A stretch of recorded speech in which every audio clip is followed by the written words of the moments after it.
to be your host for day 2 of the VIP Ignite 30X Model and Actor Challenge Bootcamp. Oh my gosh, we are so excited to be here. But before we really get this party started, if you're watching us on Facebook, if you're watching us on YouTube, how do you plan on getting discovered from there? No one can see you. This is what we want you to do. Come on over here and join us in the Zoom. This is how you're going to do it. You're going to go to VIPigniteSummit.com. Again, you're going to go to VIPigniteSummit and you're going to .com and you're going to come join us here. And when you get here, say, hey guys, I'm here from Facebook. Hey guys, I'm here from YouTube. All right. So let's get this started. All right, guys. So let me introduce myself to you. My name is Deneen White, and I'm going to be your host today for day 2 of the VIP Ignite Model and Actor Challenge 30X Bootcamp. That's a lot of words. So what I do with VIP Ignite and Truth Management is this. I host our VIP Ignite Live podcast. How many of you know that we had a podcast? What? How many of you have ever listened to an episode of our podcast? Don't you worry. I'm going to share the link here later because I've done some amazing podcasts over the last couple of weeks. All right, so I host the podcast. I also host these live events. I host our in-person events. I'm the person who brings us all of the energy. How awesome is that? I tell everyone I have the best job in the world because not only do I get to do that, but I also have the opportunity to meet with talent just like yourself who are either interested in getting started in acting and modeling, or maybe you've been doing this for a little while. You've reached a certain level of success. You've invested some time, you've invested some money, but you're just not where you want to go. Well, welcome to VIP Ignite and Truth Management, because what we do is we help you bridge that gap. So we had an amazing, amazing, amazing day 1. And let's go over what we talked about yesterday, because yesterday was Foundation Day. The first day of our boot camp is always where we set the tone. What we have to do during the first day is kind of pull up the roots, because a lot of people, when you're trying to get into acting and modeling, you have ideas of the way things should work, right? How many of you, before you came in here yesterday, or even today, you have some preconceived notions of things that you believe that are absolute truths? Raise your hands. Okay, good. Thank you for some of you for being honest. How many of you know that maybe some of the things that you've learned aren't 100% true? Raise your hands. That's a hard thing to admit, and I understand that. So on day 1 of our bootcamp, what we do is we pull out those things. And sometimes people get real mad because we tell you the truth, okay? But you know what? What we have to do is set a foundation, because a house built on a foundation that is not firm will do what? It'll fall, right? A building built on a foundation that's not strong will crumble. And that's not what we want for you. We're looking for you to be a success story. My goal over the today and on an ongoing basis is for you to be a success story. So yesterday we tore down a lot of beliefs that we had, and today we're going to start rebuilding. Alicia Kabak, the co-founder of VIP Ignite, likes to call it the lasagna effect. Today we're going to start building those layers back up. So yesterday we talked about confidence and fear. Fear is a very normal reaction. We all have fear. It's okay. But sometimes what you need to do is evaluate that fear that you're feeling and say, okay, is this rational? Is this something like a lion is coming at me? I need to run, right? That's a rational fear. But maybe trying something new, like coming onto a Zoom call and learning about the acting and modeling industry, maybe that's a fear you need to push down and walk into a new situation. And we talked about confidence. You can build confidence. It's something that can be learned. You may not believe this, but 5, 6, 7 years ago, I was one of the least confident people that you would ever meet. I was asked to speak once for an hour. I spoke for 15 minutes. I was like, oh, I can tell you what I talked about, but I had the whole thing planned out where it would last an hour. I did it in 15 minutes because I was so unconfident that I just wanted to get it over with. And you know what? That tore down my confidence. But you could build up your confidence. And we went over ways to build up your confidence. Michael talked about the correlation between modeling and ERs. Blows your mind, right? But what he went over in that conversation, what he went over in that presentation was that, like a doctor, you have to have tools in your toolkit. If you were a doctor and you wanted to get hired by a hospital, you'd have to be a doctor. You can't watch ER, or you can't watch Grey's Anatomy and say, hey, you know what? I could do that. I can operate on that person. I saw that operation on Grey's Anatomy. I'm good. I watched that episode 5 times. No, you can't do that. You have to be someone who has tools in your toolkit. You have to have a degree. You have to know what you're doing. Same thing with modeling and acting. And one of the things that you're going to learn that you have to do is invest in yourself, right? Doctors invest $250,000 or more before they even get started.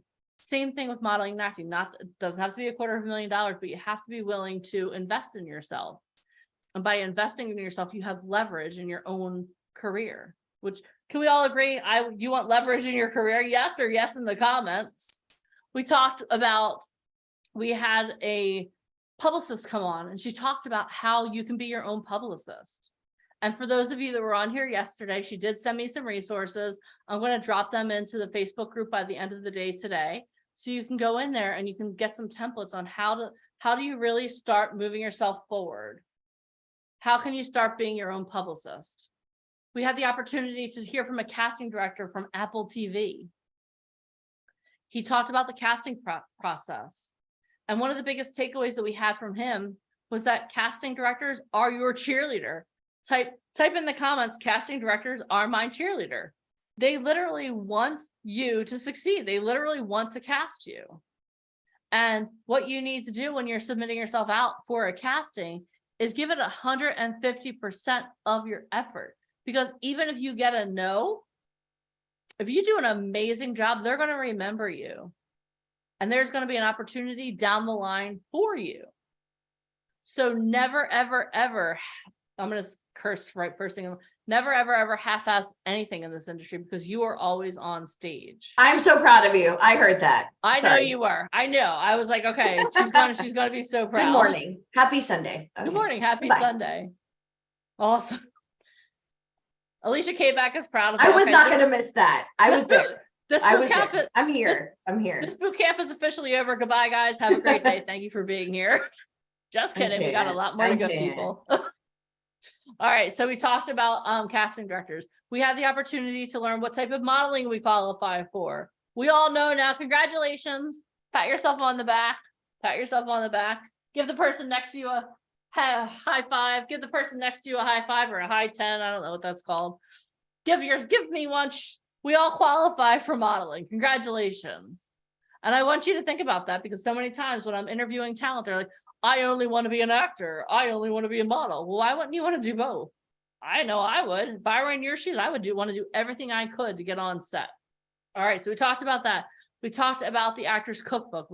There's a framework that all actors use to get to success.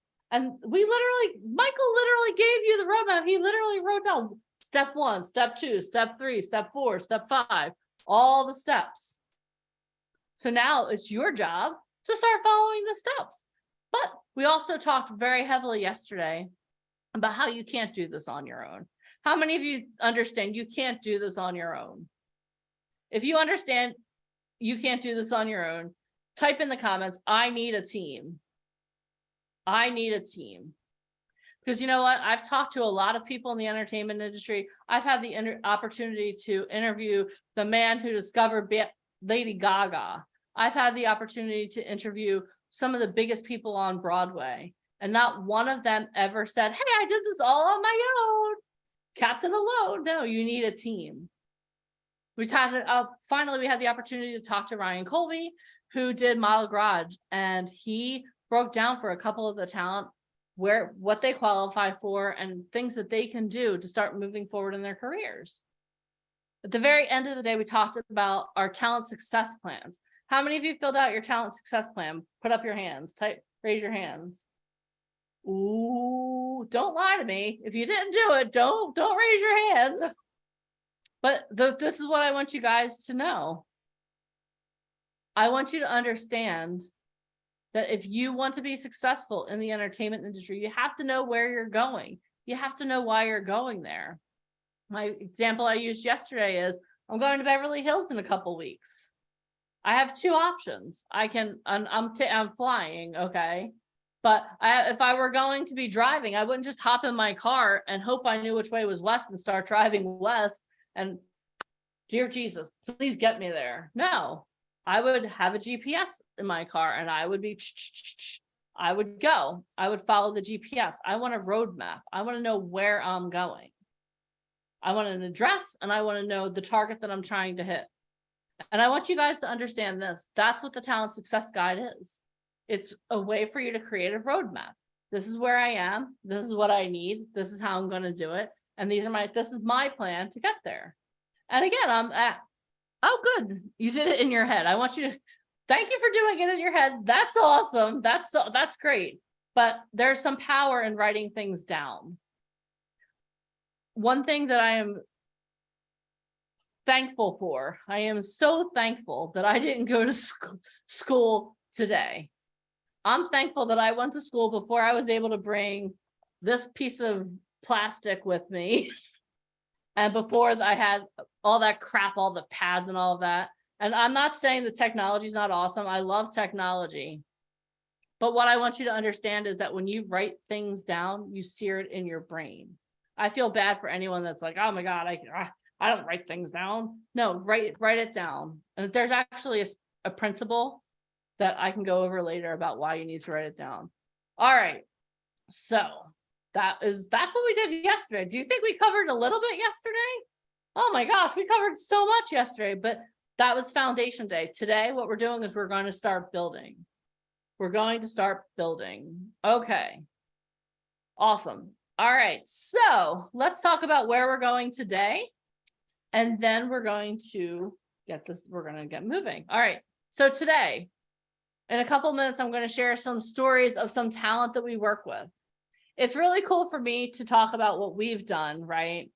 But I want to show you some stories of people that we work with, where they were and where they are now. How many of you want to hear from real people? Like, it's cool for me to talk about this, but I want you to hear it out of their mouths. So we're gonna talk about that.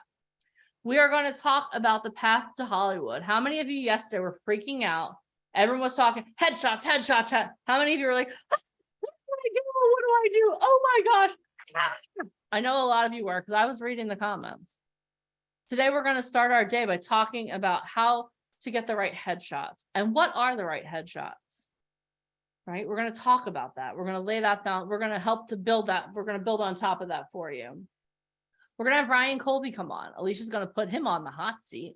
We're going to find out what magazines are looking for, and she's going to ask him some questions that are going to open your mind to the entertainment industry. Then after Ryan, we're going to have an agent who is SAG franchise in LA and New York, and she's going to come on, and they're going to reveal the secrets of a high profile Hollywood agent. All right. So you better have your notebooks ready. And she's more blunt than I am. She legit makes me look like Mary Poppins. I'm just putting you all on blast right now. She's a lot. She's a lot. She curses more than me, just putting it out there. And she's phenomenal. So you're going to get the real deal from a Hollywood powerhouse agent today.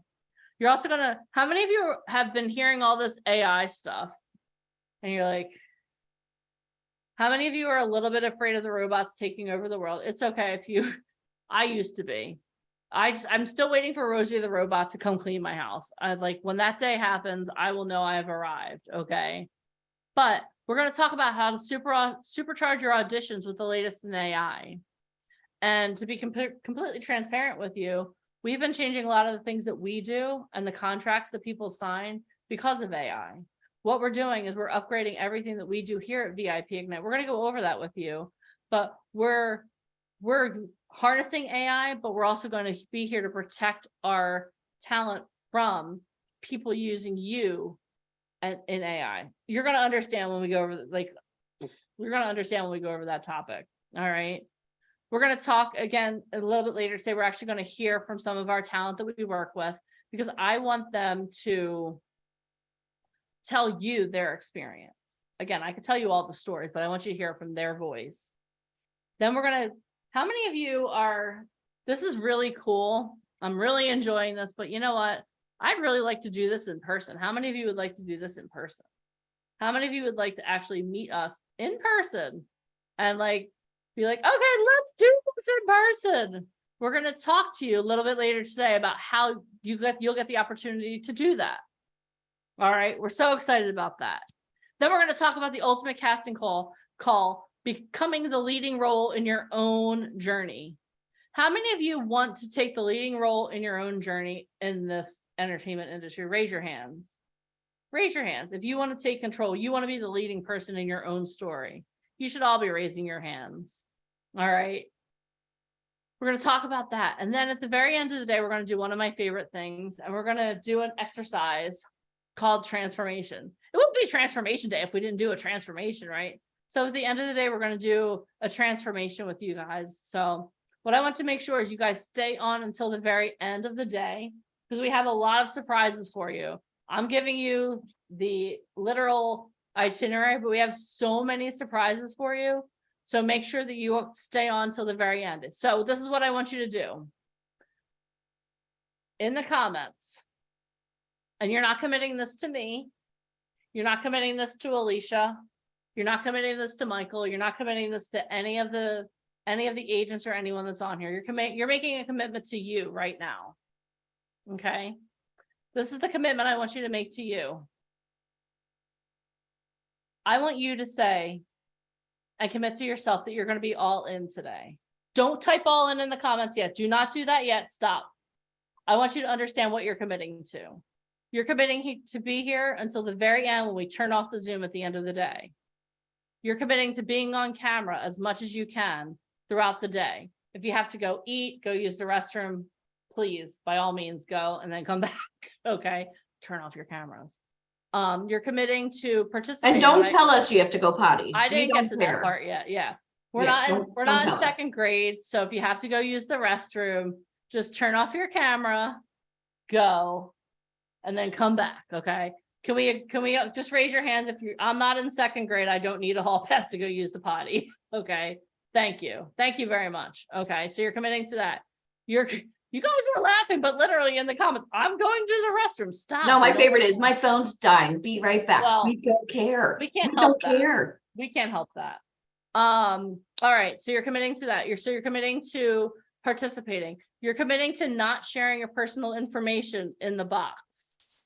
We're not going to share our photos. And if you want us to see you, stay on camera. Okay.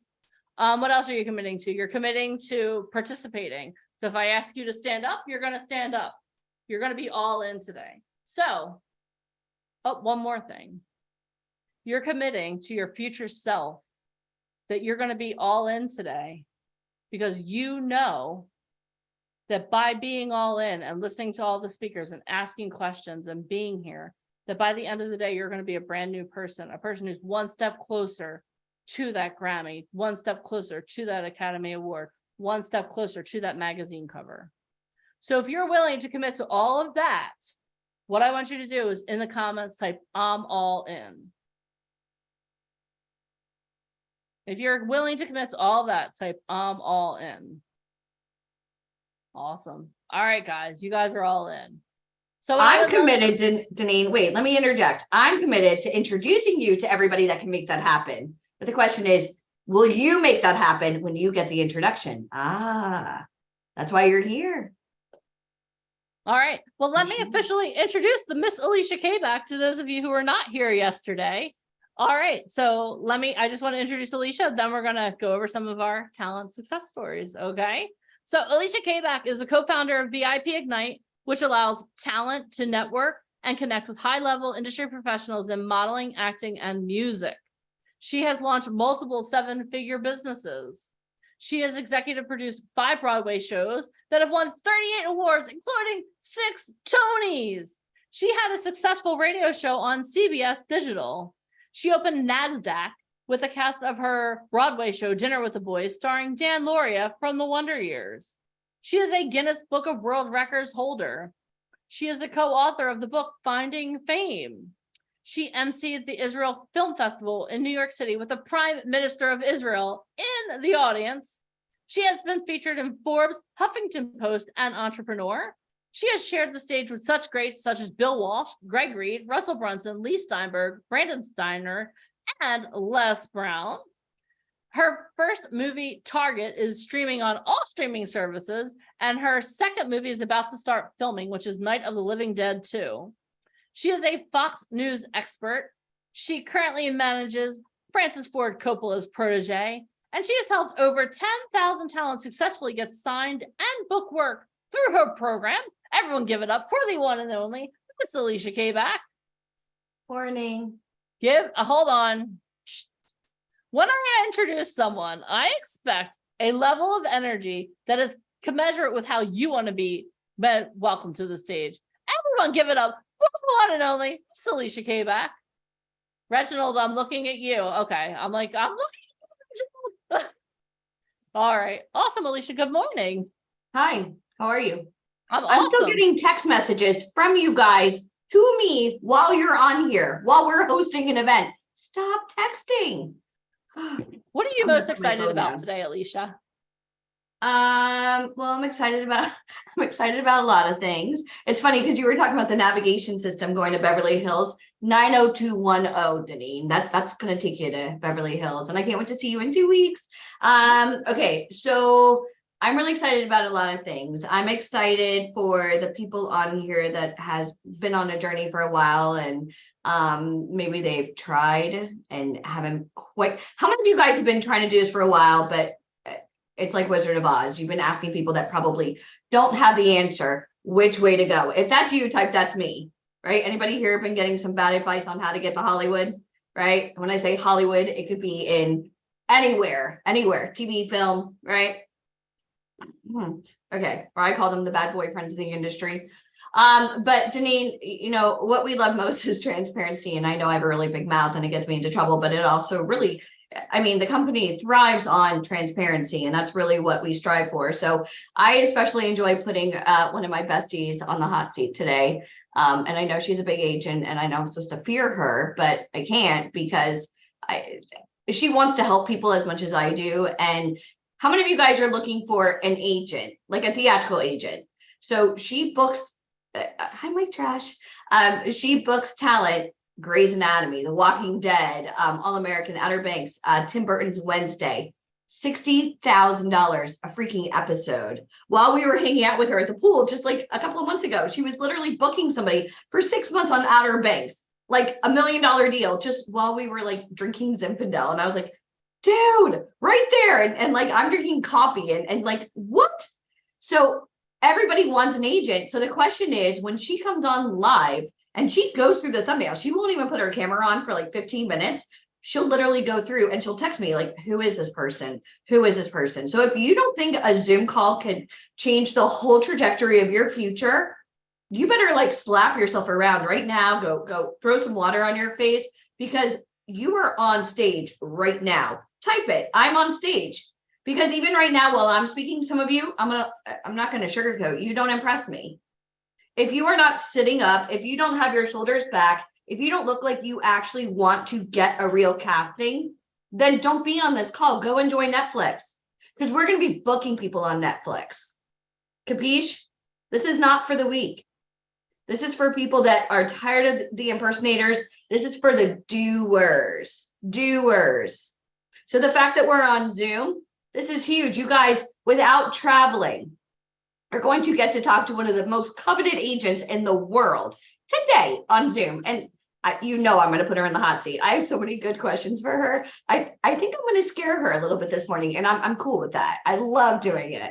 So that's what I'm excited for. And obviously, Michael is going to be a genius, beyond genius today. So I'm excited to see him. Awesome. Thank you. Okay, that's it. Are you guys a little more excited now? When I ask you if you're excited, I want to see some. I can't. This is like being on like a set, right? Let's say you're on a set, Spider-Man, Batman, right? Okay, you guys are the extras today. Literally, you have, let's just say Batman walking out, and they're like, okay, action. Let me see your excited face. And you're like, you guys would all be fired. Like, this is Hollywood, y'all. Like, I know Leah's so excited. Danielle Simpson's so excited. Carl, I love you. Carl's excited. right? Sabrina's been excited. Hi, Dina. So like, it gets excited. This is your future, right? This is what you want to do. Okay. Now they're all typing how excited they are. Well, they better be. I know. Except for Ridvan, he's driving, so don't you dare type excited. Yeah. Please. Safety first. Safety first. I don't see a seatbelt. I hope he's wearing a seatbelt. I'll keep watching.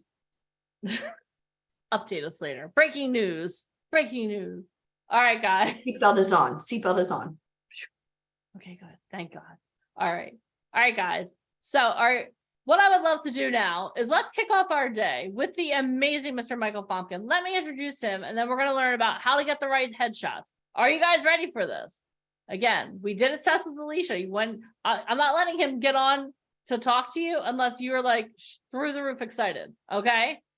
All right, let's do this. So for almost 2 decades, he has dedicated his life to helping models, actors, and musicians connect with the most powerful people in the entertainment industry. As a Broadway investor, he has won over 38 awards, including 6 Tonys, and in 2013 won the Tony for Best Play.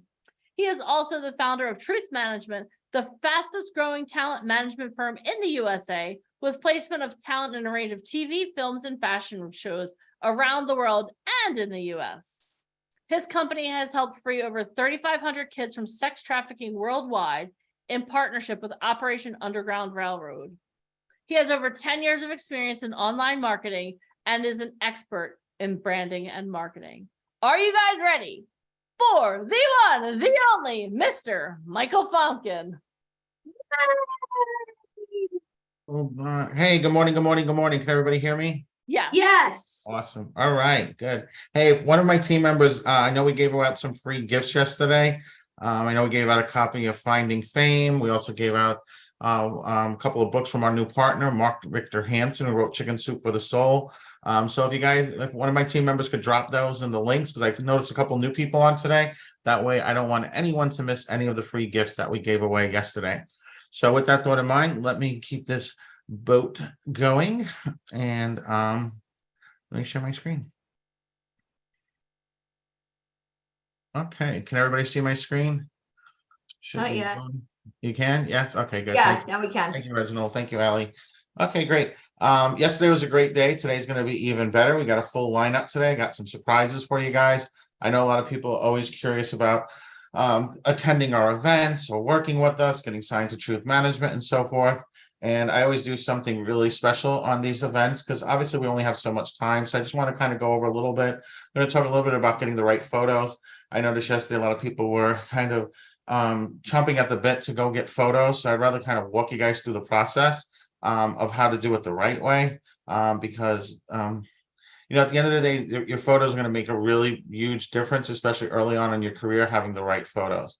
But before going over that, I want to talk a little bit about finding your why and you find your way. What that means is, you really need to know what it is you want to do with your life. Like, why is it that you're doing something? Like being in the entertainment industry, having a relationship, a career, right? Becoming an actor, a model, musician. There has to be like a passion. You have to have, at the early stages of a career, it's so exciting, right? The first day on the job, the first day on set, the first day working with a photographer. But just like anything else, once you start doing something for a long time, it kind of starts becoming you get used to it, right? And it loses that mystique, it loses that glitz and that glamour. And what I really want is like when you have like a why, you really kind of it pushes you through those days when you're down. And at the same time, and a why could be something like, hey, I want to be successful because I want to help my family. I want to be successful because one day I want to be able to write a check out for $1 million to a charity. Okay. We've been doing this now for close to 2 decades. And at the end of the day, we always try to outdo ourselves each and every time. And it's all about having momentum. Being here for 2 days, the whole reason we do this process is because, we're interested in working with new people. We want to educate and always expand the people we work with. That's why these events are open to the public. We do lots of private events and so forth. We've had recent events in Orlando and Las Vegas, Phoenix, Tampa, New Orleans. We have events coming up in Miami in just a few weeks. Alicia's doing a private event with Deneen in Beverly Hills in a couple of weeks. I have a big event that I'm going to be attending in right outside of Tampa next week, which is really cool. I'm going to be sitting down with 100 of the most powerful entrepreneurs in the world. September, we're going to be doing something really special with Kevin Harrington from Shark Tank. We have our new book launching this October. Our partner and publisher is Mark Victor Hansen. And all these things sounds really great, but it was all based upon building up momentum, right? We had to learn from the past.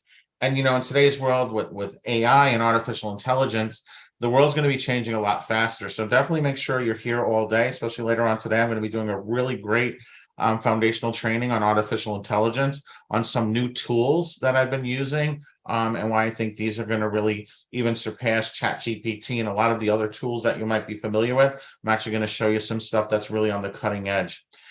So again, we do these cool events all over. We have some events coming up in Miami. We have some events coming up in New York. But then we also have a really cool event coming up early next year in Hollywood. And that's what I want to talk about with you guys today. And I'm going to kind of go through a little bit of that right now, but I'm also going to go through a lot more of that later on today, just to kind of save some time. So obviously, yesterday we talked about a little bit about Tony Robbins and, you know, having the opportunity to work with him and do some incredible things. I've had the opportunity to travel around the world with him. And at the end of the day, the only thing that's keeping you from getting what you want is the story you keep telling yourself. And I think that applies to like literally 100% of the people out there. The people always want to know the secret to success. The secret to success is, what is the story you're telling yourself?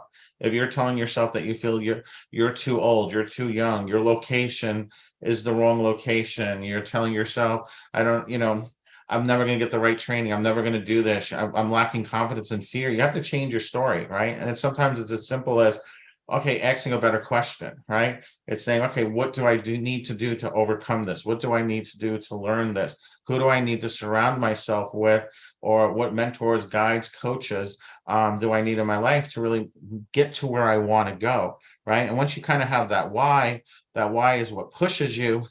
You know what you want. Now you have a why, so it pushes you. And then you change your story, because at the end of the day, people who succeed at the highest level, they're not lucky. They're doing something differently than everyone else. Never think that somebody else is more successful than you because they're lucky. They're not. They're just following a better framework. They're putting more time into it. They're more focused. You know, yesterday we talked about making sure you're setting up your G drive, right? Making sure we gave you access to books. We give you a lot of tips and resources. You're the one who has to apply those, right? Now we can hold you accountable. We can, help you implement things. But at the end of the day, I can show you the tools, but you're the one who has to actually use them, right? You're the one who's going to be on set. You're the one who's going to be doing these things. When you have a team there to support you, that's what makes all the difference in the world. Because at the end of the day, the path to success is to take massive determined action. If you're not willing to take action, you're never going to be on that path. Right. I want you to think about life like a big forest in front of you. It's like, imagine you're in front of a forest and on the other side of the forest is success. For most people, what they do is they're in a zone where they're very comfortable. They want to be on the other side of the forest. They want this huge amount of success, but where they are, they're comfortable, and they'll kind of get motivated. They'll get inspired and they'll start walking along the path. They'll enter the forest, and then all of a sudden a spider jumps out, and then they're like, oh, hold on, nope. And then they run back and they go back to where they're comfortable. And I really honestly believe, literally, I had a conversation the other day with Dean Grazio. He's one of Tony Robbins' partners about this, that most people, that's really what holds them back. It's really as simple as not being willing to get out of their comfort zone because something to them was unknown, right? The woods represents the unknown. But if you had somebody who could hold your hand, you had somebody who was guiding you through there and can get you through that forest to the other side, that's what makes all the difference. Because a lot of times you can't do it on your own. You really can't. But if you had a map, you had a guide, that's what makes the difference. And when you combine that with saying, hey, I'm going to take determined action. This is something I really want to do. I'm going to put my full 100% into it. Right out the gate, Alicia confirmed everybody's all in. That's because what she's trying to do is she's reinforcing this. These are muscles that she's built up over time, right? It doesn't matter what happens. It doesn't matter the obstacles. She's learned to overcome those obstacles or to ask better questions. And this wasn't something that she was born with these talents. She had to learn these talents. She had to surround herself with the right people. She had to get that muscle strong to be able to be that type of person who can now lead people in the entertainment industry on the path of success. So obviously, at the end of the day, my best advice, I always drop golden nuggets all throughout my presentations. Find your tribe, love them hard, be with the right people. Yesterday, I talked about having two hands, and one hand is your career. These are the people you'll be working with on set. These are going to be your photographers, your makeup artists, your directors, your producers, your other actors, the other talent. That's your community. That's that group. This community is here to support you. You might have your friends, your family, your relationships. Those people may not understand that, right? They may not understand what it is you're trying to do. You don't have to bring them together. You keep them separate, right? And I made a great comment yesterday about if somebody's trying to hold you back, the question to ask them is like, listen, I understand why you want to hold me back. You're afraid for me. I get it, right? Whether it's a mom, a dad, or somebody else in a relationship. But the question to always ask them is, let me ask you something. Are you living your best life right now? Well, yeah, sort of. Okay, well, we're together. I'm your son, I'm your daughter, your husband, your wife, your boyfriend, your girlfriend, your significant other. We're together for a reason, right? Yes. Okay. Would you ever want me holding you back from any aspirations you had, whatever those dreams were?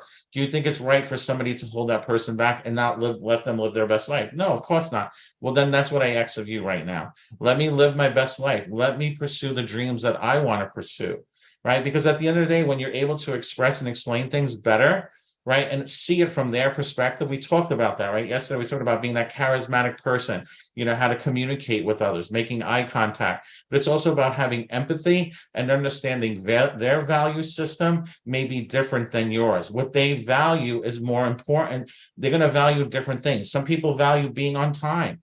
Other people, that's not as important to them. Some people value relationships. Other people, that's not important to them. So you have to understand what your value system is, and then being able to measure it against them to be able to have better communication with people. And there's maybe people on set, there's maybe people that are in your relationships, there's maybe people you're going to be working with, and so forth. But at the end of the day, when you find those people that you really connect with, and you see people that are inspiring you and motivating you, stick with them, because people like that are difficult to find in life.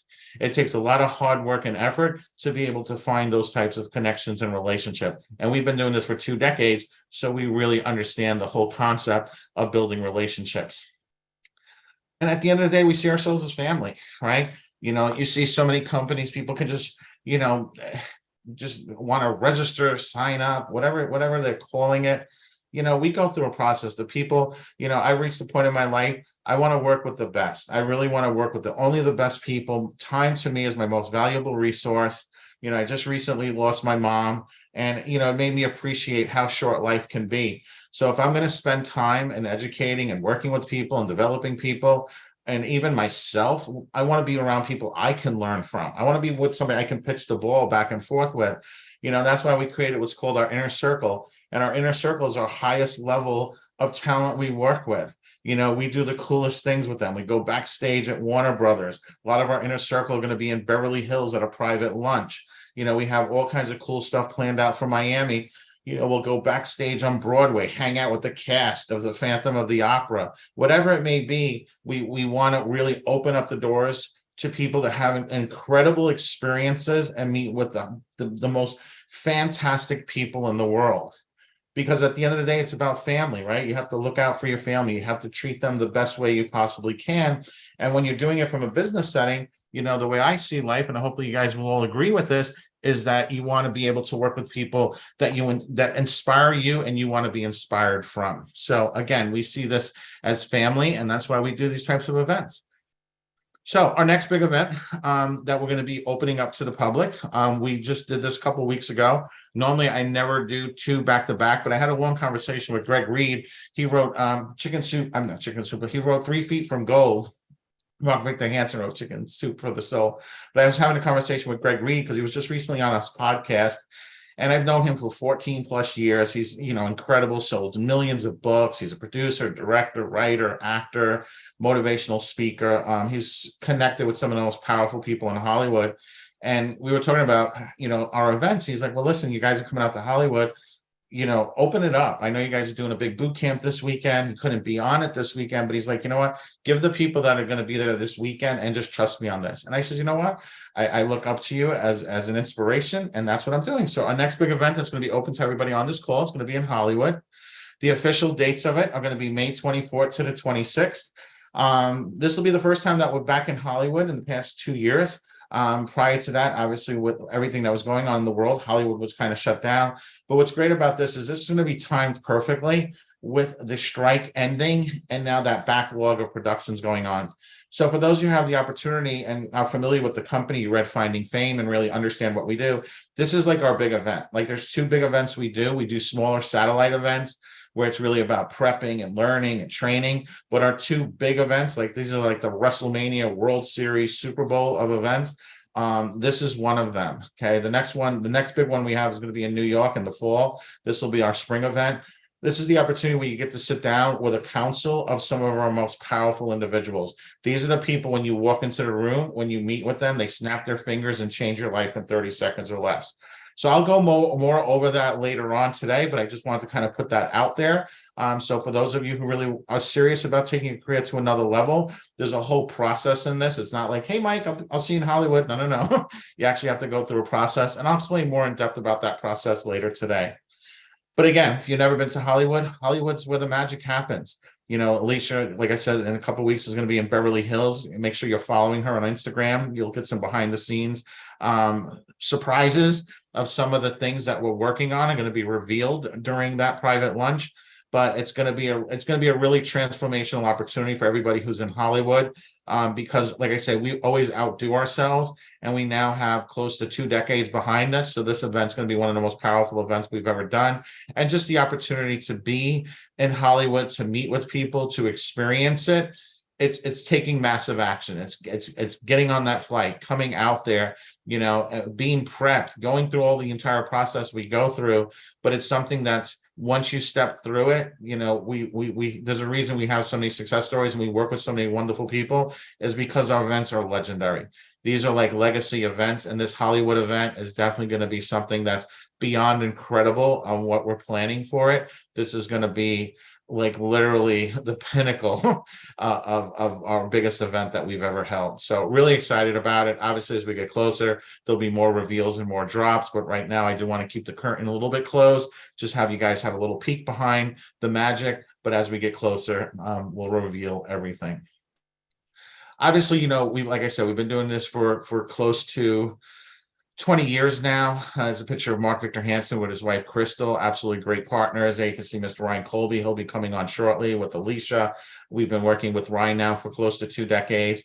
The bottom, you could see Sid. You can see some of our inner circle there with Robert Galinsky. That's actually 50 Cent's acting coach. That was actually a behind-the-scenes photo at the premiere of our new movie that we executive produced called Target. That's actually one of the stars there. She's actually represented. Her name's Jan Murphy. She's actually one of our coaches and mentors. She's a fitness model, commercial print model. She does lifestyle. She's been signed with one of the large agencies in New York now for probably over a decade. And she's kind of transitioning from doing modeling to now also becoming an actress and so forth. So again, we're always expanding. We're always at the cutting edge. We're always at what the trends are. We're very aware of where the industry is headed. And we're always making sure that we're with the people who are foundational, people who've been established in the industry for decades, and people who've not only been established for decades, but they're the best at what they do. Like, I see so many people when you're brand new, there's concerns about understanding how the industry works. And I totally get it. I used to be that way too, right? I wasn't born an expert on this, but I learned very quickly to be able to identify the people who can push the dial forward versus the people who are going to hold me back. And I'm so dedicated to always consistently making sure that the people we work with not only benefit us as a company and an organization, but benefit our talent at the highest possible level. So again, the right photos for your acting, modeling, speaker, or even an author, right? It's all about the images that change the world, right? You have to have the right images. You have to have that brand. You have to be that recognizable person. And a lot of the early stages in development is kind of figuring that out, right? Like, I don't expect you to know whether you're in New York or LA yet. I don't expect you to know what, exactly when, your commercial print, but what are the brands that you should be representing or leaning into? I don't expect you to know that today. I don't expect you to know today what type of acting you should pursue, but I want you to have like an idea. Okay. And that's what this weekend's about.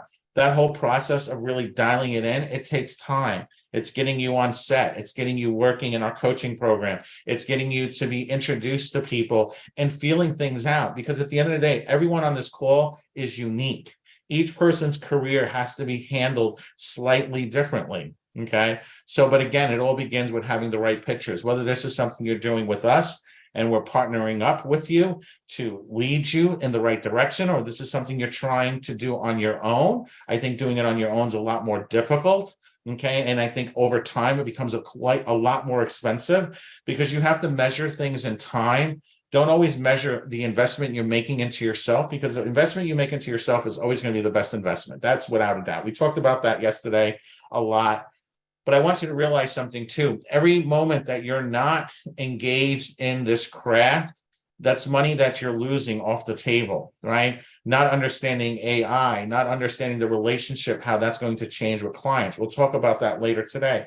I'm going to show you guys a clause that has to be in every single contract on an ongoing basis, whether you're SAG, after, non-union, whether you're modeling and so forth. And I'm going to go through that with you guys later today. But I just want you to understand, I don't expect you to have all the answers today, but I want you guys to have enough knowledge to not make very rookie mistakes and never be taken advantage of. And that's why, if you notice a lot of that content we go over, for those of you taking detailed notes, you literally, from somebody who's new, you're now like a walking encyclopedia of information. So pat yourselves on the back with that, put your chest out and be proud of that, because you know more now than 99% of the people who are trying to enter this industry, without a doubt.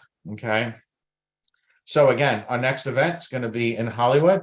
For those of you who want to start looking at some Airbnbs and hotels and figuring out your trip, that's going to be the zip code. We do not release the exact location till right prior to the event, obviously for security purposes. Like we said, please do not be posting your emails, your photos on here. This isn't open to a public event. So I cannot confirm the legitimacy of every single person on this call. We obviously know 95%. We try to do our best. At our real events, every single person who's there, these are not open to the public. This is private by invitation only. Okay, so that's why I can't post the address here.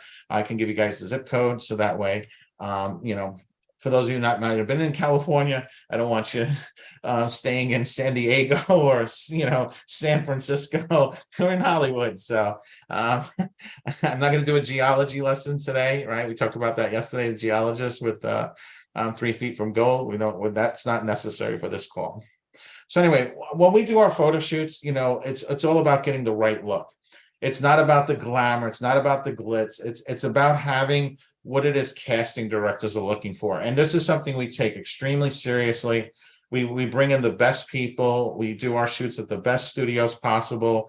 There's a whole process to it, because at the end of the day, we want to get the right look. We want to be able to get the images that are iconic images that become a part of your brand, that becomes something that you become that recognizable person. Now, over the course of your career, these images, these looks will change as you develop, as trends change, right? As styling and clothing change, haircuts change, right? If I put a movie on from the 1950s, even if it's set in New York City, and I take a movie set in 2023, you're automatically going to see the difference. You're going to notice the difference in the style, the clothing, the look, the haircuts, and so forth, right? So it's the same thing. You develop and you grow in your imagery, right? You become stronger, okay? So it's something where you'll always be consistently updating and moving forward in the industry. And that's why this is so important to be done the right way. Like, these are some great examples of some great images, the right lighting. They really show character, and they also show versatility. You can see, especially the one in the center, he can play a lot of different roles. He's got that, action hero look, but he could play a police officer, a detective, right? There's lots of brands he can do, from Versace to Gucci. He could probably a lot of higher end brands, right? So this photo is going to be geared a little bit towards higher brand, higher end, but from a casting director standpoint, he's also got a good enough look. He could do a McDonald's ad, right? Why not? So it's about appealing to the casting director's eye. It's not so much what you want. As you do this over the first couple of shoots and as you're working with the company, you'll start developing this eye. And especially spending a lot of time with Ryan Colby and myself, you'll really get an understanding of the art of photography and really understanding the importance of lighting and posing and staging and so forth. And because at the end of the day, it's all about building that brand. And again, age doesn't matter, right? At all. Some of the most successful talent that we have, people that are earning over 6 figures per day, are over the age of 60. Okay. And again, you have to start taking a step back and seeing the world for what it is. Like, think about all the imagery out there, all the brands. A finance company or a major bank, a Merrill Lynch, isn't going to put an 18-year-old in an ad for a Merrill Lynch investment. They're going to put that first lady, right, with the glasses. They're going to put somebody with maturity, right, somebody with some gray hairs, right? One of our talent, he has a commercial running on for Upwork. You probably guys have seen it with the zombies. That's one of our talent that's in that. That ad runs internationally. It's been running consistently now for several months. That ad ran during the World Series, okay? A year ago, he was somebody who was brand new. He just started in the industry, yet now he has an international ad. He's actually off this weekend vacationing in Cancun with his family, right? Because his whole life transformed, right? Now, all of a sudden, he went from being somebody who was aspiring to now having a brand behind him. And it all started with getting the right photos. And he's in his mid-50s. So again, age doesn't matter. That's something you have to change your story, change your life. Again, here's some great images from a shoot that we did. I believe some of these might have been in Phoenix and New Orleans. But again, you can see that each of the photos is leaning into the character of the person, whether it's fitness, whether it's more editorial, whether it's more commercial lifestyle, right? The image on the right with the glasses, that's leaning into commercial lifestyle imagery and so forth. So again, it's planning out the shoot the right way. So whether this is something you're doing on your own, obviously when doing it through us, it's taken to the highest possible level. But if doing it on your own, you need to really start thinking to yourself, hey, what are the qualifications I have? How do I prepare for this? How do I style this? Because a photographer and a makeup artist, that's not their job. Don't ever confuse that and start asking, well, what do you think I should do? Because that's not their lane. Their lane is you come prepared, okay? You have to do the preparation before you show up. And that's where a lot of people go wrong because, yeah, a photographer wants to help, right?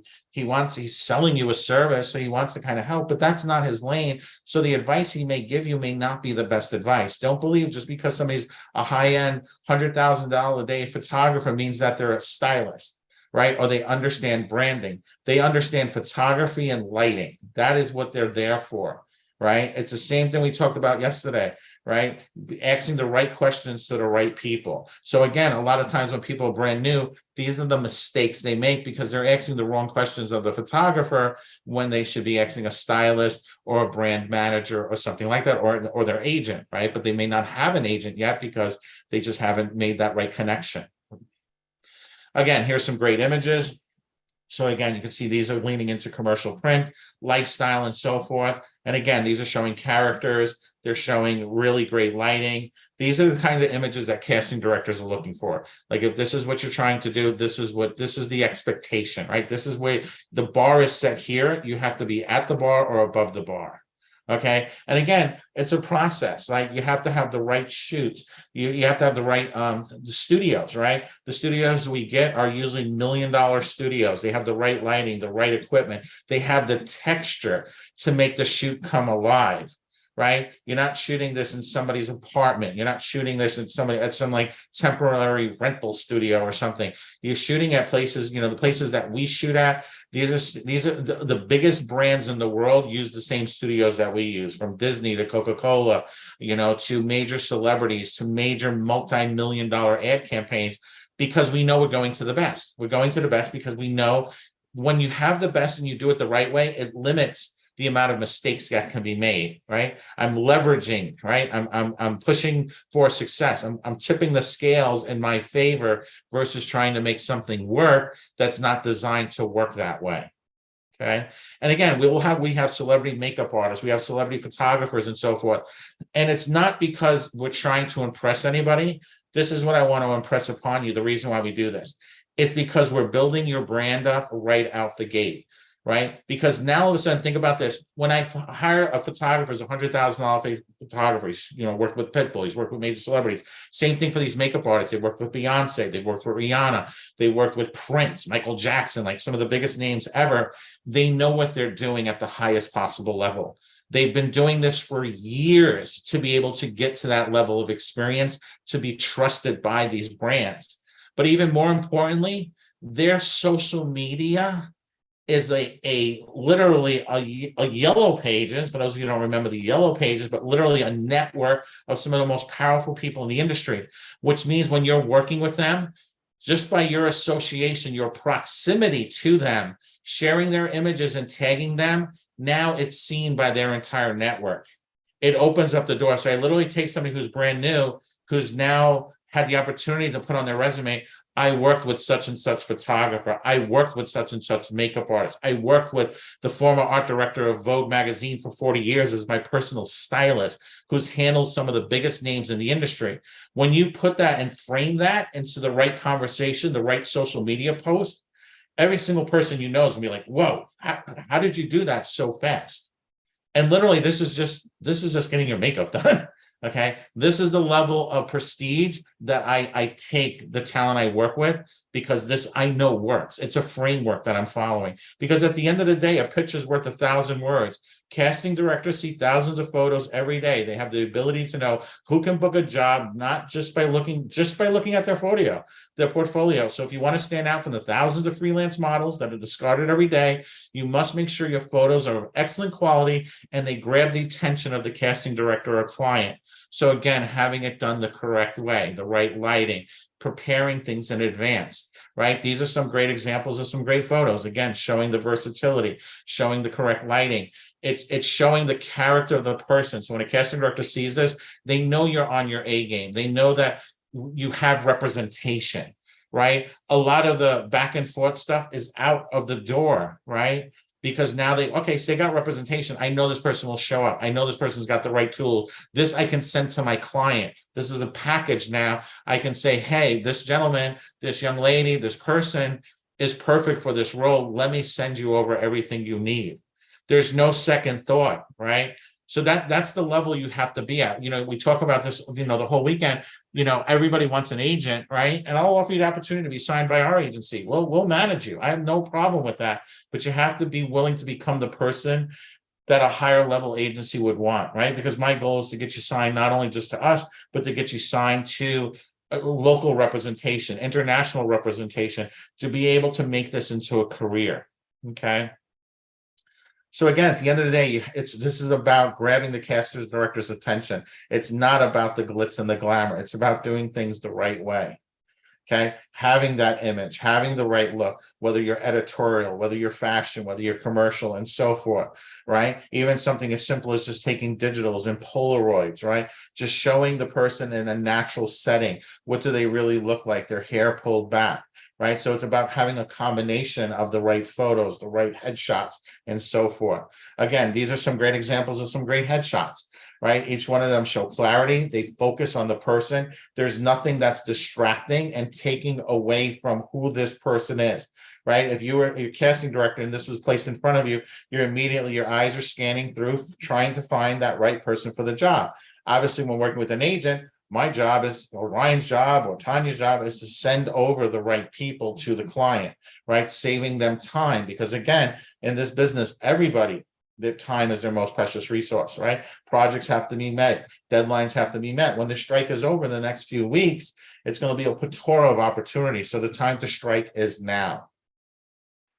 Here's an example of somebody who invested a lot of money in photos, right? She spent over $1,500 on these.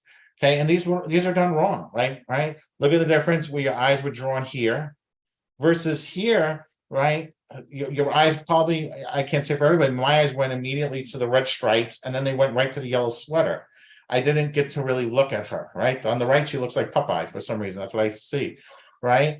But on the left, the glasses distract, right? I see what she's trying to do. She's trying to do some type of character work, but it's just not working. Even her hair is all frizzy, right? So it shows me a lazy makeup artist. It shows me a lazy stylist. It shows me there was no thought put into this. And if I have to choose between her and maybe this girl in the middle, right, next to the African-American, in between the Latino girl, the girl in purple, the one there, right, that's kind of similar. I'm going to go with that. I'm going to go with one of these other girls, with the girl right below her, next to the guy in the suit and blue tie. I'm probably going to go with her, just if I only had the images to go by, right? I'm going to go with her versus going with her, right? It's just again, I want the best because my reputation is on the line, right? Ryan's reputation is on the line, Tanya's reputation on the line. You know, the 150 other most powerful people in the entertainment industry we work with, their reputation's on the line. That's why we get these people at this level, because we do this we know what we're doing when it comes to this. Here's another, right? Attractive middle-aged woman. Again, your eyes were probably drawn to the necklaces, right? And then you probably moved up. The pearl earrings probably caught your eye, right? And even if they didn't immediately, your attention was drawn away from her, right? Again, her hair wasn't done right. The makeup's a little bit too overdone. She wasn't styled right. And this is somebody, she probably, honestly, for these photos, she probably paid close to $2,000 for these, because these are probably, she's probably like a realtor or something like that, or she was, trying to get some headshots done. And this is how it is out there. People will charge ridiculous prices and not give the quality that's expected what's expected in the industry. And it's just, at the end of the day, if you just don't know better, people will pay this. I meet people all the time, entrepreneurs, like it's ridiculous what these photographers will charge them, and they're nowhere near the quality. But most people, like when working with like a higher end photographer, we have relationships with these people. Yeah, these people charge $100,000 a day, but we're able to get them on set to work with our talent because of the relationships we've built with the people who have relationships with them. One of my favorite photographers that we work with, he shot over 40 covers of Vogue. He's one of the most recognized and respected photographers in the world. And people say, well, Mike, how did you get him to come out and work with your talent? I'll tell you why. Because 30 years ago, he wasn't the recognized photographer he was. He was working in the mailroom at Vogue, and nobody was willing to give him a shot in the industry. And he wound up becoming friends with Ryan. And one day he sat with Ryan. He's like, listen, I've been here for 2 years now. I'm running back and forth. Could you just take a look at some of my photos? I'm really trying to break into photography. And Ryan took a look at his photos, knew he was a hard worker, gave him a shot. And 30 years later, he shot over 40 covers of Vogue. I think 10 or 15 of those covers he did with Ryan himself personally. And now he's an internationally recognized photographer. Had Ryan not given him that chance and believed in him in that one moment, his life would have went in a completely different direction. But because of a relationship from 30 years ago, now when Ryan calls him, I'm able to get $100,000 a day photographer on set. Okay, you see, like this is the effort that we put in on our side. This is what we're bringing to the table. Okay, again, another one, right? Spend $1,000, $1,500 for these photos. They're not correct. She's a cute kid. She has potential. But again, the stripes, the purple, the glasses, the hat, these are all things that just are not acceptable. This is just not what casting directors are looking for, right? Here's another one, right? Again, great commercial print, potential for, lifestyle. Again, I don't know what happened with her hair there, but like the makeup artist should have been taken outside and like just sent away, right? The one on the right, the lumberjack shirt, kind of cute, right? But I would definitely not use that for a headshot. Like there's no way. Like maybe like a third, fourth photo in the book, maybe something very specific that somebody was asking for. But the other ones, again, she invested a lot of money and didn't go anywhere with these, right? They just got trashed. Again, this is what you need. This is the expectations of what you want.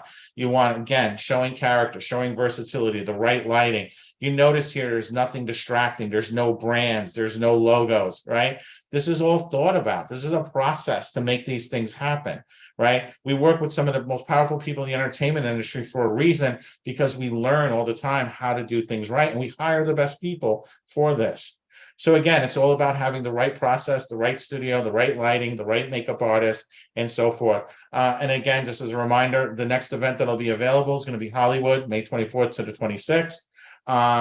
And for everyone, I'm going to do something really special, and I just want to go over this now really quickly. I'm going to talk about this a little bit later too.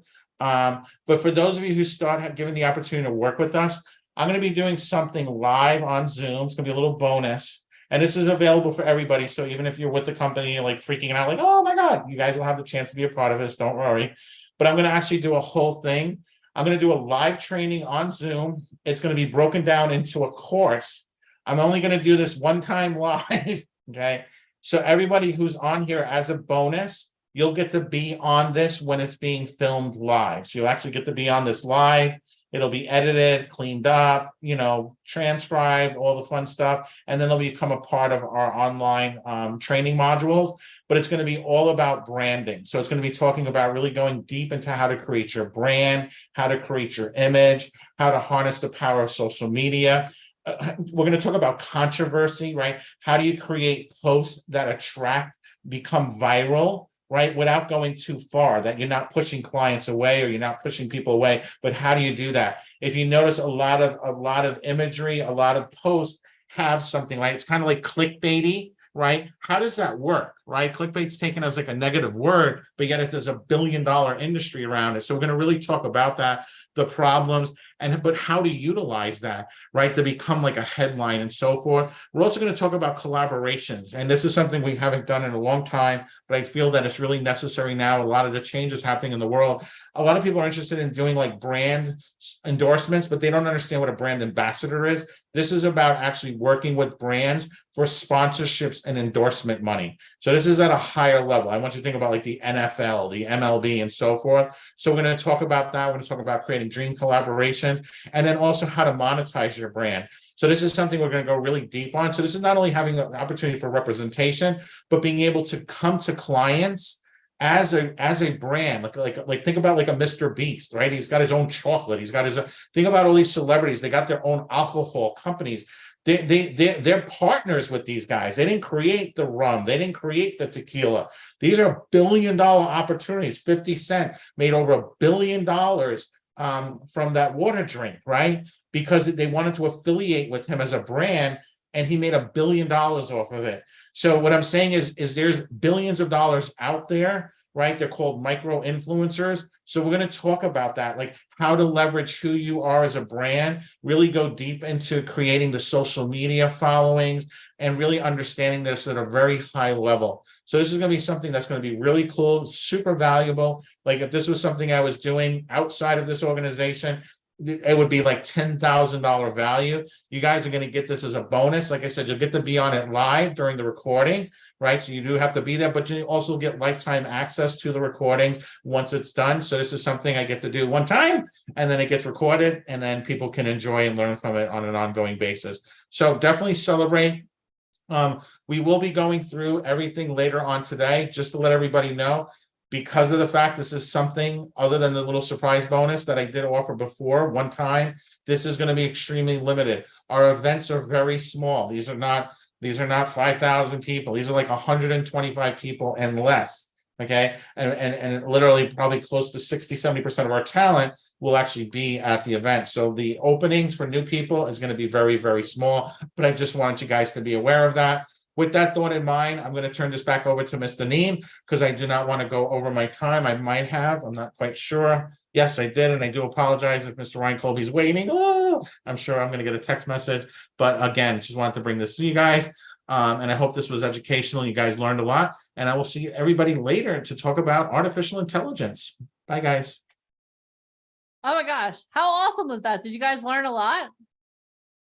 How many of you are excited now about getting the right headshots? How many of you, if I had given you a pop quiz at the top of the presentation, would have said, oh, this is a good headshot, this isn't a good headshot, but now you're more educated? Are you starting to feel the transformation now? If you're starting to feel the transformation, type transformation. And this is what I want you guys to understand too. Transformation doesn't necessarily mean like a physical change. It's a change in the way that you see things.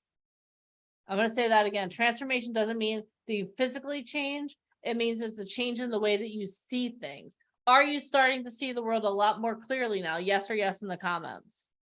Yes or yes in the comments. Awesome. Very good. All right, guys. So I'm excited about having the opportunity to see you guys in Hollywood. I'm excited about so many different things. But I know we have a very special guest here, and he does not like to be kept waiting. he actually texted me. He's like, is everything on time? I will be there in 5. And I was like, yes, it is. And now he's probably like stewing a little bit. So let's see. Do you guys think he's going to be stewing? That's the question. He's not stewing. He's like, I can't stew because she said I would be stewing. Okay, so let me introduce our next special guest, the one and only Mr. Ryan Colby, to you. So our next guest has been labeled one of the top 7 most powerful agents in the world. He started his career as a model at the age of 12 and now has almost 4 decades in the industry as an icon of fashion. A fun fact, his first gig was for the United Colors of Benetton. When he was 15 years old, he opened the Emanuel Ungaro show in Milan, Italy. He has art directed over 20 covers of Vogue. He has been proclaimed to have one of the best eyes to scout in the business. He has run his agency successfully for over 12 years. Through good times and bad times, he has never wavered. He had the record number of covers for his agency, 72 in 1 year. For 2 decades, he has styled some of Hollywood's biggest stars. He has also placed talent worldwide for campaigns for the top luxury brands in the world. Everyone, please give it up for the one, the only, Mr. Ryan Colby. Hi, everyone. How are you? We're amazing, Mr. Colby. Now that you're here, how are you? Good. We have a full house here today. So we have a full house here on Zoom too. That's crazy. Some of the boys are here, Griffin and Ben, and yeah. Awesome. Well, thank you for taking time to be on the hot seat, talk about magazines, and let Miss Alicia Kabak, the one and only Alicia Kabak, ask you some questions that are just burning in her mind. About the magazine industry? About all things fashion, Mr. Colby. Let's talk about fashion right now. What are you wearing? Who are you wearing? The same designers yesterday, Ian Alexander. He gave me like 20 t-shirts, so I just wear them. Good. He's a young new designer, Ian Alexander. He's from North Carolina. He's 24. I met him. He was the secretary at a showroom. And like 2 years ago, I had to go to the showroom to pick up clothes for an event I was going to, and they were giving me clothes. So I went to the showroom to get them. And he was like, the one that, showed me in. And he was wearing like a cool outfit. And I said, oh, where'd you get that? And he said, oh, I made it. I'm a designer, but I'm working here because I need to work. I need a check. And he gave me his card. And then we kept in touch. And then when he did Fashion Week, like a year later, he called me and didn't have a budget, didn't have any money, but really wanted quality models so he could make a good showing. And some big editors were coming. And so I gave him a bunch of models because there are times when the models need to do things for free because the audience that sees them is high end. And I knew that he had a good PR firm behind him. He did have a little bit of a budget and he spent it on PR. And I felt that was smart. So because at the end of the day, you could pay a model $200, but if you have no one in the audience watching you, then it kind of is for naught. So you pay for PR first, get the seats, the hot people in the seats, the editors, the buyers, the celebrities, and then next season when your line takes off, then you pay the models. And that's how Marc Jacobs started. That's how Calvin Klein started. That's how all the big Donna Karan, that's how all they started. They all started with getting people to see their clothes and then making money and then paying the models. So I felt it was important to support. He's young and he was really appreciative. He gave me a bunch of t-shirts, some pants, and then this season he used several of my guys for his e-com. If you go on his website, those are all my guys. So he's showing gratitude. So that's one thing that's interesting. And when we go to New York Fashion Week, one thing that I've always and I hate free shows, but there are times for it. So and this is one of the times. But like when you go to New York Fashion Week, I'm always amazed by how quick it is. How much could a show cost, like a designer? And could could a show essentially break the designer if it sucks? Of course. Okay, well, give us A numbers, show, and then we're gonna get into an magazines. average show for CFDA, if you have it at Lincoln Center or at Milk Studios or at Pier 59 Studios, is about,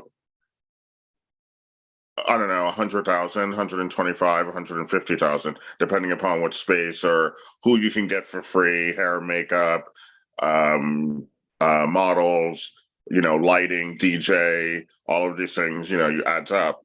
But it's about it's 100 to 150,000. And could anybody walk these shows or get featured in major magazines?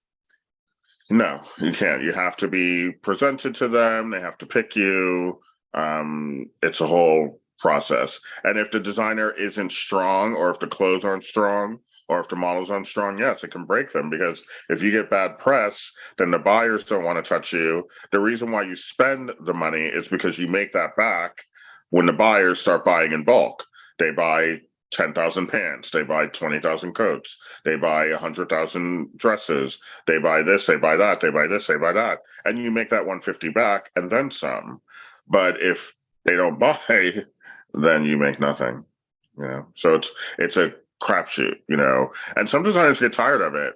They do 3, 4, 5 seasons, and they just kind of break even, and they spend 100 grand, 100 grand, 100 grand. It's twice a year. And kind of after 4 or 5 seasons, if they're not really seeing profits, they kind of just give up, and maybe they'll do something cheaper, like a presentation that doesn't cost as much, where you don't need a DJ, you don't need lighting, you don't need expensive models, that's cheaper. Or they'll do a lookbook, a physical lookbook, where they'll shoot it a couple weeks before shows and then hand it out during shows. It's kind of like a presentation in a kind of like a mini magazine. They'll do that. That's becoming very popular too, because the shows are expensive. So if you're making money from it, like Chanel does big shows, but when you do Chanel, Prada, those big shows in Europe, those shows are $1 million. Americans chintz out on shows. The Europeans don't play games. It's a whole different world over there. Literally. Now, who's in the audience? Because I've seen people that want to become models selling tickets for runway shows or asking if their friends and family can attend. Who's in the audience of those shows? Of real shows? Of a real show. Oh, the editors. How do you know real from fake for these shows? The editors of every major magazine, from China to America. I mean, every country is represented. The PR firms of celebrities. So because the PR firms will go there, see dresses, mark it down, tell their clients, hey, you should be wearing this to the Golden Globes, or this to the Oscars, or this to the whatever talk show you're doing, or this to every premiere you're going to. So that those people are in the audience. The buyers are in the audience because they have to see the clothes move and what they look like. They go backstage, they touch them, they see, what they look like in proper light. Because obviously the fashion show lights are artificial to make them look so they the best. Feel the fabrics and you want to see what it looks like in proper light. The buyers are there because they're the most important, actually. The editors and the buyers are the most important. The editors put you on the pages, the buyers put the stuff in the stores, whether it's, everything from Neiman Marcus to Saks to this to department stores overseas that you've never heard of, Joyce, Purple, all these department stores, Harrods, stuff like that. So they're in the audience. Celebrities are in the front row to get press. They really don't bring any monetary value to the designer, but it gets their name in hundreds of magazines because XYZ went to the show, whether it be Paris Hilton, Kim Kardashian, Beyonce, Lady Gaga. They don't actually bring monetary value. They just bring eyes to your line, which at the end of the day could turn into monetary value. So those are the 4 types of people at shows. Fashion writers that work for the magazines, but they're kind of with the editors, so they kind of sit next to each other because they would never have like Grandma B at the fashion show or Cousin Sue. Okay, so No. no family members would ever be at a real show, nor would tickets ever be for sale. It's not a graduation. It's not college or high school graduation. It's not. Okay. So guys, anytime you see a fashion show online where somebody's trying to sell tickets, run. Okay. And also that goes for magazines, to be on a cover of a magazine. You don't ever vote to be on the cover of a magazine. I know Maxim, and there were some other magazines that weren't really covers of magazines. How many of you guys have ever seen those contests? Anyone? Right? Not real. Well, here's the thing. It's kind of like a 90-10. There are times magazines will do a contest, but it's got to actually come from the magazine and not some random Instagram page or Facebook page, or it's got to come from the magazine where they're looking for a college guy or a college girl for this or that. It does happen, but it's not super common. But it does happen though. So, but lately it's been a rush. There's been a rush of it, and none of it's real. They're just getting information. They're just. I want to be a model. I'm not just going to start, for J.C. Penney's. I want to be on the cover of Vogue. Click here, and I'm going to send it to all my friends. They're going to vote for me. Yeah. Well, there was one recently for Playgirl, like a couple of months ago, and a couple of guys had written me on Instagram. They're like, "Oh, I want to be a model. I'm in this contest for Playgirl." I'm like, "But you can't be, because I'm literally best friends with the editor of Playgirl. I have his number." I texted him. I'm like, "Are you doing a contest?" He's like, "Absolutely not."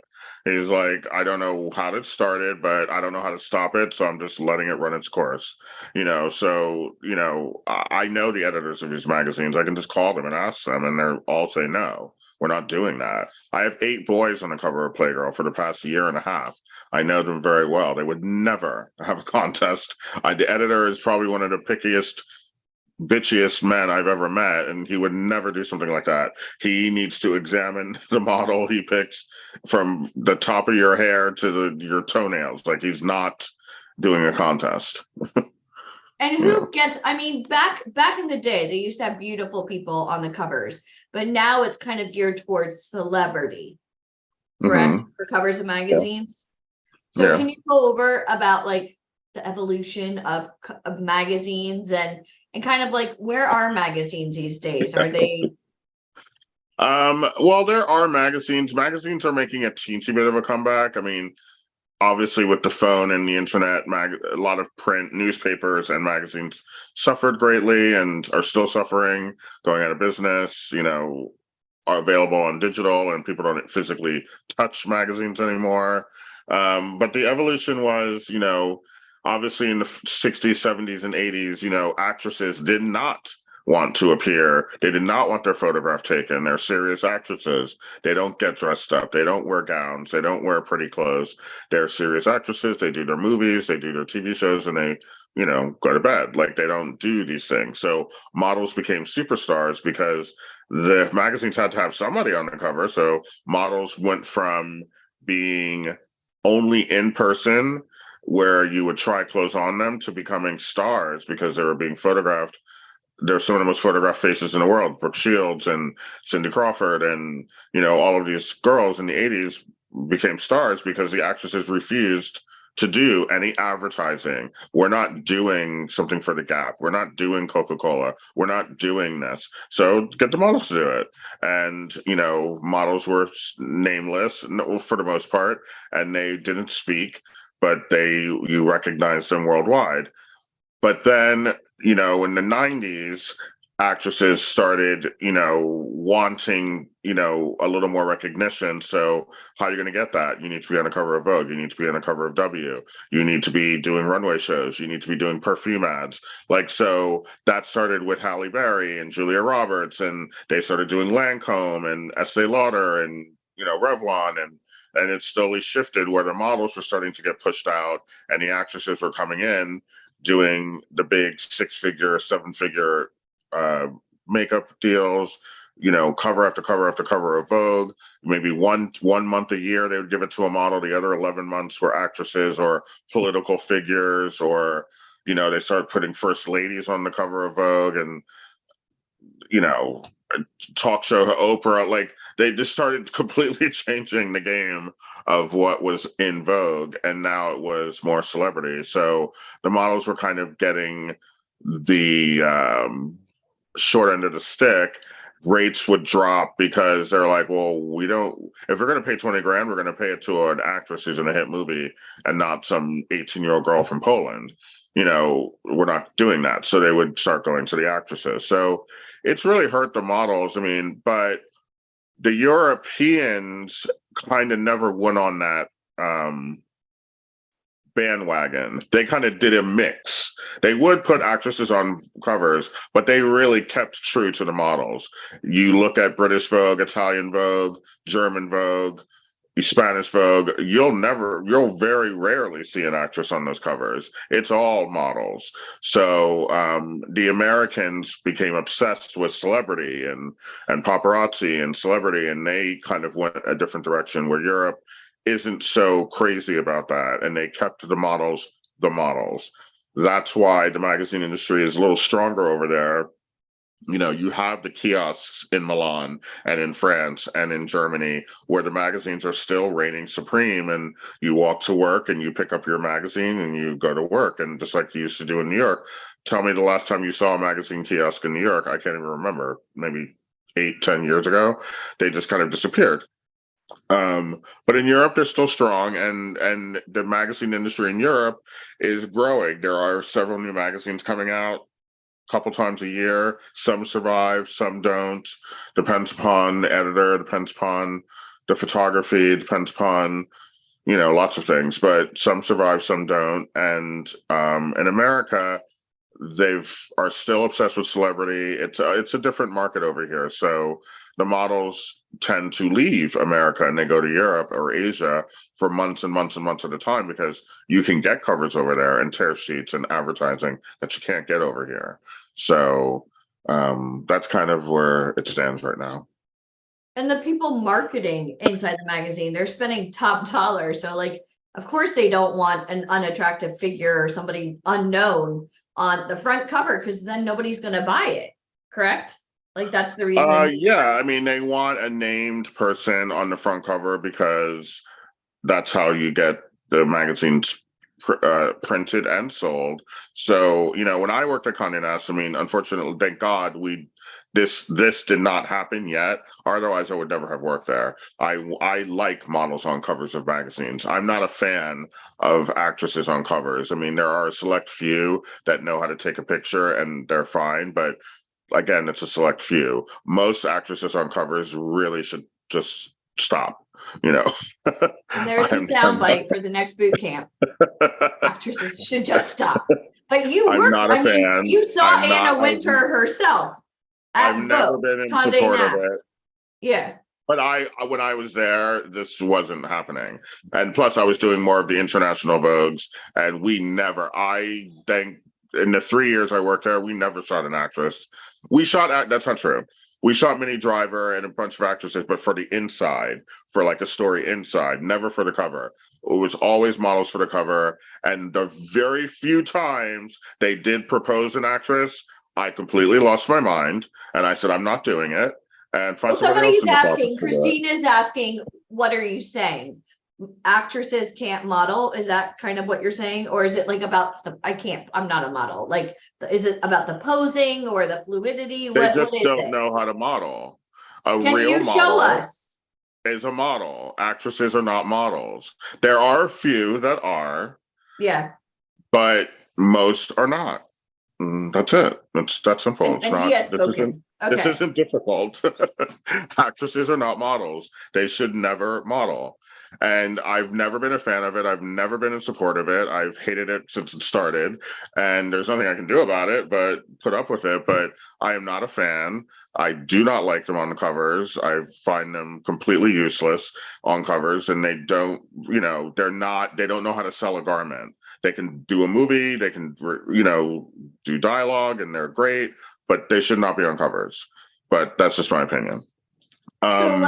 So for an example, when you say sell a garment, and we've had this conversation with some of the people that you brought on from Top Model, the garment is the star, not you. And that's the one thing I think that you're trying to say, that when you're an actor, you're the star. And that it's hard to kind of sell the handbag and not you, and I get why magazines do it in America, because yes, an actress will probably sell more covers than a model, especially nowadays. And so I get it. It's a monetary decision. And so that's their business and they can do it if they want.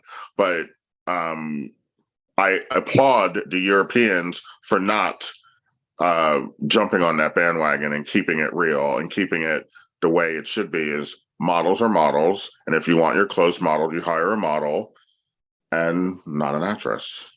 So I'm going to ask some of these questions. How do you feel about starting out as a model then acting? Is it easier to start off as a model then go on to acting? That somebody's asking. Oh yeah, it's much easier. Yeah, it's great. I mean, if you want, if your goal is to act, but you have a nice face and people are willing to pay you for it, absolutely, you should model and then start into acting. There's nothing wrong with that. A lot of my friends are former models who are on television, but it's a great way to get into television because you're already seen. You already have experience with a camera. You already are telling some sort of story, even if it's silent in some way, shape, or form. You already have worked with a myriad of different personalities. So you're way more prepared than someone who did the student play at NYU and has never seen a camera in their life.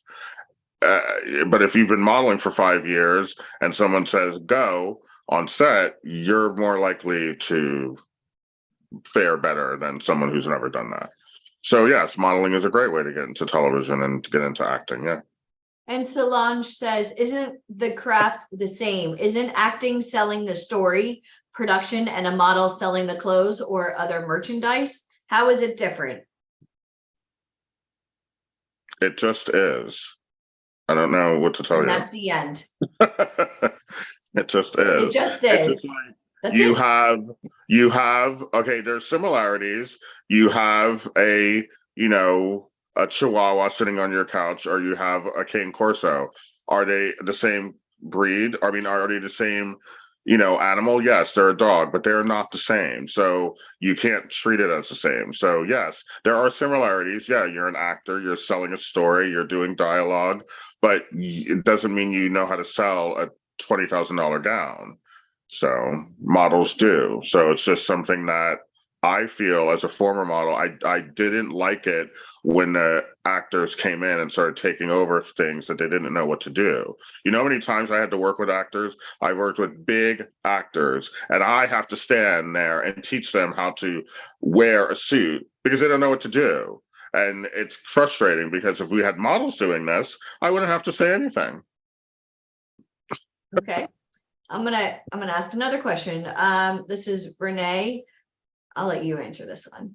What do you think the best way to get a modeling agent is when you can barely get an acting agent? Two totally different. What? Said it again. I'm gonna let you have fun with this one. I didn't hear the second. I'm gonna ask it again. What do you think the best way to get a modeling agent is when you can barely get an acting agent? It really depends on what you look like, where you are, and even if somebody is interested in you. It's not like you're going to McDonald's and going, I'll take the #1 with, can you add it, a large Coke? It's not up to you whether or not you get signed. You have to be what an agent. Yeah, it's not, you're not, I mean, if you can't get an acting agent, it's completely different. It's completely different. That's like saying, I want to dye my hair brown and I'm also looking for a Toyota. Like, yeah, two totally different. It's not the same thing. I mean, there are actors who are amazing. And here's the thing, now with this strike, a lot of former models who went into acting, guess what they're doing this week and last week, and they'll be doing for the next 4, 6, 8 weeks, however long. They're calling up their old modeling agents because, you got to fall back on what you know. Okay. So Carl Litt asked, so then are modeling schools worth the cost or no if you want to model? No, you can't be taught to model. You can be taught on set, you can be shown and mimic, but there's no such thing as a school for it. It doesn't work that way. There's no I've never met a successful model who went to a modeling school. It doesn't really happen. You learn by doing, and a lot of it is natural.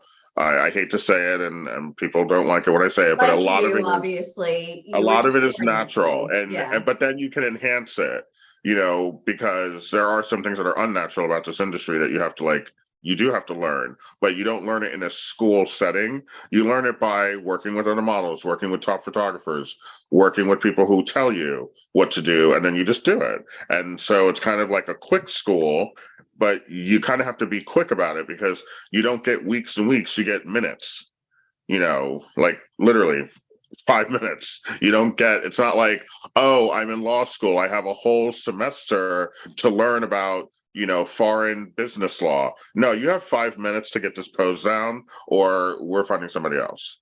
So there's no such thing as like a school. It's kind of like, okay, you're doing that wrong. This is how you do it. Go.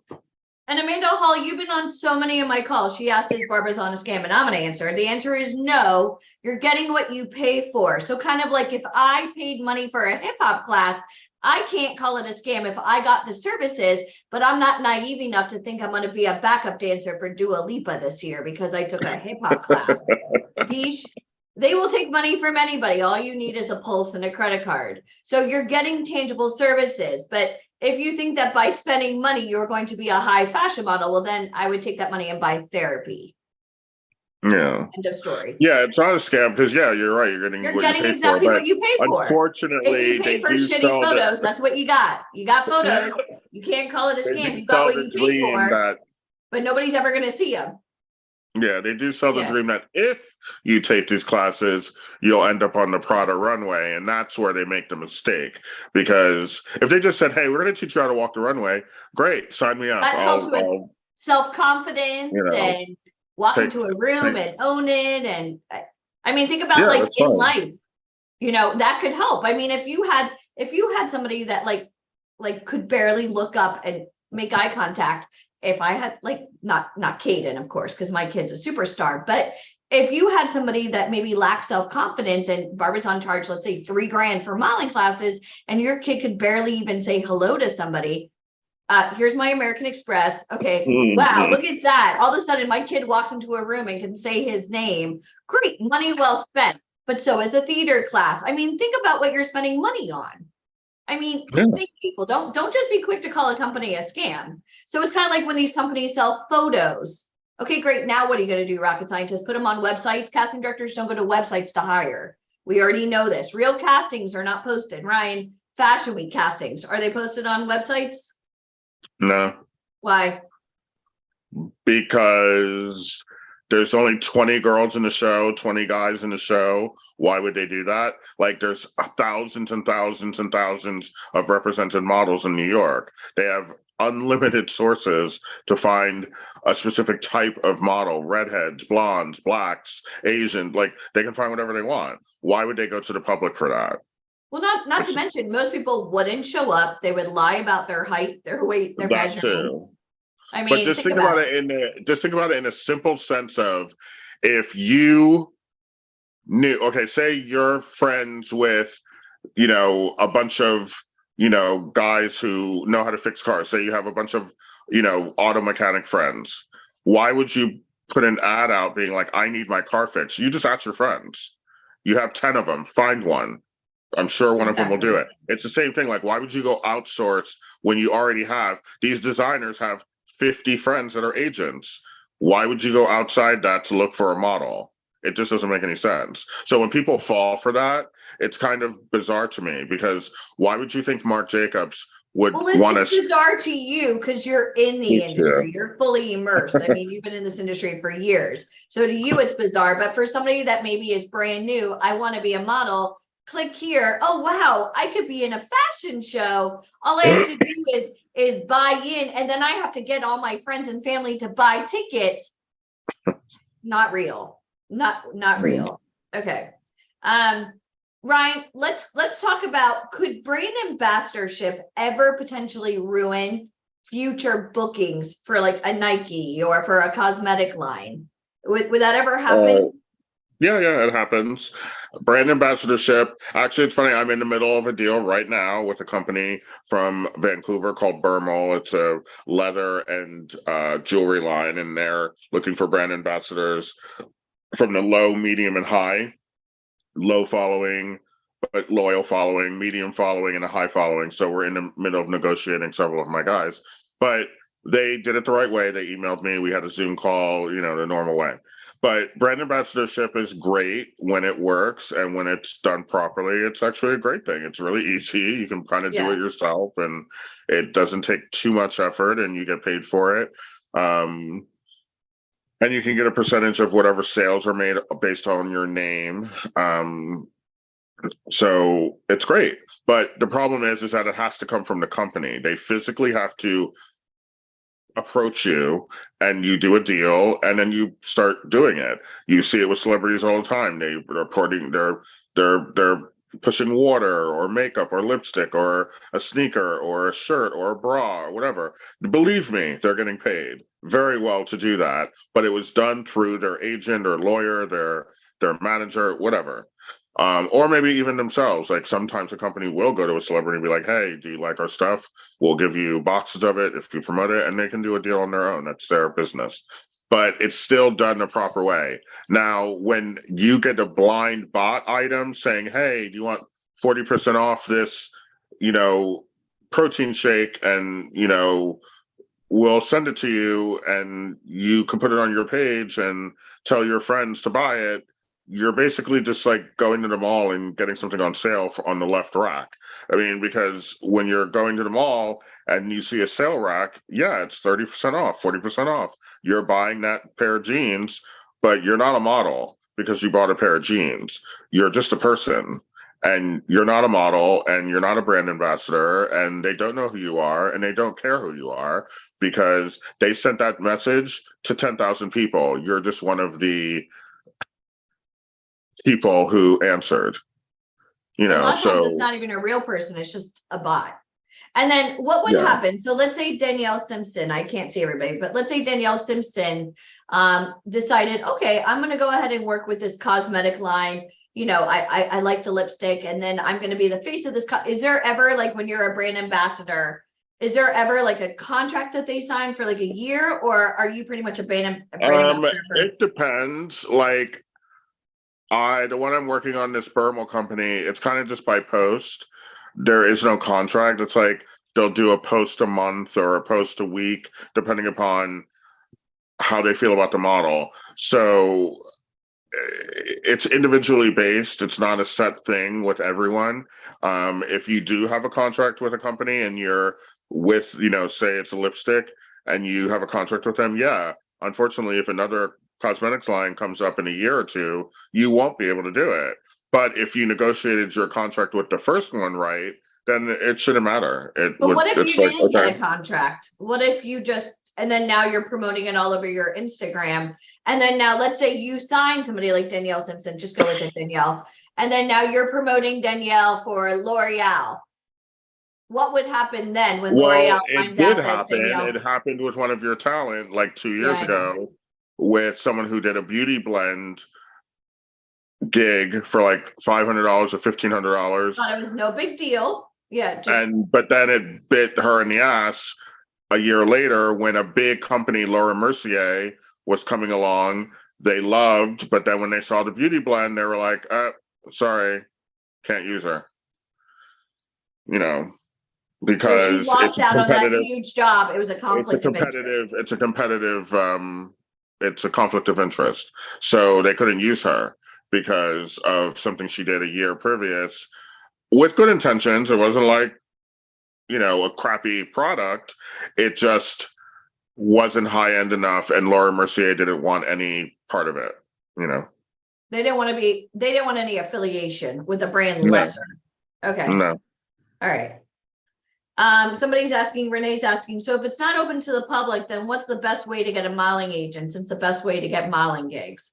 Well, Renee, it really depends on a few things. I mean, getting an agent, it's not just, oh, I need an agent.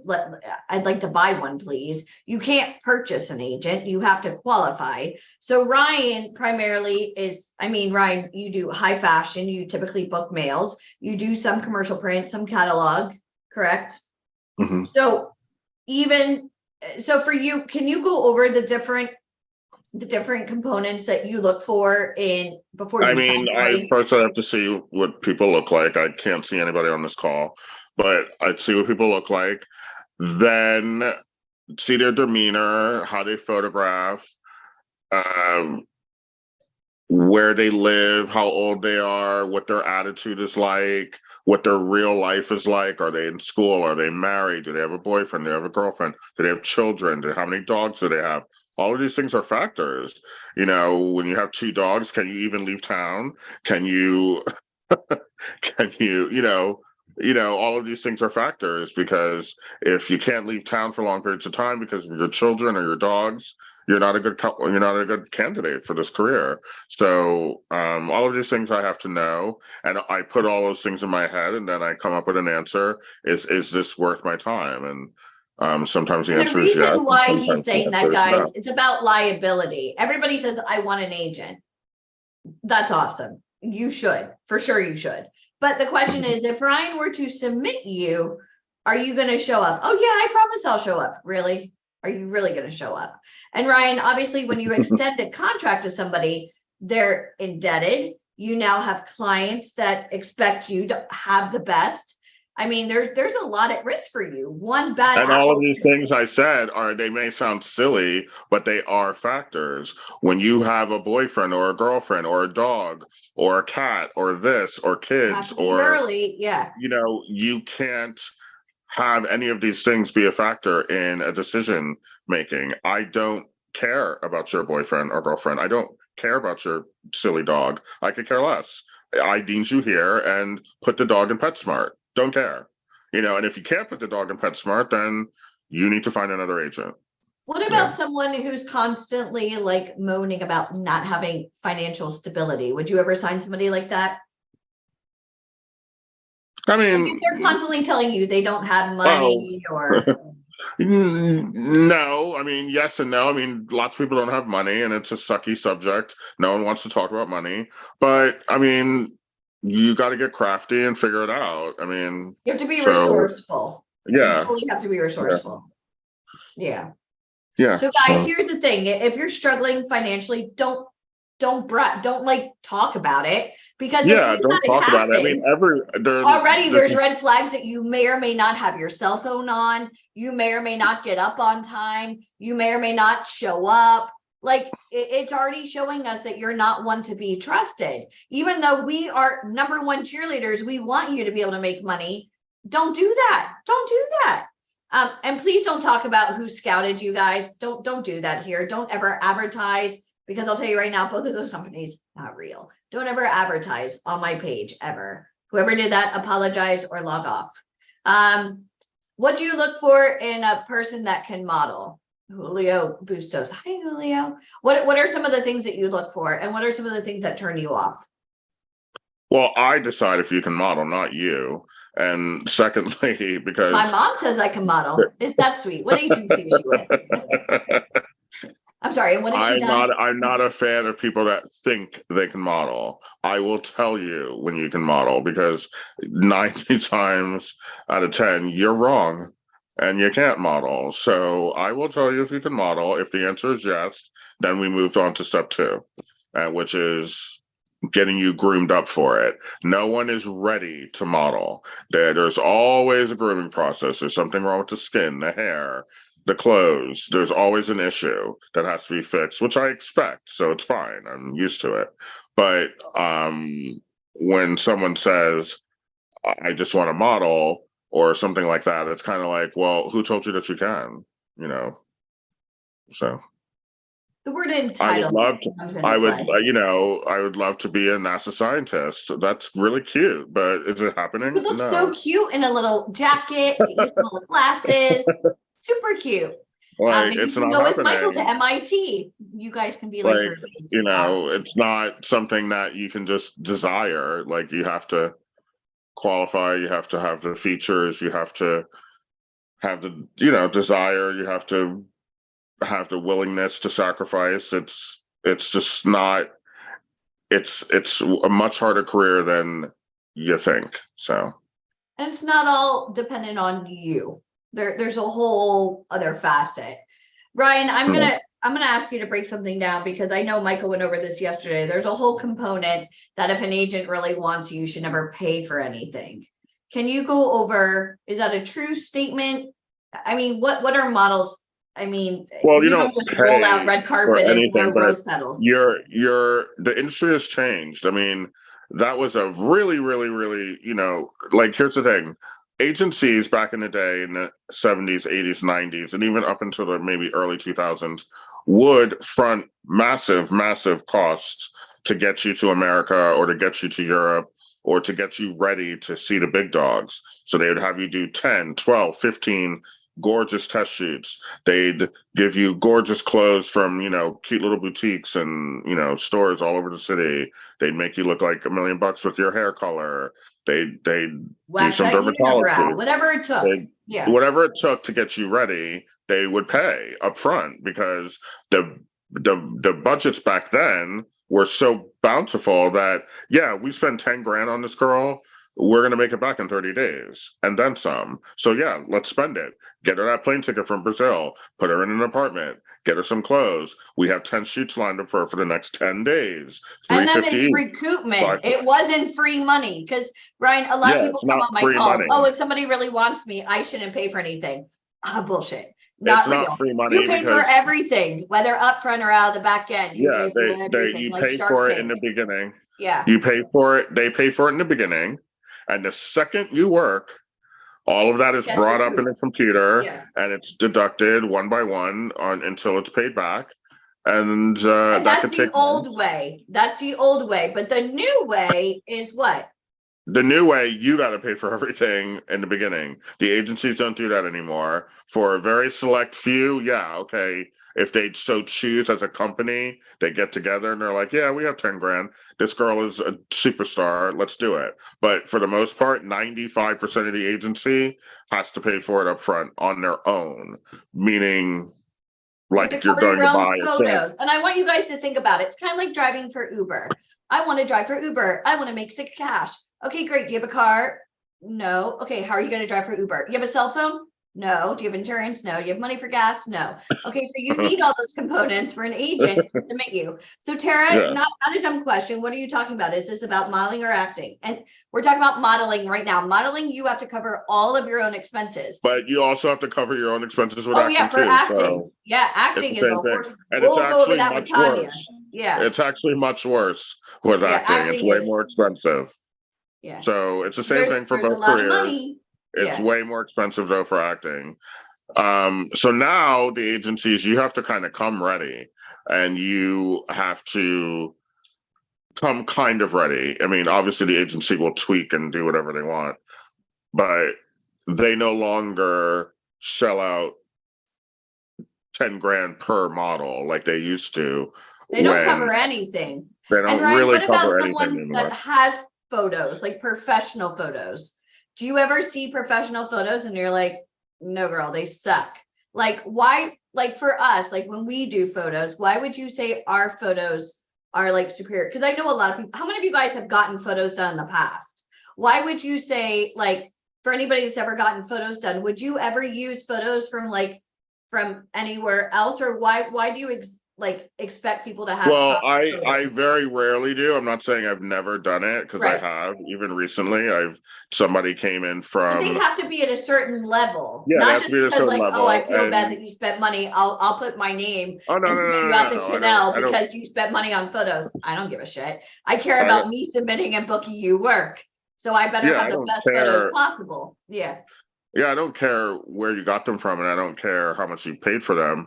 If they're good, I'll admit it. I mean, and there are rare times where I'm like, these are actually usable. I have a girl now, she came from Brazil, and her name is Erica, and she has great photos, and I don't care where they came from. I'm using them, and they're great. But a lot of people get offended. Like, I get people all the time, can you tell me if my photos are good? And I'll email back, as a friend or as a business contact? Because as a friend, you look sweet as a business contact. Hell no, I would never use these. So like, yeah, no, I mean, 90% of the time, no, I'm not using them. And it's because the photographer probably had good intentions, but there was no direction, and the lighting is probably not right. The clothes are probably not right. The hair, the posing. The posing is probably not right. There's a myriad of reasons why I won't use something. It doesn't mean the person doesn't have potential, or the photographer can't be taught, or the model can't be taught. It just means at that time it didn't work and I can't use them. So, and a lot of times, again, not to throw like Barbizon or any of those companies under the bus, but a lot of times those photos are meant for you and for bragging purposes. They're never going to get in front of a real casting director. So those photos are meant for your Facebook and your friends, your parents' friends. They're not meant to yield marketing. Does that make sense? So they're giving you the photos that you want to see. Whereas like when you actually get your favorite dress, like you decided to bring your favorite dress. That's lovely, but the dress is hideous and it cannot be shown. No. But you may like it and we'll shoot it, but that's fine. And you can do that all day long. But as an agent, I can't use it. So you just continue posting it on Facebook, but that's really all. She's the one that paid the $5,000 for the photo. So here you go, sweetie. You look beautiful. And you're like, I would never have dressed this person. They'll never get a casting. The makeup is wrong, the hair, but she's leaving happy. Customer is always right. But for you, you don't care if, let's say, hi, Leah. Let's say Leah, it's not about Leah. It's about, okay, I want to help Leah book work. This is what Leah qualifies for. I'm going to make sure, nail on the head. Leah came to me because Leah says, I want to be a working actor or model. This is what we need to get done. How many of you guys want that? Type nail on the head. This isn't about making you happy. It's about getting what the casting directors want. If you want that, type nail on the head. No, this is not gumdrops and unicorns. This is VIP Ignite, y'all. You can't do this. This is why we're not any other company. So for those of you, I got photos done in Michigan. I'm sorry, is that the New York market? Shush. And the question is, are those photos, are they yielding results, or is that photographer just selling to other aspiring models like you? That's sweet. Because if those photos aren't yielding results, that means that those photos aren't booking work for other people. That means that that photographer solely books to models. And that's not going to help. No. That's why like our photographers, like Juan, for an example, Juan works with Vogue, $10,000 a day. You couldn't even book Juan. So like, right away, even having proximity to somebody like that is going to be such a high level for anybody to work with, because those photos are going to be exactly what a casting director wants to see. And that's the most important thing, not what you want. And if that's what you want, you stay Instagram famous. We're going to help everybody else actually get in the industry.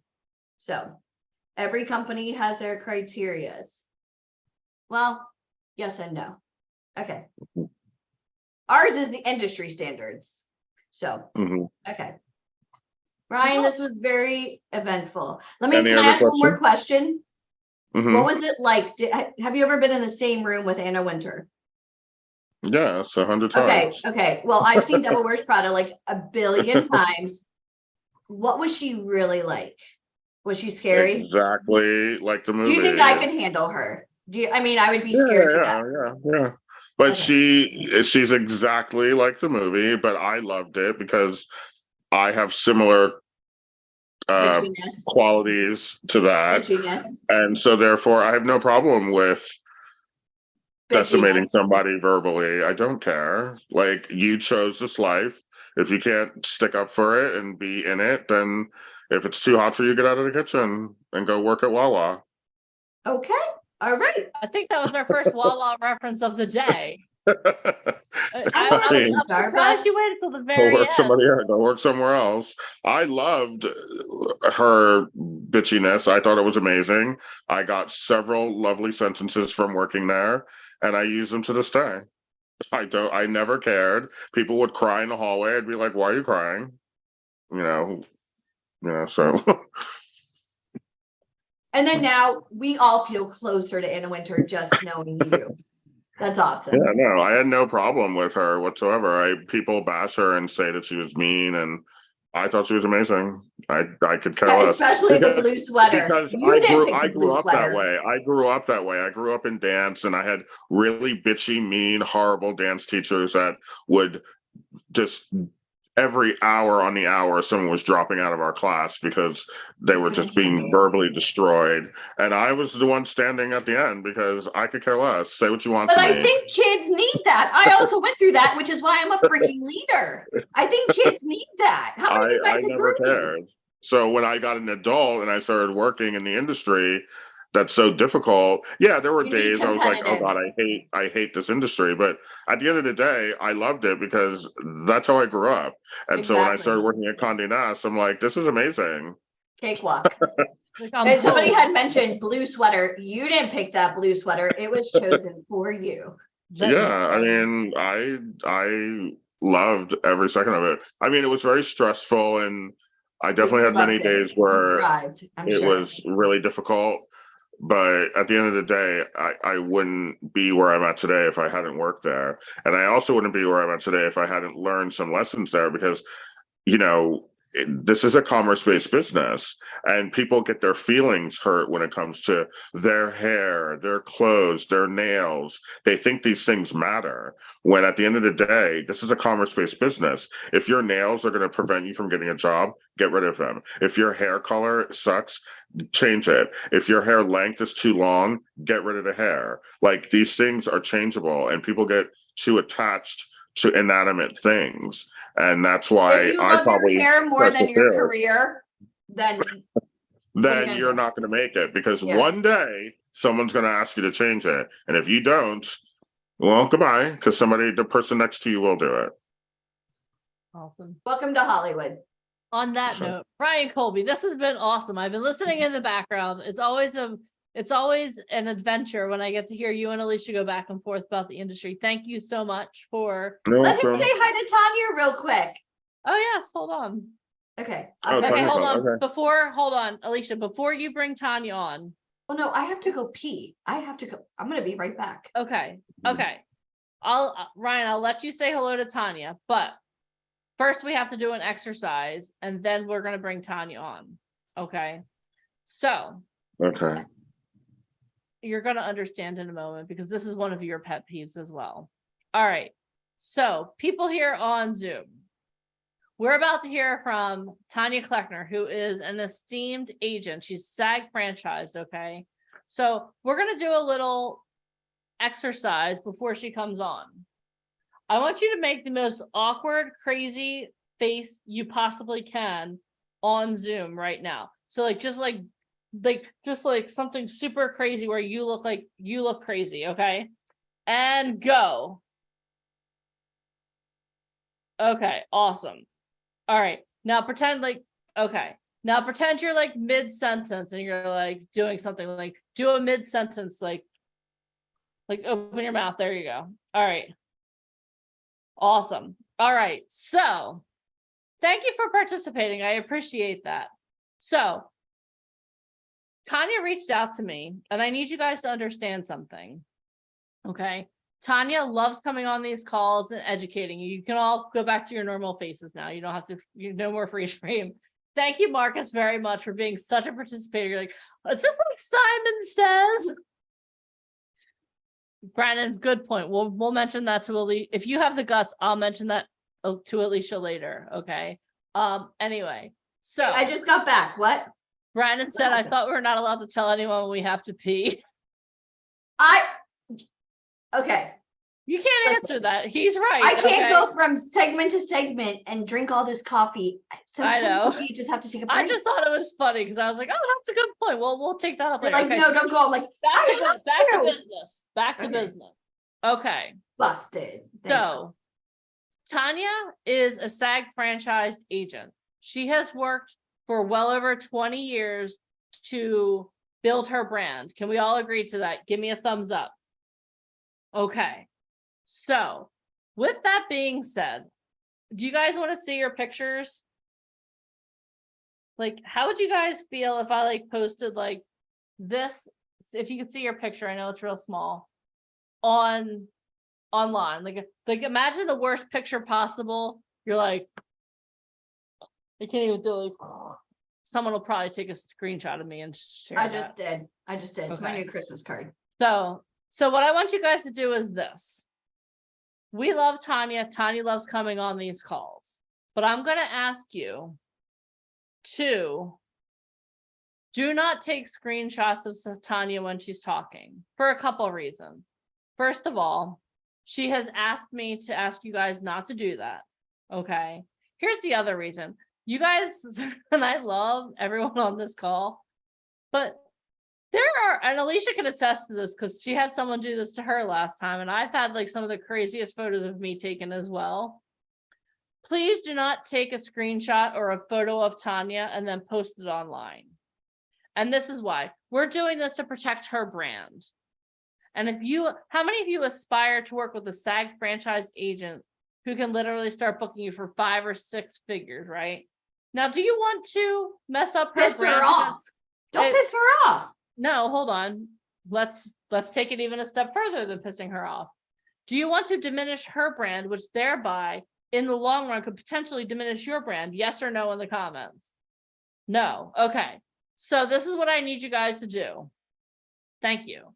I need you guys all to agree that we're going to be Team Tanya and we are not going to take any photos of Tanya. If you agree to this, type hashtag Team Tanya in the comments. Hashtag Team Tanya. Can I get a t-shirt with that on it? Yeah, we can. We'll get that made for Hollywood when we go next May. Cool. All right. All right. So now, with that being said, I would like to introduce the one and only Miss Tanya Kleckner to you. All right.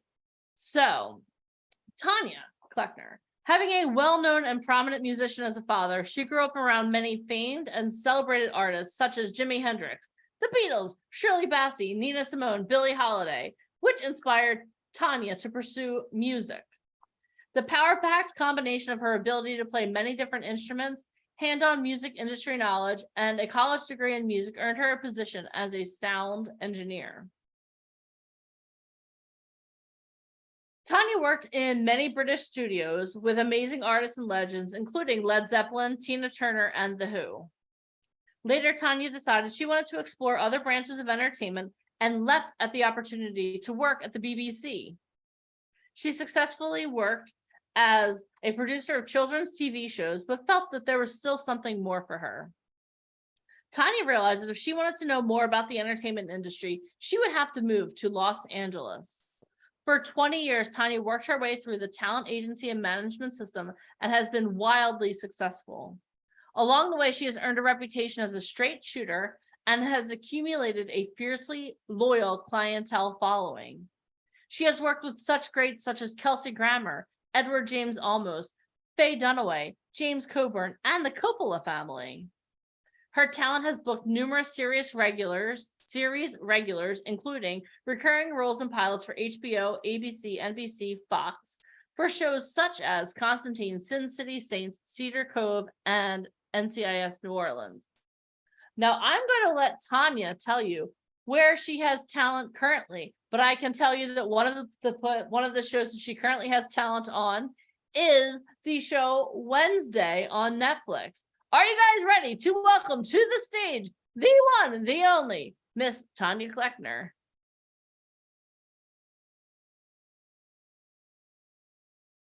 Awesome. She'll be with us. Oh, there she is. Hi, Tanya. How are you? Hi, hold on. There I am. Hi, guys. How are you so doing hot today? where I'm at. Hi. Hi. Hold on. What is the weather where you're at? So hot, huh? What is the weather where you're at? It's like 100, 110. Oh my. I saw Vegas was 122 yesterday. It's insane. It's crazy. It's just ridiculous. I've got to do my resume because I've been an agent for 30 years now, and that resume saying that bio saying 20. Okay, well probably because you sent it to us 10 years ago. I'm going to give you a homework assignment, Tanya. I know. I'll do it because I've got regulars on all. I've got regular on All American. I've got people in shows like the morning show and Stranger Things and This Is Us and shows like that. So yeah, Ryan Colby's asking to be unmuted. I unmuted him. Ryan. Hi. Well, we can't hear you. I have a client, Ryan, who's doing very well. Well, considering the strike. We're in the same city, so it's very hot. Yes. It's really hot. We even have some AC, but it's just like, hey, I'm a woman of that age as well. So, too much information. Okay, great. Well, I just want to say hi. I just finished my segment, so I just want to say hi. Hi. I can't see your face. Where are you? Oh, I'm right here. Hi. I don't see you. I don't see you either. I see a black screen. What? Really? You're hiding. I'm right here. I'm right here. Where are you right now anyway, Ryan? I'm in Santa Clarita. Oh, okay. Yeah. Well, nice to hear your voice. Okay. I don't know why you can't see it. My camera's on. Oh. Nope, it's just a black screen. I don't know what's happening. Anyway, well, I'll let you get started. And actually, I'm going to see Eric tonight at a party, so I'll say hi when I see him. Have fun. Behave. Okay. See you. Okay. Bye. Bye. Bye. So cute. All right. Hi, my love. Hi. How are you? I'm all right. How are you? Good. Nice to see you. We're going to be out there in 2 weeks. I know. I just double checked the dates that you're going to be here last night, actually. So I've got to go out of state this weekend. I was like, shit. So I was like double checking, and I realized you're coming out next week, aren't you? No. Yeah. 10 days or so. Yeah. And I'm bringing your best friend, your little fabulous little fella, little guy. Yeah. Some people have kids and they're worried about how their kids are going to interact with a Hollywood agent. My kid went to not only a party, but a VIP party, and Tanya got to meet Caden for the very first time, and he's 2. Tanya, he was pretty well behaved, right? He was very well behaved. Yeah, he was the star. He was the star of the event. He was good. He's my kid. He was very shy. Yeah, right. Okay. He was dancing. He was putting on people's hats. You guys, Mike Trash. He was giving Mike Trash hugs. He's already working the VIP. Yeah. He'll do a master class for anybody here that wants to know how to work a VIP section. Yeah, he was great. 2, almost 3. Anybody want to come to his party? We'll be working on invitations. Yeah, he was 2 going on 33. 32, should I say. He's an old soul. He is. Yeah, tell me about it. All right. So speaking of old soul, let's talk a little bit about your childhood. And you had people like Michael Jackson, like in your not Michael Jackson. No, like Diana Ross. Like you knew people like. Well, my dad did, but like they were kind of like in your life. So can you talk a little bit about your childhood and how, like, what led you to California? And well, I kind of grew up in a very musical household. I mean, my dad had parties, and he was in a band that was very kind of musical. A lot of people used to jam with him at the house, and like John Lennon and people like that would come over. But to me, that was John Lennon. Yeah, like that was like, okay. All right, just yeah. I didn't know who these people were. These were people smoking in the house and drinking and having elaborate parties. But it was a wild time, and I had very good parents, and I had a great time. And so I was very musical myself, and then it was a good time. I had wonderful parents. They kind of kept me away from that. But I used to like watch the parties when I was younger. I just kind of wanted to work behind the scenes more so than be in front of it. So I went into sound engineering because my dad was actually a record producer as well. And so I enjoyed that part because I have like a really good ear for sound. And so then I moved out here to just carry on pursuing that. And then I kind of needed money very quickly. So I kind of joined a temping agency basically. And the first job was to be an assistant to be a receptionist at a very big agency. I don't know if anybody's seen the miniseries, The Offer. And that was with a story based on the true story of Al Ruddy and Betty McCarr. And these are the 2 people that got the film The Godfather made. And one of the agents there was a woman called Betty McCarr with Al Ruddy, the Godfather made, and she was one of the agents that I landed on the desk. And I just never left there. I became the assistant there. And I kind of rose up to become a junior agent within 2 years, and then a senior agent, a couple of years later, and I stayed there for many years.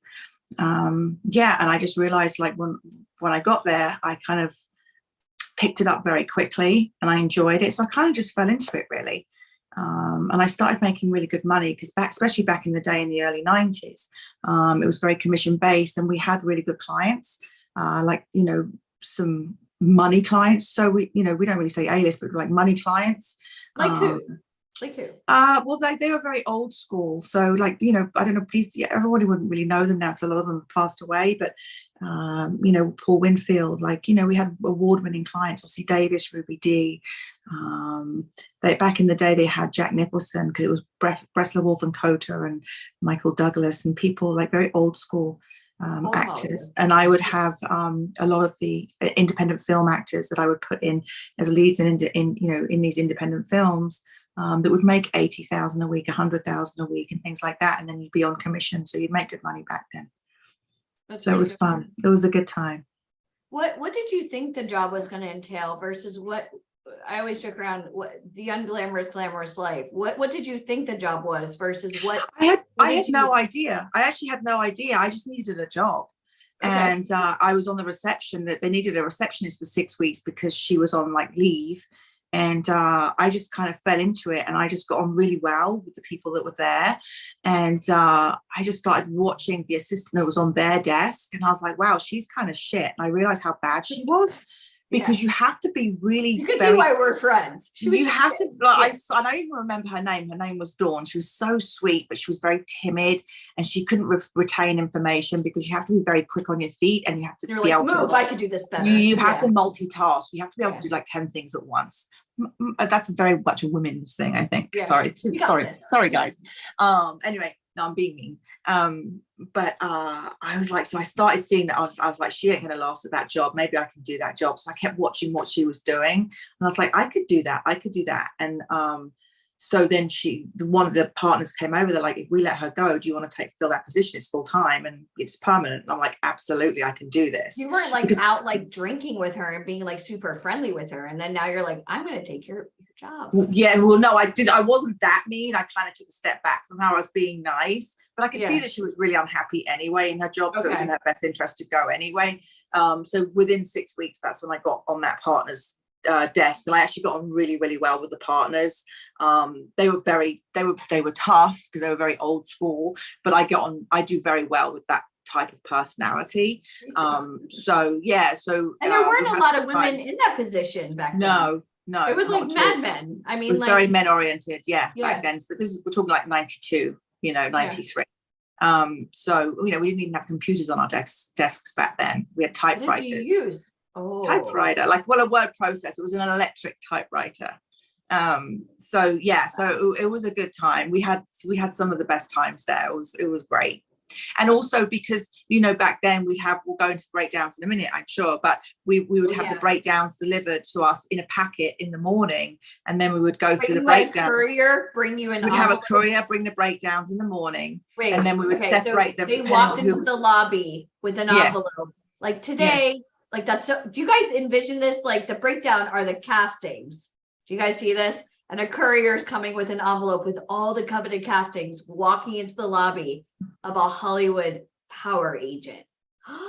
Yeah, it'd be great. And then we'd have until 1:30 p.m. to get all our submissions out. We'd type up the letter on our electric typewriter, and then put the pictures and resumes, hard copy pictures and resumes in the envelopes, and then we'd have all the packages done by 1:30, and then the courier would come back, pick all the packages up, and then take them out to all the different studios. And then once they were all delivered by 3 p.m, then we'd get on the phone and then send all our pictures out and then get all the auditions, and we'd have them out, all the auditions out by 6:30, and then we'd go home, and that would be it for the night. Done. This is why I think probably most people had bar cards and cigarettes at their desk. Oh God, yeah. See? Yeah, we could smoke in the office back then. It was great. Have a little scotch. It was fabulous. I knew it. Okay.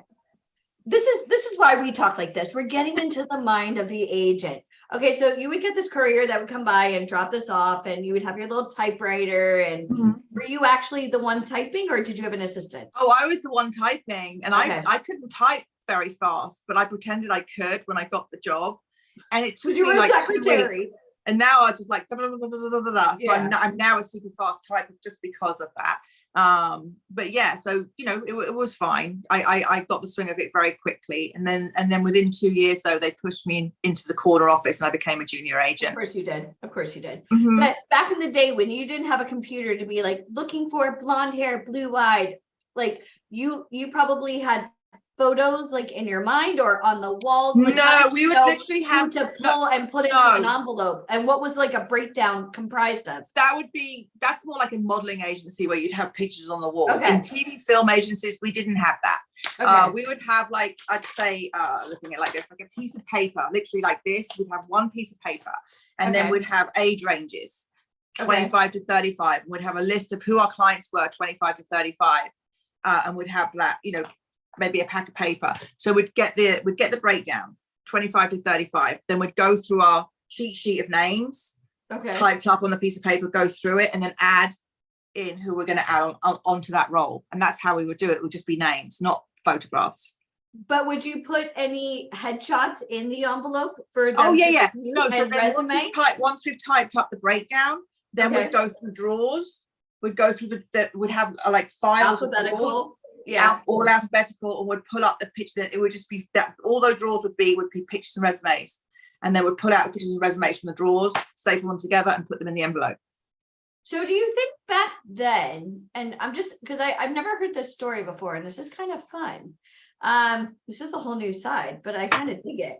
But do you think? I mean, it must have been expensive as shit, like to get headshots printed. Yes. And then not only did the actor have to pay for their own headshots, but then every single time you had to put it in the courier, you had to charge them, right? For the mail service or no? No, we would pay for that. So we would pay. Okay. We would have a one-time, it would just be a one-time monthly fee with what we would call go-between. They were called go-between. They were part of breakdown services. And that would just be a one-time fee. We wouldn't charge the actor every time we put the submission in. If you did it 2 or 3 times a day, I'm like, shit, that would add up. And also it would be so hard to keep tabs of who we've put in the submission and things like that. It would just be a one-time fee for breakdown services. So we could send as many submissions out as we want. A monthly subscription. Yeah. But it wasn't digital. So you physically had to put it in an envelope. They'd come by and pick it up. And then you would have to wait for that envelope. I guess it was like either I'm thinking New York because, you know, I lived in the city, but like on their little bike.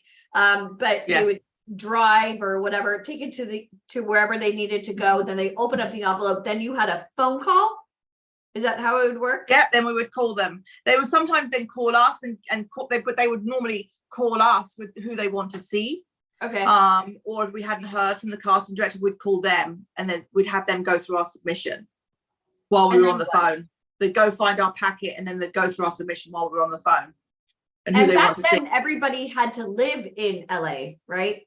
You had to live in LA. And also as well, sometimes the casting director would call us, well, they would call us daily and say, okay, we want to see this person, and this person's tape. So then I'd have to go back to the back room into the library where all the VHS tapes were of the clients. Like Harry because Potter. Because their demo reels would be on a VHS tape. So we would always ask for about 8 VHS tapes of their reel. So then I would go and pull the reels of the clients and then would have to log those reels out. So we knew where those reels had gone. And then we'd put them all in an envelope and then would have them courier to whichever studio that was going to. And then about, 5 or 6 days later, I would then call the studio and say, okay, I need to pick this reel up. Very different world. You guys are glad that now we're doing things digitally. If you are type digital, it was a lot of work. But a few times I would send a reel out. And then the reel sometimes would get lost at the studio. So the client would say, hey, do you have that reel? I'm like, no, the Paramount lost it. They're like, well, that was my only reel. That was my master. Oh, no. So I'd be like, well, then why the fuck are you giving me your master reel? Friends. Not my fault. Yeah. So why would you do that? Why would you leave your master reel at an agency where you know we're giving them out to the studios? You're the idiot, not me. Yeah. Yeah. That happened a few times. I was like, oh shit. Why don't you go to Paramount and try looking for it? It could be anywhere. Here's the map. I didn't say master on there. I didn't know. Yeah. Master asshole. Okay, let's continue. Yeah. You should see us when we have drinks in us. Anyways, let's keep going. So back in the day, so again, you would send over. So now let's take us to this century. So now we're in a digital era. Don't say that. It makes me feel old. Well, no, because we're like the same age. But so you now get digital breakdowns, not coming from like, the post from 1750. Yeah, you're getting breakdowns via email. Now, are these breakdowns? And again, I get a lot of people on here. We have a lot of newbies on here. So hi, newbies. We get a lot of people that join like these websites like Backstage and 99 and Actors Access and all these websites, Casting 360. And they think that they can get speaking roles for major motion pictures and TV shows on their own. Can they? But rarely. Like indie films, student films, web series, extra work, like principal background they can get on their own. They can. But TV shows with TV breakdowns shows for speaking roles. Yeah, no. Yeah. We can. It's rare. Okay. Sometimes those things, Unless they'll they'll lure you in, and then they'll want to charge you, to come and join that company or something. Yeah, exactly. Thank you. Yeah. We're doing a Marvel casting. It's like the worm. Oh, we got 10,000 people there. Okay. Yeah, be careful. Yeah, not real. So when you get a breakdown, can you go over what a breakdown now looks like in this? They actually look the same. They actually look exactly the same, except they're online. And basically a breakdown is, it will come to me. I'm SAG. We're licensed with the state of California, so we're allowed to receive the breakdowns from the casting directors, which others, the public, don't receive. And that's vetting. You don't just get them. It's a vetting process. Yeah, we have to show, breakdowns. You show you're legit and you're licensed through SAG-AFTRA. Yeah. So we get the breakdown. So we'll get breakdown like from Stranger Things, from casting, and it will basically have people on. Yeah. So we'll get who's producing it, who's directing this particular episode, which episode number is it, So say if it was, I'll go back, if it's season 2 and it's the first episode, it will say 201. If it's the third episode in season 2, it'll say 203. So we know which episode it is in that season, that kind of thing. Who's directing that particular episode? The producers, casting director, casting associate, casting assistant. Then it goes down, and then it will say the guest star for that particular episode. And then it will kind of go to a smaller guest star, then it will drop down to a co-star. We don't normally do any smaller roles. I don't do any under 5 lines. Because you don't make money, and you like to make money. Yeah. Could these actors make? Let's do star, co-star. Let's do the breakdown. Guest star. Well, it depends. A guest star on so let's do a procedural show. So like a guest star on NCIS, which is a primetime CBS procedural show. They'll buy you for 8 days. Or like a Law and Order as well. They'll buy you for 8 days. Primetime show. That's $9,522 for 8 days. Because it's a 1 hour, so they buy you for 8 days. Anything that goes over the 8 days, they do what we call prorate you. So that's 9 days. Well, you know what that means, right? You do. I know, Ali, but seeing everyone else does. Well, no, tell everybody. Tell everybody okay. That. Yeah. So when they prorate you after 8 days, it's basically, you think about it, 9,522 divided by 8, and then that's your fee for day 9, day 10, day 11, day 12, blah blah blah. But normally they wouldn't go over that.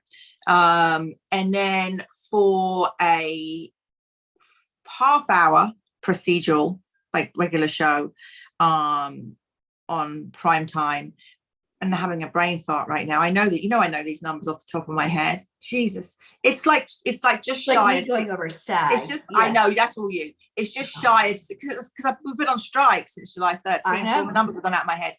So it's just shy of $6,000 for a for a half-hour show, and then they normally they do buy you for 5 days. It takes about 5 days to shoot a half-hour show, and again, if they go over, it's prorated, which they generally don't on a half-hour show. That's for a guest star role. Now, if they buy you for a co-star role, and they want to buy you on a weekly, which is a smaller role, still can be a nice role, but it's a smaller role. It's not like you're the star of that episode.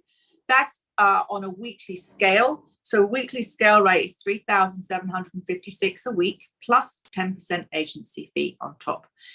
If they want to buy you on a 1 day co-star scale, it's $1,082 per day. So, I work by 10% in my head. So you have to think about it. I want to book my clients on those guest star top of show roles because that's $9,522. So I'm making $952 for each one of those jobs, as opposed to those 1 day scale roles, which is $1,082. So I'm making $108 on each one of those bookings. So those guest star top of show jobs, I want to book. It's nice to book those daily. My clients, I do book a lot of those, pretty often. But ultimately, I want to book those guest star occurs. So, the clients are on those shows consistently. They're recurring on those shows, but the money is in series regulars. So I have series regulars on shows like All American and Wednesday, where, these people can make, and I'm not giving any quote, any of these, what these clients make, but if you're a series regular on a show, you can make anywhere $25,000 to $100,000 an episode. I want everybody that's to what type I'm making. 25,000 to 100,000. So when I have people bitching and moaning, I don't want to spend money on headshots. Well, you need to spend money on headshots in order to get submitted for $100,000 job or $100,000 per episode. Now you're not going to get $100,000 an episode if you don't have a resume. Exactly, but build on that. But it's an investment. We can renegotiate. Exactly. So, and we're going to go over investment in a minute because it's like my jam. Yeah. But I think people are still under the impression if somebody really wants them, they should never have to pay for anything. And modeling, back in like the 80s, if you look like Christy Brinkley, maybe somebody would cover. But acting agent, you don't pay for anything. No, we don't pay for anything because we only take 10% of your fee. So you Modeling don't pay for agents training? take a lot more. We don't pay for training. Headshots? You don't pay for nothing. No, I work for free until you book something. So I'm busting my balls pitching you on all these TV film jobs until you book a job. And that could be a year, it could be 2 years until you book a job. So you imagine all those hours I work for free until you might book that 1 day co-star of $1,082 and I'm making $108. You have to invest in yourself. And it takes me a while before all those hours I've worked for free until that comes back to me. Exactly. So somebody just asked, how do you get those big paychecks? Well, there's a formula. You got to how do you get those big paychecks? You trust. You work hard. You need to be in class. You need to be really good. You have to invest in yourself. You have to be in class consistently. Training is key. So if you have nothing on your resume, you need to have those classes on your resume, because if you do a really good audition tape, that's great. But the first thing those networks and studios are going to look at is the training, because why would they hire you if you don't have any training on your resume? Why would that network and studio hire you if there's nothing on your resume? If they want to put you on the show that's costing them millions of dollars, why would they trust that you're going to do a great job on set? You could have just got trained for that great self-tape, but when you walk on set, you're going to have no idea what you're doing. So why would they hire that next person who's got a ton of training and then they're going to know exactly what they're doing when they walk on set? So what they do is, because it's a self-tape, they'll give you a callback via Zoom, and then they're going to work with you on that Zoom. They're going to play with you. They're going to redirect you. They're going to change things up. They're going to see how quickly you think on your feet. And that is when your training comes in, and they're going to see how well you do. So that's how you start getting the big paychecks, because you're going to be really good at your craft. You're going to be exceptional at your craft. And that's how you're going to start making money. We have the exact formula. 6 Tony Awards, biggest agents in the world. We know what we're doing. Yeah. We literally comprise the best of the best of the best, and we bring them here. There you go. Exactly. That's it. I mean, it took we didn't just become friends. I mean, we met through Ryan Colby, but I'm sure like, I was like, oh my God, I need to be friends with you. And you're like, why would I want to be friends with you? Because at first I needed you and you had no idea who I was, but it has to be a trust factor. And kind of like what Deneen said before, you're never going to put your name on something and your reputation unless you truly believe in something. So you don't just sign people because they want to be signed. You're like, right. It's my reputation. No. So I'm going to go over the casting process with you. I'm going to put you in the hot seat, which I know you love. This hot seat. But you love it. You love it. I do. I love it. Okay, good. So we had Aaron on yesterday from Apple TV, and we went over a little bit yesterday about when you get a breakdown via email, I know time kills all deals. Obviously, you want to submit over everybody quickly because you want them to see as many people as they can from you. Yes. You don't want to wait those, until the deadline, because they may find somebody immediately that they love and they're like, next. It's kind of like looking at prom dresses. I already found the first one. I don't need to go to 10 other stores. I'm good. Right. So when you're submitting over what? You're submitting over an actor's headshot and a reel, right? Because they're physically not going into the production offices.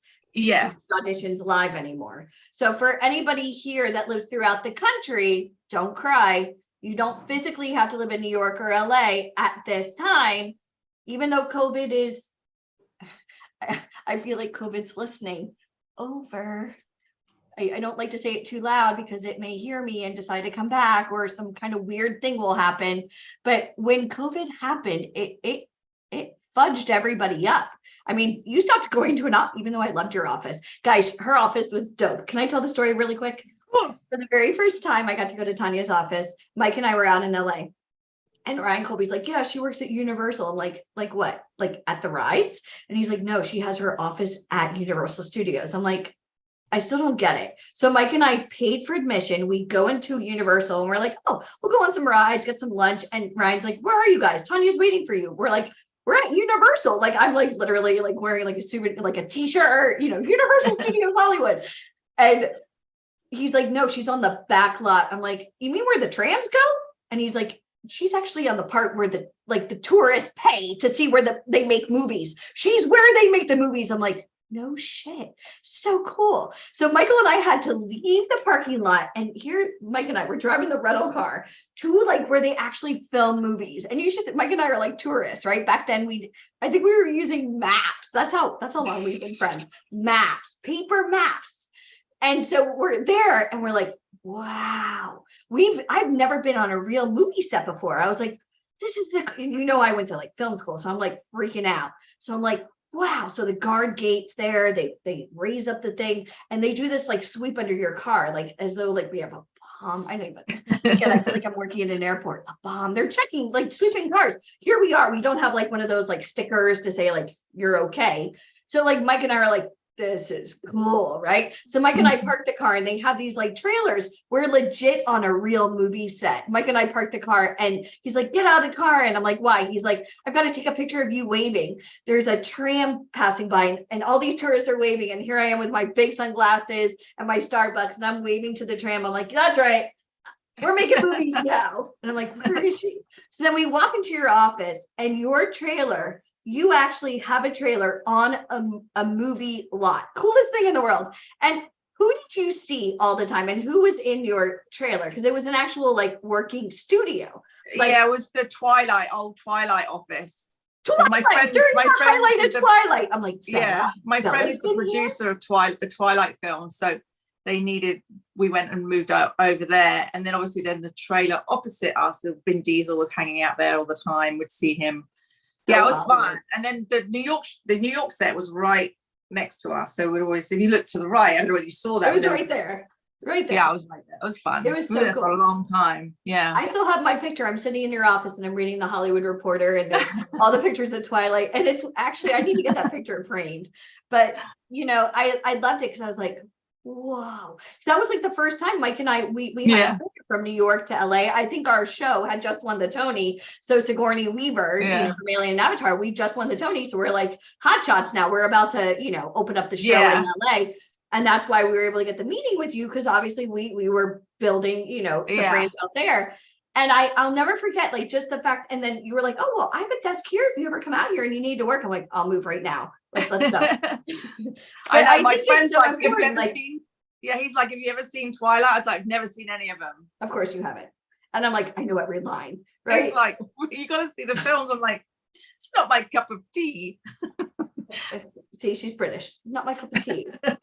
But how many of you guys would be freaking out? Like, I'm totally fangirling. So I'm sure you guys are vicariously living through the story, but I'm freaking out. This is like my ultimate Hollywood moment here. And I'm like, whoa. And then you were as sweet as anything. And I was like, thinking Ari Gold entourage, like, oh, she's going to be a beast, And I love the fact, and you're like nailing the head. And we always talk about this. You either like somebody or you don't. Like, yeah. You said this to me many times because you come out to our Hollywood events, and I know you're also coming out to our New York event. But you always tell me you watch people before they even open their mouth, and you'll say to me a lot, I like that person. They have good energy. Are they good? And you watch them. Is that important to you? Because I know you can see everybody on Zoom right now, and you watch. Yeah, I watch people, and I can tell if I like somebody or I don't. I'm that person. And if I don't like somebody's energy, I'll stay away from them. Like, How many of you guys are like that? I'll keep my distance. I don't have time for bad energy or somebody that just don't feel someone's quite right, or they just feel negative, or they just want to do this because they feel like they're the best thing since sliced bread. I don't know whether you say that in this country. Do you? Yeah, I say it all the time. Okay. And they just don't want to put all the hard work in and things like that. I just don't want people wasting my time. I'm too old for that shit. But that's how I feel when somebody's like, I want an agent. I'm like, yeah. So I don't want to be angry. I don't have time to be angry. I don't want to be a bitch to anybody anymore. I don't want to deal with that shit. It's either I like you or I don't. If I don't like you, then just don't talk to me. It's done. I'm like, yeah. And you can see now why they go through me to do a vetting process, and then I give them to you. And I'm like, okay, they've been blessed. Here you go. Okay. I'm too old and too tired now. No, you're not old. What are you talking about? Stop. Don't talk about my friend like that. Okay. So let's go over the casting process. So you get this breakdown, and you get people that obviously you're signing people that are real actors, not impersonators, that can handle this business. Yeah. So you're not signing somebody, oh, I want an agent. And you're signing people that have real headshots. They must have real headshots before they come to you. You're not signing anybody brand spanking new. They must currently be in class. We already went over this. Thank God, we started Rising Star Academy. Yeah. So we got that covered. I want an actor that has the tools for me to sell you. Like, I'm a saleswoman. That's who I am. Yeah. And when I'm selling somebody or selling a client, that client has to be the best that they can be at that point. It's taken me so long to build, like you said earlier, to build my brand, that the casting directors trust in who I'm selling. Yeah. I'm not going to sell shit. I'm going to sell someone who's really good. So I need to make sure that the people I'm representing are really good at what they're doing. So when I'm selling an actor, they need to have great headshots. Their resume needs to be well put together. If they don't have a reel, don't force a reel. I don't want some shitty low production reel put together. You can just have a self-tape that's a minute long, but it really showcases your talent. It shows great layers in your acting ability. We can even if you've never been on set before, it's okay. That's it's fine. Okay. It needs to show how great you are as an actor.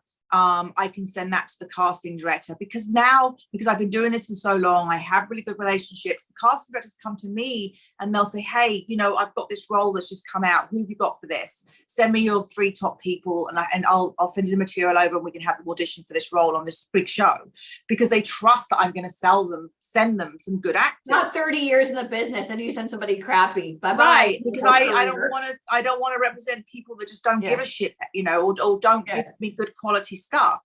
And and when I do meet an actor, like I've said to you before, like, oh my God, they look amazing, because I know what the buyers are looking for right now. And sometimes they're just naturals. And the studios. Yeah. And then I'll speak to them and they're like, yeah, I'm thinking about, I think I can be an actor. I just kind of, I want to dip my toe in it. No, okay, because that's like me saying, yeah, I think I could sell you. I'll dip my toe in and see if I can sell you or not. No, you either want to be an actor or you one don't. toe means nine other toes out the door.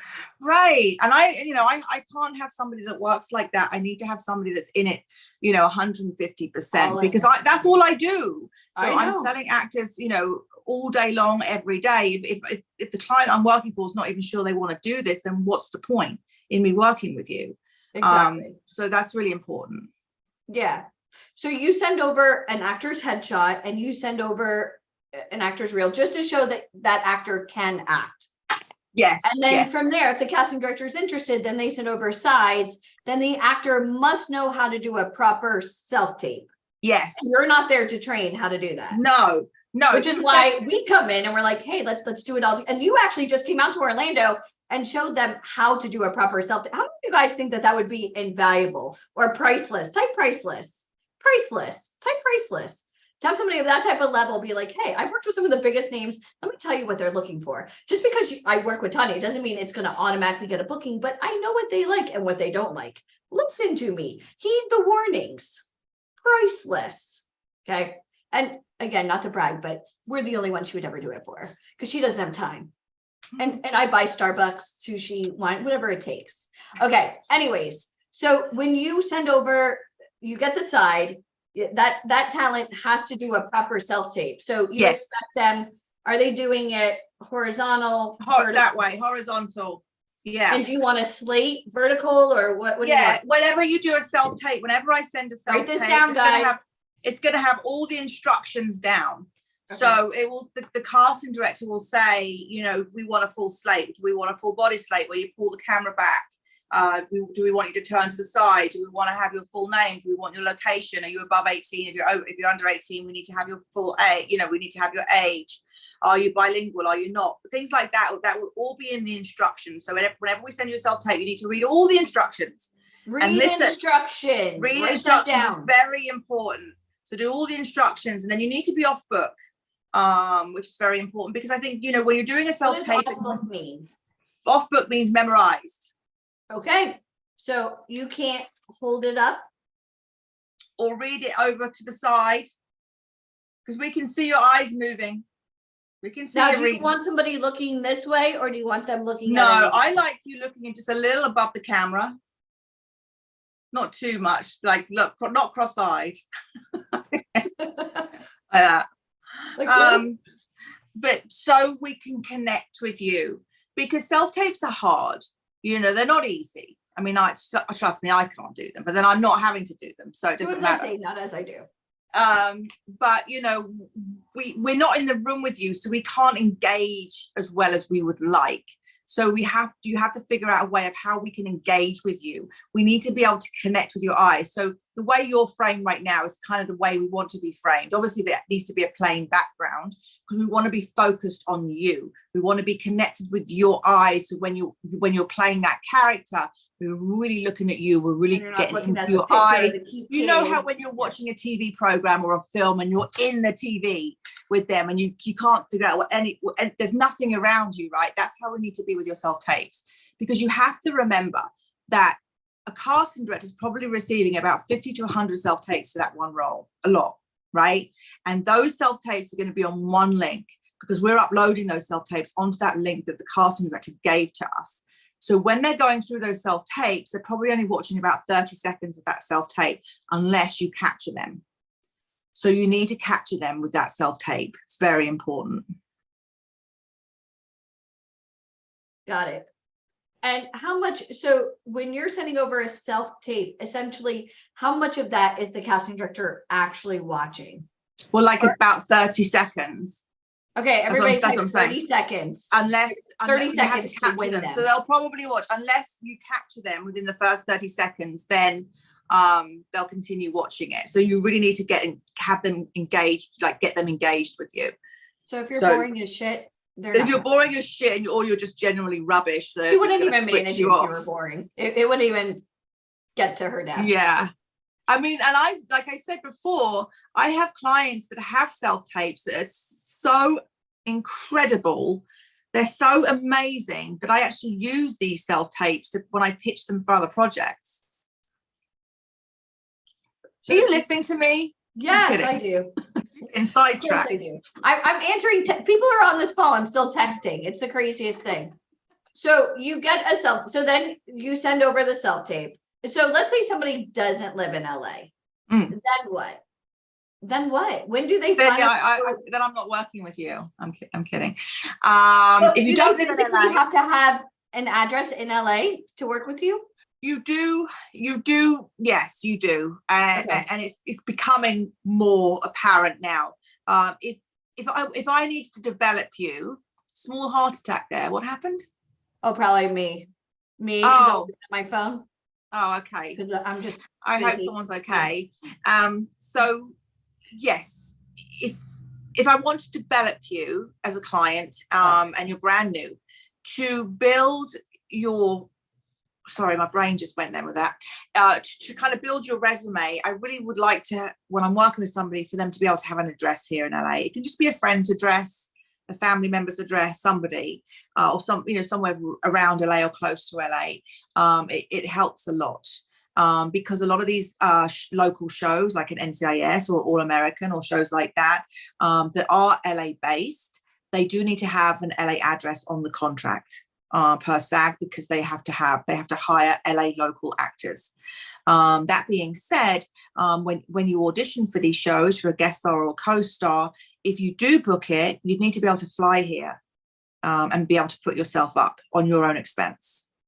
Okay, wait. So if you want to be an actor, you mean to tell me if you don't live in LA, you must be able to afford your own plane ticket and your own housing? Yes. To go out to LA? Yes. Ooh, everybody type investment. Everybody type investment. If anyone's seen the Michael J. Fox documentary yet on Apple, I haven't seen it yet. It's amazing. And it shows you that, he came, I guess, from Canada, and his dad drove him down here because he wanted it to be an actor, and he got him in some motel, and then he lived in some crappy apartment because he was making no money. Yeah. And how he was doing all these shows because he needed an LA address, and that's how he did what he did, but because he had to have an address here. That's an interesting watch, by the way. I'm gonna watch that tonight. For sure. Now let's go over SAG-AFTRA. That's you. That's me. It's all me. So SAG-AFTRA, in order to get speaking roles in major television and film, just so you guys know, you typically have to be a member of SAG-AFTRA. Unless somebody like Tanya submits you, you're not a member of the union. Let's say you're brand new or you've done extra work in the past, and she's able to get you what they call a Taft-Hartley, where you kind of get grandfathered in for the waivers. You typically have to have 3 to 5 SAG waivers or vouchers in order to be eligible to join SAG. SAG is a $3,000 investment. $3,000 to join the union. Plus there are annual fees. Annual fees right now, $289.41. And you have to pay that annually in order to keep up with your SAG fees. There are currently 160,000 SAG members, all of which are on strike currently. But in order to get major roles in television and film, you have to be a member of SAG. There's no ands, ifs, or buts about it.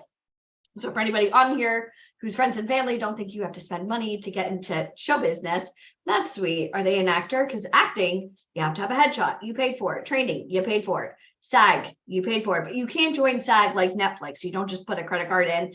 I'm a SAG member. You actually have to become eligible. Most people get eligibility or get their waivers or vouchers from being on set, becoming an extra. There's a whole thing. I could do literally 9 hours of training on this.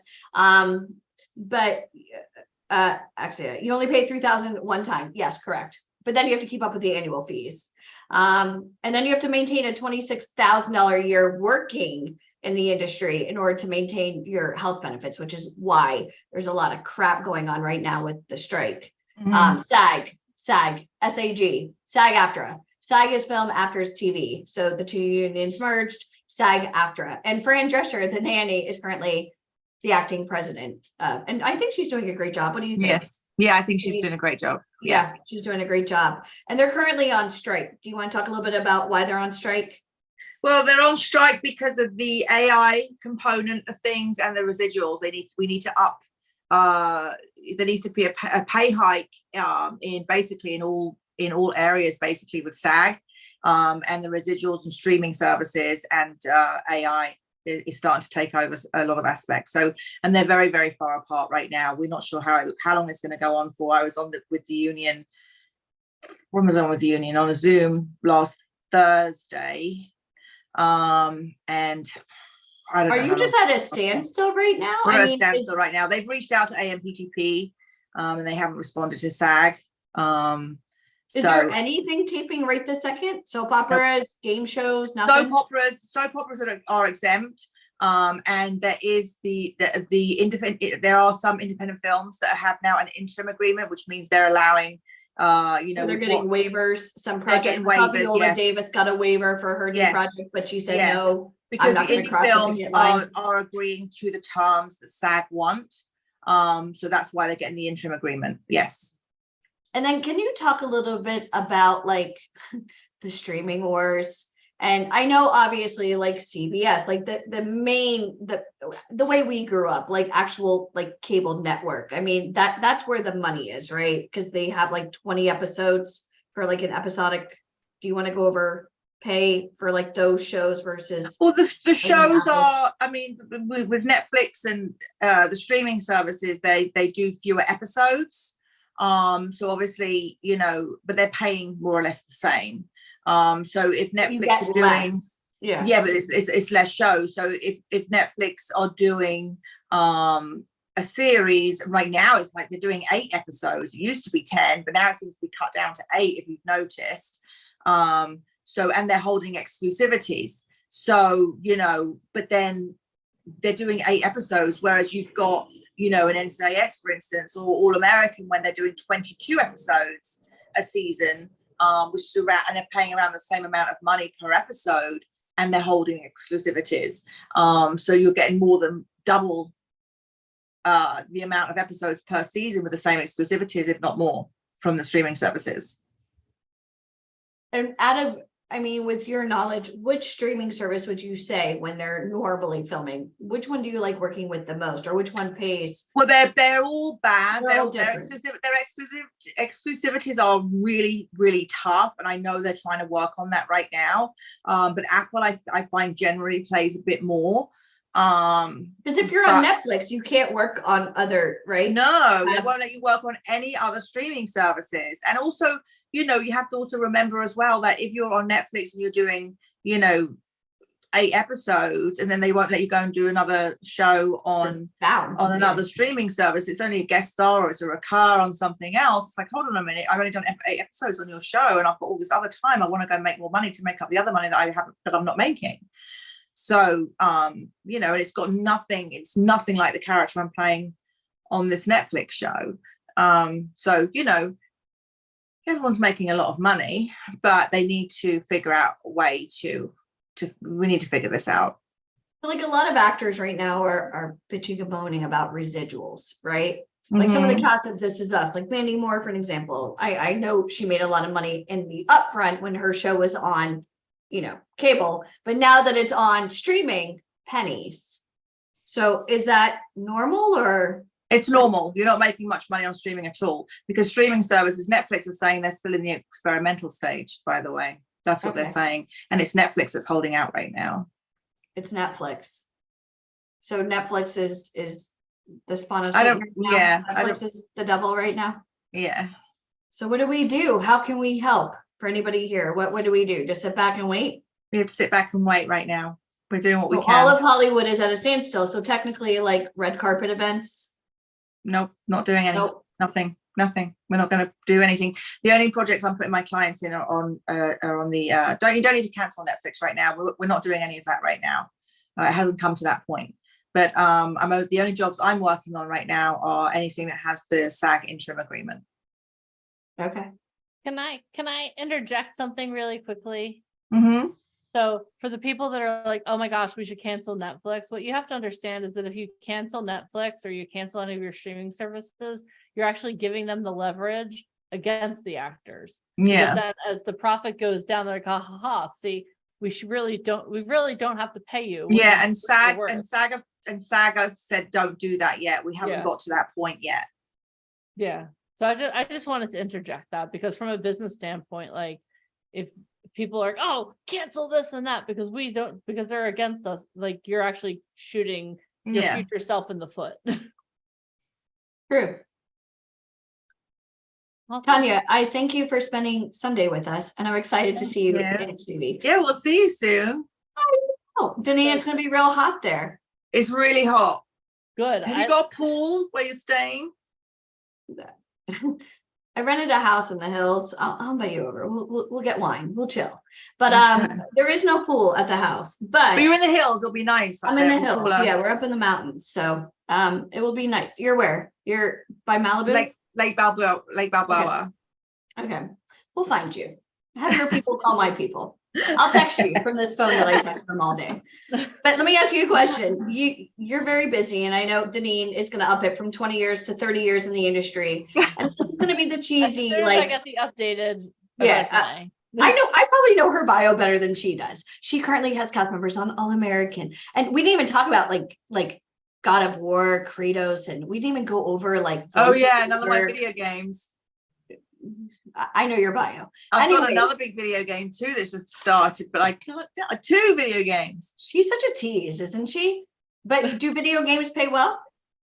Mine do. Of course. Okay. How many of you guys would love, if you have nieces and nephews, or even if you love video games, how many of you guys think that would be pretty badass? Right? I have a 12-year-old stepson. I would be like the coolest ever. Right? But why do you like coming to our events or even doing these Zoom calls? Like, you don't need to do these. Why do you like to do? And don't say it because we're friends. No, because I love how you work, and I enjoy how you speak to everybody, and I think it's encouraging.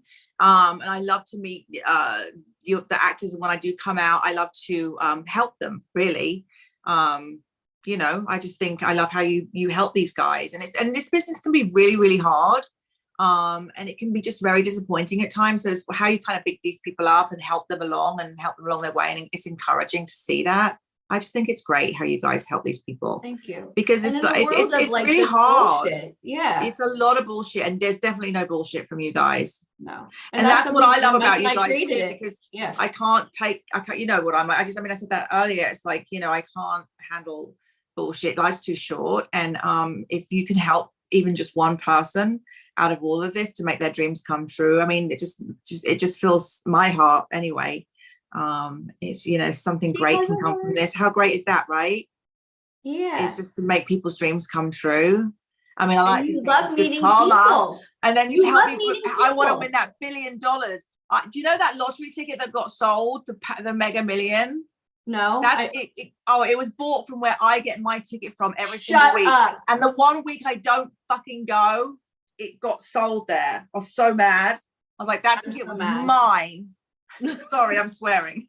It's okay. They're used to it by now. I've been warming them up all weekend just for this. I mean, but I thank you for this. And this was one of the reasons why when we decided to start VIP, honestly, and I know Michael's listening, is because there was so much bullshit. And how do you know good from bad? And we get people all day. Is this real? I'm real. Come on the damn call and find out. You're very real. Yeah. That's why I love you and guys. It's hard to find real people, and not to mention, like, you're real. And if you saw somebody that you knew could do this, like, you just needed to see them, and they don't know how to reach you, nor do you know how to reach them. And so for us, it's our job to find the best, and here you go. But we also have to find them and prep them for you, and that you don't have time for that. Yes. So, you have to be real in this industry and find good people and surround yourself with good people. Otherwise it's just too much, and it's just too much. It's too hard, and no one needs that. Nobody needs that. No. And after 30 years in this business, I think she knows how many of you guys would love Tanya as your co-pilot, taking you step by step by step by step? I mean, you're the best navigator ever. And actually, you've been in the car with me. That's a whole. Oh, Jesus. Yeah, I have been in the car with you with a crash helmet. I legit have pictures of us, and like, after you show your picture on that, go now. But we have so much fun whenever we're together, and I'm excited to see you in a couple weeks. It's always fun. Yeah. And that's it. All right. So my I love you. Tanya, thank you so much. Bye. Bye. Guys, Tanya will never give out her email address, so don't even think about it. She works through us. and that's okay. She doesn't even check her email. Everything gets redlined. All right. Awesome. So if you enjoyed this, scale 1 to 10, did that change your life? I mean, imagine your life going this way. Did it change the trajectory of your life just a little bit? And Tanya does not do open calls. She doesn't do any of that. She comes to companies like ours to find talent. That's why she's here.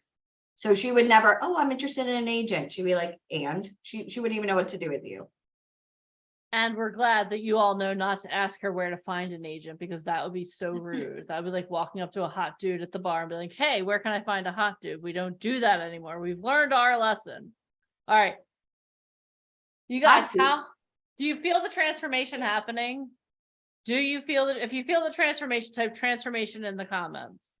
Because I want you guys to see, like, you're growing so much. You are learning so much. And the thing that I love the most is after you're amassing all of this knowledge, the veil is coming off your eyes, and you're going to be able to start implementing what you're learning. And how awesome is that? Like, how many of you are so excited about seeing things with fresh eyes? Because I know every time I listen to Tanya, every time I listen to Ryan, anytime I listen to any of Michael's presentations, anytime Alicia and I have a conversation about the industry, my eyes get more clear as well. So I know that your eyes are getting more clear as well. So guys, this day has been awesome. We've had the opportunity to hear from Michael Funkin about headshots. Oh my gosh, how excited are you guys to get the headshots that are going to book you work? We had the opportunity to hear from Ryan. Like, anytime you get to hear from Ryan Colby, it's super fabulous. I don't even know what to say. You just heard from a SAG franchised agent who is excited. I have to show this picture. This is Tanya with my little boy. Look at that. That's Kaden working the VIP section, guys. Yeah. Come on. Agents have hearts. We learned that. They're not scary. Nope, they're not scary. They're awesome. They want what's best for you. So on a scale of 1 to 10, how much are you feeling that transformation? Awesome. Okay. So I know some of us had a little fear, a little hesitancy toward AI. Are you ready to learn how to harness AI to start booking you more work for your auditions? If you're ready, type "I'm ready" in the comments. If you're ready, type "I'm ready" in the comments. Awesome. Now, everyone give it up for the one, the only, Mr. Michael Funkin. Hey guys, how's everybody doing? Good. Everybody can hear me? Yes. Okay, good. Hey, quick question. And I just want to see, because I got the comments open right now before I pull up my screen. Obviously, I spoke a little bit about earlier about that big event we're having in Hollywood early next year. How many of you guys would like to meet Tanya Kleckner in person at the Hollywood event? To have her as one of the featured guest industry experts? Okay, good. I figured that's what everybody would say. How many of you, though, think would find value if I was able to make this happen, and then leading up to the event for 12 weeks, so like once a week, live on Zoom with a small group of people, you got to interact and actually work with Tanya leading up to the event? Who would be interested in something like that? Like, how cool do you think that would be? Right? Because I think, and you know, and this may be just my hallucination, but I think being able to develop that relationship and being able to have her recognize, know you, and like literally, and this is the secret to this, she's tweaking you out to become that person she wants. So now when you come to the event, you've got all those secrets because she's now guiding you along the way, right? Isn't that, you know, and somebody she wants personality. Yeah, exactly. So I want to make that happen for you guys. I'll talk a little bit about that more later today. Somebody reached out to me yesterday because we had dropped the free books and so forth. And one of the golden nuggets was people had asked to always make sure you ask what book somebody's reading. So somebody asked me what book I was working on. So I just figured I'll share that with everybody. I don't know if you guys can see that, but really good book. I just started reading it. It's The Secret Ways of Thinking That Power the World's Most Successful People. Phenomenal book. Hidden Genius, Polina Marinova Pompiliano. You can get it on Amazon. So that's what I'm working on right now. So, and then another question that I want to share with you guys. I'm going to show you a little bit about AI. And I always like, when I do trainings, to always have you guys like with the current technology. I know last time I went over a little bit about ChatGPT, and we have a big weekend where we're going to be going into a deep dive about AI. And we spoke earlier about like everything comes to an end and everything changes, and artificial intelligence is already a part of your life, whether the algorithms on Netflix, on Facebook, on Instagram, on TikTok, these are all run by AI. Like there's just no way to track that amount of data and information. If you have Alexa, if you're using Siri, if you have GPS in your car, this is all being powered by AI, and it's just going to really literally go to the next level. So we're going to talk a little bit about that, but I told you guys earlier about the bonus for everybody's here to the end of the day that I'm working on the live training about branding and so forth. So as I was listening to Tanya, I was kind of playing around with some AI tools and getting some kind of presentations put together and just kind of like early pre-framing my presentation. So you guys, I'm going to show you what I'm actually working on right now. So you'll actually get to see my thought process in real time. But I just want to ask you a question. If you went up to the average person and you asked them who the greatest baseball player ever was, who do most people always say? What's the one baseball player that literally everybody knows? What's the name? Somebody type it in the comments. Let me see if we're on the same wavelength here. Babe Ruth, right? Babe Ruth. Jackie Robinson, another good one. He's phenomenal. We'll talk a little bit about him too. But Babe Ruth always comes up, right? There's all these great baseball players, but that Babe Ruth name is just so legendary. And so I'm going to share my screen with you guys. See if I can pull it up. All right. All right, so I'm going to talk a little bit about this new tool. It's called Claude, and it's Claude.ai, and this is like a next generation AI assistant, and this is going to power a lot of different resources.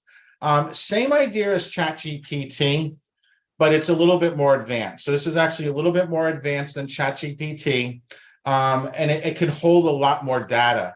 And what's really great about Claude that ChatGPT doesn't quite do yet, Claude will remember past conversations, so it actually can build upon the knowledge that you're inputting into it. So let me just, for those of you that are brand new, okay, the technology that everybody talks about is ChatGPT. Some of you may have heard of Claude. Probably a lot of you guys haven't. It just got released to the public. It's a free service. You can sign up for it. I'll show you guys how to do that. You just go to Claude.ai. But what these are just, they're large language learning platforms. So they're not alive. You're not having a conversation with a real person. You're not having a conversation with a sentient computer. It has no idea what it's saying to you. But what it does know how to do, it knows how to put words in order that makes sense based upon the inputs that you give it. There's a free guide that we gave everyone at our last training on this. If my assistant or one of the team members can drop it in there, it's some really useful prompts that you can put into these systems to get the most out of them, right? So new word of the day. So we know AI, we understand that these are language models. They just interpret language and questions. It's kind of, think of it as like Google on steroids, right? It's just, Google's just spitting back information to you, and it's just giving you links, right? You want to search for a restaurant, Google's just going to spit back, a list of restaurants by your area. That's all it's able to do. ChatGPT and Claude and all these new services, they take the information from those web pages, the information that's been fed into their system, and then they're able to reinterpret it into a way that answers a question that you ask, right? So that's what a large language model is. How these systems all work is they work off of what's called tokens. So tokens, new word of the day, right? Second new word of the day. Tokens are like a letter, right? So if you were typing, right, like in a text message or Twitter, right, you have like 180 characters. So tokens are just another way of calling like characters. It's the same meaning, just a different way. Techie guys love to come up with their own language. It makes it cool, right? It's like we're the fearless rebels, right? If you work somewhere, everyone has their own like internal language that you guys use, maybe at work or at school or with your friends, right? Same thing, just a new word. The interesting thing about Claude, like I said, is it remembers the conversation before, and you're able to input information about yourself. So what Claude does is it's able to know who you are as a person. So you can actually teach Claude how to do that, right? And I'm just going to share my screen. I'm going to switch screens. So if somebody could just let me know that my screen actually changed. So right now it says Meet Claude. Did my screen change? You guys see Babe Ruth now? Give it like a second. Yes, it changed screens. Yep, Leah. So it says Babe Ruth. Okay. So let's go back. So I was working on a project earlier when I was listening to Tanya, and I was thinking about Babe Ruth. Like Babe Ruth as a brand, he's considered this legendary baseball player, right? Everybody knows him as this great baseball player. But what made him that way? So I started kind of thinking about like what were the struggles that he went through. So he grew up really poor, right? He was not the nicest kid. He wasn't the good kid on the block. He got himself into a lot of trouble. He was one of 6 siblings. All of his brothers and sisters all passed away, so he was the only one who survived, right? He had to deal with a lot of racism. A lot of people didn't know this. Like he dealt with a lot of racism. He was considered, based upon his looks and based upon, they weren't quite sure of his background, he was considered African American back then. And so he dealt with racism, everything from racist insults to death threats, and it's gone on for most of his career.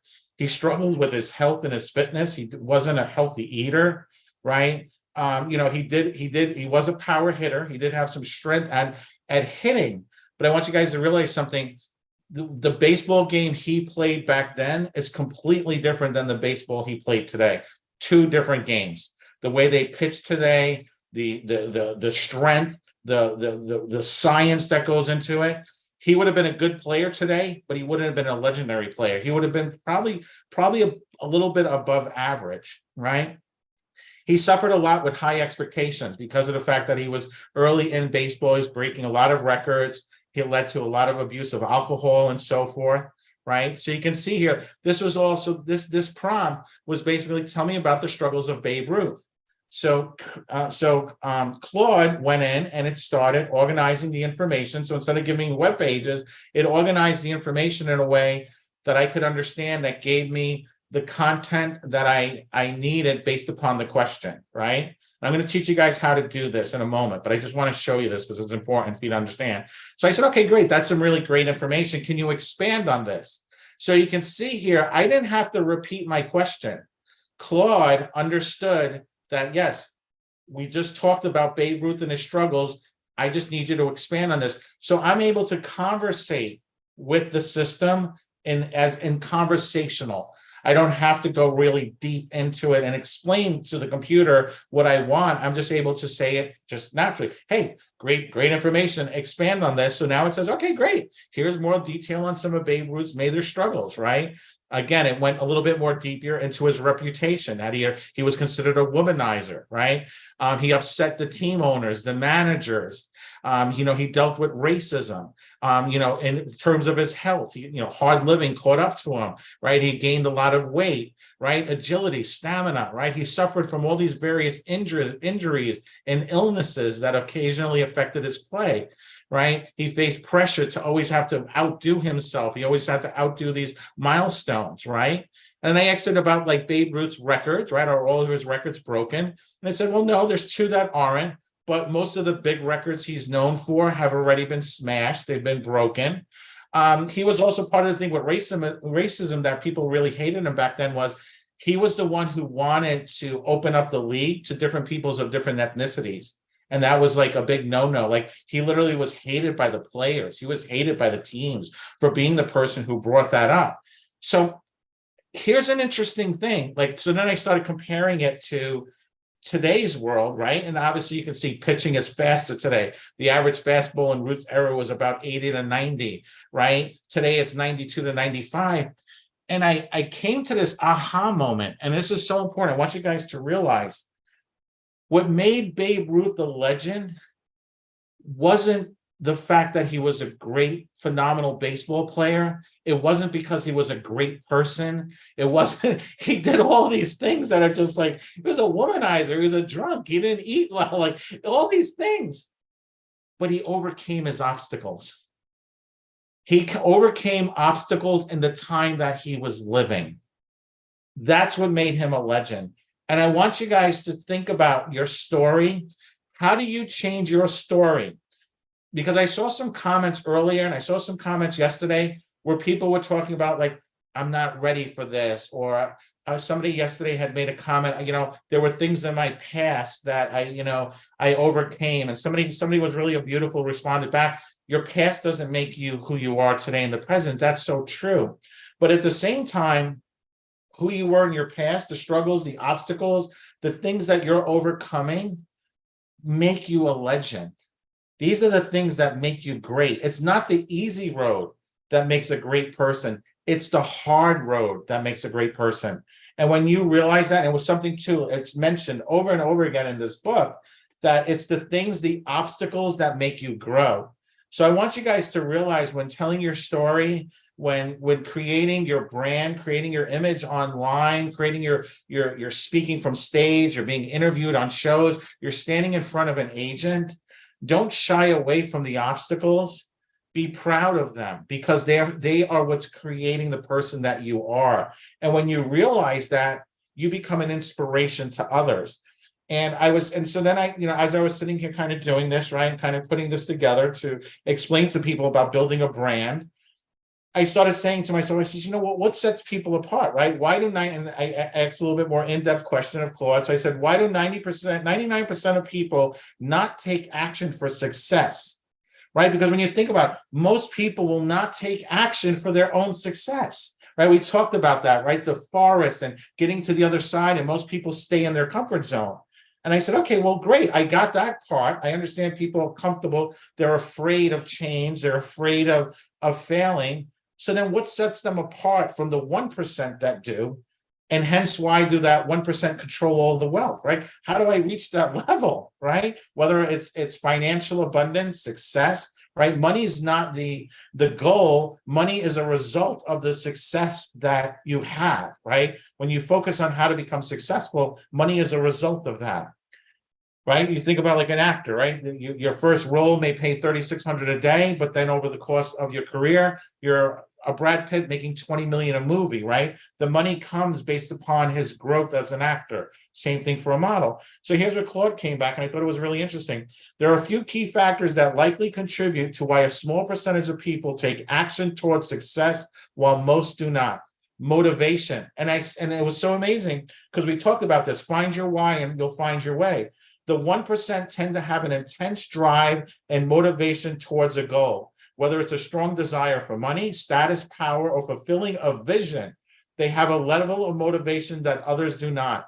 In contrast, most people are content with a comfortable, secure life.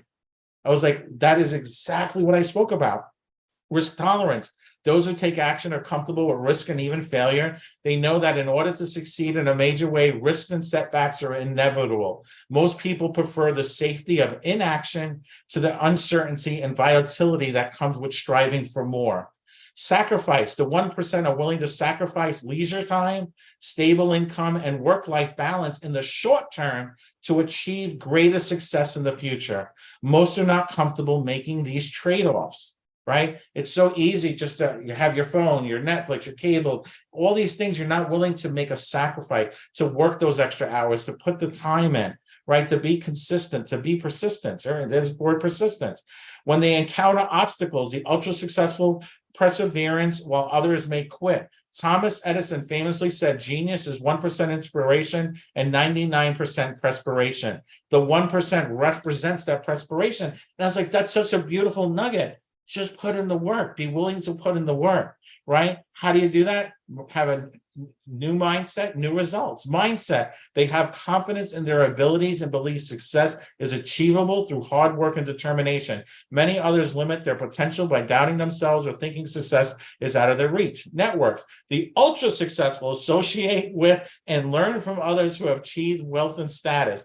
Average people isolate themselves from those at a higher level. So in summary, the 1% represent a unique combination of intense motivation, risk tolerance, sacrifice, persistence, mindset, and associations that separate them from the majority who are less inclined towards action. This leads them to achieving the greatest rewards and thus controlling the most wealth. That's a framework, guys. That's literally a framework. That's a framework for success right there. So I just wanted to kind of go over that with you guys, give you a little sneak peek. Obviously, the presentation I'm going to be fully doing live is going to really go deep into branding. It's going to go deep into, how to build a persona online. But I'm going to show you a little bit about how you can use AI currently to do that today. So everybody, I'll give it a second to change my screens. Leah, did it switch? All right, it should say now influencer calendar. Yes. Good, thank you. All right. So I went into Claude, right? And I'll show you guys how I have some chats set up already, but I'll show you guys how to do like a new chat once you guys go in. So I said, okay, great, write us. So I said, all right, well, I want to create like an influencer calendar for models and actors. So I said, okay, write a 30-day social media calendar for a model. The day should be broken down with these included topics: inspiration, behind the scenes, family, faith, brand, plus include what you think would be helpful to add that will create a viral influencer showing my aspirations or want to be an expert in my craft. So now Claude came back and it literally wrote a 30-day topics. It was very simple because I just asked it to do this, right? So it said on day 1, I should do behind the scenes of a photo shoot, right? Share behind the scenes photos and videos from a recent modeling gig. Day 2, inspiration, motivation, share an inspirational quote or thoughts on working hard and pursuing your dreams. Day 3, family, post a photo with family, talk about how important their support is. Faith, share a verse, authority, right? And then it goes through it and then it kind of repeats it. So I was like, okay, cool. So this is pretty cool, right? So like now so I see a lot of times people get stuck with what to post on their Instagram, their TikTok and so forth, right? And they're just kind of following what others are doing other than coming up with original content. The way these systems work is they're all based upon algorithms. So you can post all day. Like I go through people's social media. I'm doing a big social media domination training, and I'm doing like an overview of our inner circle. We're going to be in Miami, and we're doing like a special sit down. We rented a big mansion. I'm going to have all of my inner circle there, and we're going to go through and we're going to audit their social media. And what it really comes down to is like creating a calendar and realizing what makes people click like, what makes people want to share the post. Because the way the algorithm works, you literally have about 5 minutes. If you put a post up and Instagram sees nobody interacted with it, it's shut down. Like your mom wouldn't even see it, right? It'll only show it to people who are clicking and engaging. Now, if you put up a post and your friends and your family start engaging with it, they're clicking like, they're sharing it, Instagram goes, oh, okay, this is pretty cool. Let us show it to some other people outside of your network, outside of the people that are following you. And then if those people like your post, Instagram, TikTok, and all of them say, oh, okay, let's show it to more people. And that's what triggers that monsoon, that avalanche of a post going viral, okay? Little bit high level, right? I can't go into that kind of depth today on how to do that, but I'm saying I know how it's done, right? So again, you can use this to now create a calendar for yourself, right? From there, I said, okay, great. Well, I saw it says, I talked about faith, right? I'm a very strong person of faith. I said, okay, well, do me a favor, Claude, write 10 posts about faith and spiritual encouragement for my social media. And then boom, here are 10 draft social media posts about faith and spiritual. This literally took me seconds, right? I can do all things through Christ who strengthens me, right? I'm not trying to be religious on you guys, right? Whatever you believe in, there's an energy out there, right? You're alive, right? Whatever your beliefs are, you can have it write posts based upon that, right? So here, boom. So now I literally have 10 posts that I can leverage one day a week that shows people where I stand, right? I'm trying to inspire people, right? I said, okay, well, great. How about give me 10 ideas of fun activities I can post about relating to my modeling career? Great, all right, do a trending TikTok dance or challenge, right? Film a day in the life, show a typical day getting ready for a photo shoot, do a makeup tutorial, right? Now, any one of these I can now grab and I can tell Claude, give me some more information about posing. What can I write about? What could I do?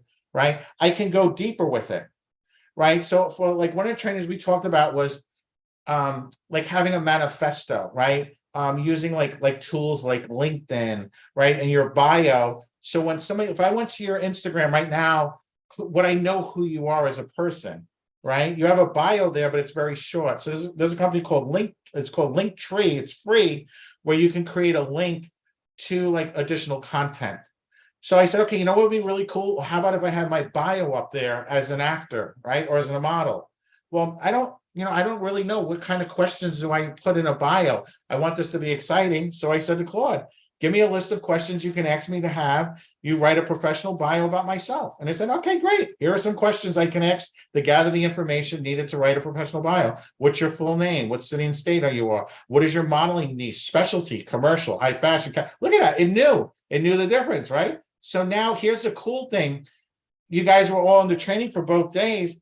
You literally take these questions, cut and paste them into a doc, like you can go Gmail, right? I told everybody to set up a Gmail account yesterday. You can set up, you got, what is it called? Doc in Gmail, it's free. You cut and paste the questions. You then answer these questions, right? And then you take the questions and answers and you paste it back down here into Claude. And now Claude, on a go-forward basis, not only will it write your bio, but then it'll know more about you. So it'll start customizing the post around who you are as an individual, right? Here's another thing. Right now, SAG-AFTRA, their biggest concern is if I'm on set and they can a movie, a film, a TV show, a photographer, they own the rights to that image, right? But now, because of the power of AI, can they now take my image and use it in ways that we were not originally discussed, right? Imagine somebody who's a voiceover actress where she does a cartoon voice for a film, but now they have her voice recorded. Now they can use AI to create unlimited scripts, unlimited shows without having to compensate her. That's like when it comes down to this whole thing with SAG and AI, that's the issue, is because AI has become so powerful now. I can mimic somebody's voice. I can mimic somebody's video. I'm sure you guys have all seen that. And it's like, oh yeah, Mike, I've seen those videos. They're kind of weird. They don't look perfect. No, they don't. Not today. In 6 months from now, you will not be able to tell the difference. 6 months from now, a year from now, you could literally go in, upload your own image and tell the AI, there's a couple different services that do this, create a 2-hour movie with me as the star. I want the movie to be an action movie where I'm the hero. And literally within minutes, you'll be watching an HD movie where you're the star of the movie. Like, this is where this technology is headed. This is not fantasy, guys. This is where it's headed. So I said, okay, great. Well, I need to rotate my paperwork. We're working with models and actors and contracts. I said, okay, great. I said, listen, write a clause I can have my agent add to my contracts, protecting me from the future use of my image through AI. And it gave me a nice sample that I can work with, right? Model grants limited rights to use model's image, likeness, persona, trademarks, right? Model's image strictly for the purpose outlined in this agreement. Whatever client, so Coca-Cola, Warner Brothers, does not have the permission to use, modify, reproduce, display, manipulate, or create derivative works using the model's image through artificial intelligence technology, machine learning algorithms, neural networks, avatar creation, digital facsimiles, deep fakes, or any other technology that does not require models' explicit written consent for each instance of image use or creation, right? It goes through that. Let me tell you something. If you're a freelancer, if you're doing to do this on your own, and you're working with a photographer, an independent filmmaker, or anything, make sure that this is in the contract. Because if this is not in the contract, you just gave up the rights of them being able to change what you were compensated for, or what you did in any way they want. And oh, well, it's just my brother-in-law. That doesn't matter. You need to protect yourself on an ongoing basis. This technology is extremely powerful, okay? And I want you guys to be ahead of this, because it shows you that you're educated, right? And there'll be times you'll be certain photographer, oh, I don't even understand this. Great. All the more reason why I need this added to the model release form. Like this here, this is going into effect with everything we do, effective immediately. And this all came up with a conversation Allie had with one of our esteemed industry people that works in this industry, who's on the front lines. And she says, hey, this is where it's headed. These are kind of where these things are going to go. Make sure your paperwork's updated.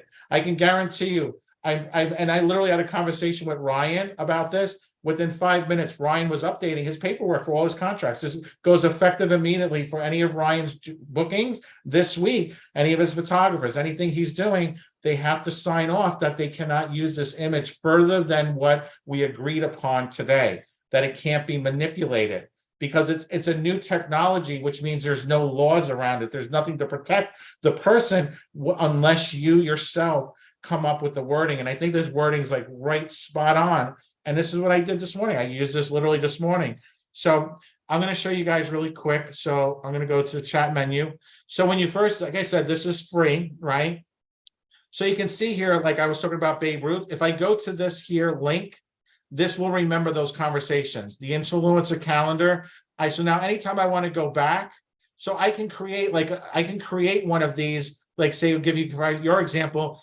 I want Claude to know enough about me to do my social media. So you say to Claude, hey, great, ask me some questions to help me create my social media, right? So actually, let's do that. We're going to start a new chat. I'm going to title it, rename it, so I have it saved. I'm organized. A lot of you guys, you go right past this and not name it. And then 6 months from now, when you have 30 of these, you'll be like, oh, what was this one about? So this one, I'll just do Bootcamp BC2 training. So I'll know this is something that I was doing to show you guys, right? So I'll save it, right? So I'll say, okay, great. Let's say, you know, I want to work on a new monologue, right? So, okay, so great. Write me a monologue for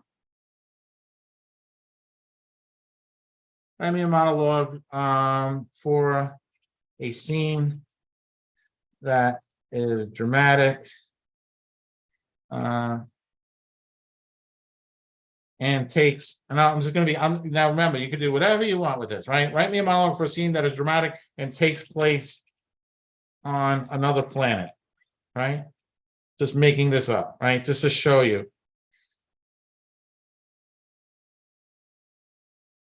And I like having the keyboard meltdown here, right? Oops.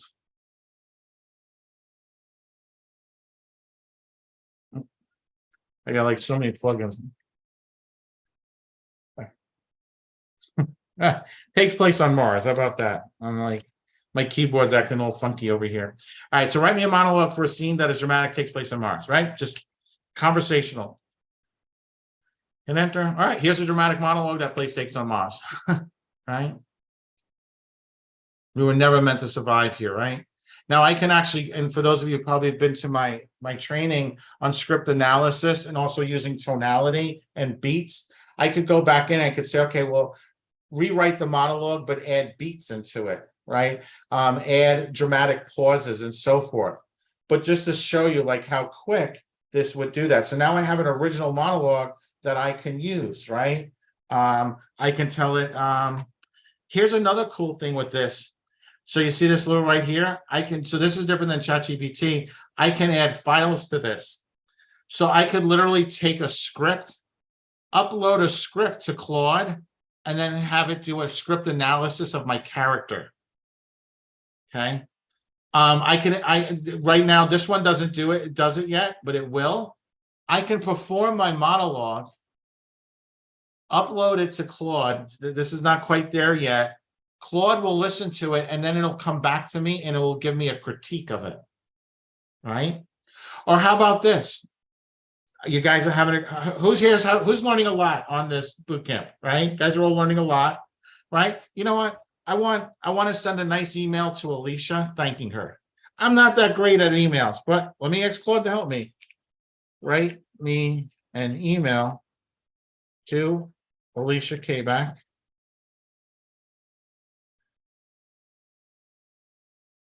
Right, thanking her for the model and actor boot camp. Make sure she understands. I really am grateful, right? So I'm just typing it as if I'm just typing what I'm thinking, right? Like if I'm writing an email, right? Like I have a big conference I'm going to be meeting with like 100 different people. I'm going to use this to help write a personalized email to each person, right? So I've kept it simple, right? Write me an email to Alicia Kayback thanking her for the Model and Actor Bootcamp. Make sure she understands I am really grateful. All right, so let's see what it comes back with. Dear Alicia, I'm writing a thank you from the bottom of my heart for this incredible Model and Actor Bootcamp you held last week. I know how much time, effort, and care you put into developing the curriculum and guiding us through each step of the process. The skills I gained from you are truly invaluable. You taught me so much about posing, walking the runway, so I didn't give it enough, right? Because it didn't know we didn't do a runway thing, so I could change that and edit it. Right? That takes me 2 seconds, cut and paste it. So I could take that part out. I could just go to, I appreciate you sharing your years of expertise and providing constructive feedback that will take my skills to the next level. Beyond the technical knowledge of Bootcamp, gave me a major confidence boost after the showcase, right? We didn't do a showcase this weekend. Model and Actor Garage is not a showcase. So I can edit that, but look how quickly this is, right? So like, imagine like I went on an audition and I want to, write me an email following up with a recent audition with a casting director, thanking them for the opportunity. Now, here's the cool thing, and I don't have time to show this for you guys, but remember I said I can upload stuff? So I can go in and I can upload. So I can actually say, ask me questions that you need for following up with emails. I am currently a model and actor represented by Truth Management, which is our mother agency. My current agent, her name is Deneen White. Her email is agent@Truth Management. I only have to put that in once. And on a go-forward basis, when I exit to write up a follow-up email, it'll know that it's based upon me having the representation with Truth. It knows who my agent is, her email. It'll craft that into the email, right? This is like literally having a $90,000 personal assistant working for you guys, just to let you know, right? Like this here, how many of you guys could write an email like that so quickly? And at least you don't have to cut and paste it, but at least you have a foundation and you can tweak it out. But as the system starts knowing you, it will write the content just as well as you do, if not better. You'll be like, oh my God, like this is so good. Like that's exactly what I was thinking, right? So let's click send here. Hey, dear casting director, so dear Tanya, hope this man finds you well. Want to follow up regarding and it's even showing you, right? It knows I didn't give it that information, following up on the new Netflix role that I auditioned for. Hope, with you and your team. And then it says, okay, what day was it? First and foremost, thank you for the opportunity to read for this exciting role. I appreciate being able to showcase my skills for the project. So it knows to read for the role, right? It's using actual language that casting directors use, right? I want to reiterate my strong interest in the role and let you know I'm enthusiastic, available, and so forth. Like, look how amazing this is. This is like mind-blowing, the things you can do. You can upload monologues. You can like I'm doing a more in-depth training with our core group of talent, where I'm going to show you guys how to edit videos in seconds, taking out the backgrounds. I can literally have you guys do a reading where you can do the reading and then it'll edit it in real time to make it perfect. Like anytime you start, if you weren't looking at the camera, the technology will make sure you were looking directly at the camera the way you were supposed to be looking. And you're able to do this within seconds. Like for those of you who are modeling and acting, learn to use this, because I'm going to tell you something. This will turbocharge your skills and your ability to reach more people. Remember we spoke about yesterday? Imagine having the list of 100 advertising agencies in your area and being able to have this system. I can upload the 100 names, emails, and then I tell Claude, write me 100 emails to each one of these emails, make each one personalized for that particular company. So now it'll, boom, spit out 100 emails. What's really great, there's little tools where I can actually connect this to my email. So not only can I have it do this automated, it can also then send the emails out automated. And when the person responds to the email, I can even turn on a feature where it'll correspond with them. Like literally, guys, this used to take like a team of 5, 6, 7 people to do. Like actors never had this ability. Models never had this ability. And I'm just showing you like a fraction of what you can do with this, only because of time constraints. So I hope you guys got something out of this. I do want to turn this back over to Deneen, because otherwise I'm going to cause like a ripple effect where we're going to kind of go over in time. But I just wanted to show you this. It's Claude.ai. It's like turbocharged ChatGPT. As you can see, it's super easy to use. It's free. Have fun with it. And I will see you guys in a little bit. But let me turn this back over to Ms. Deneen. Wait, I heard my name, but I was playing with Claude. Hold on, I'll be right with you guys. It's How fun, awesome right? was that?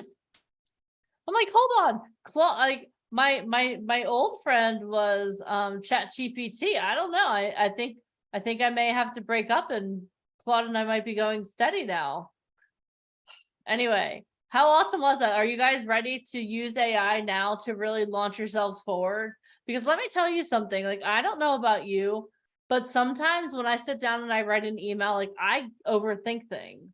All right, do I have any overthinkers here? Give me a whoop whoop. I have a feeling I have a lot of you. But the thing I love about using AI for writing emails and doing different things like that is it takes the emotion out of it too. Have you ever like wanted to sit down and write a really heated email, like, "Rawr!" But then you put it in, like, take this and make it in a friendly, professional tone, and then all of a sudden it's like, wow, who is that? I don't recognize it. Anyway, so I'm really excited for you guys to really start experimenting with. I know you, Jamie Black. I know you can overthink anything. We've had these conversations, but I'm really excited for you guys to have this tool to use on a go forward basis, because it's something, it's like Mike said, it's like having a personal assistant right in your computer. It's amazing. All right. So that was awesome. Let's keep this party moving. So this is one of my, I feel like I say this all day long. This is one of my favorite parts. This is one of my favorite parts. Is it okay if they're all my favorite parts? Does that make me strange? It probably does, but whatever. I don't care. I'm the one hosting the event, so everything gets to be my favorite. Thank you, Yaz. Everything is your favorite. Thank you. Solange, we could talk about my audio setup. I'm not the mastermind behind it. Mike is the mastermind.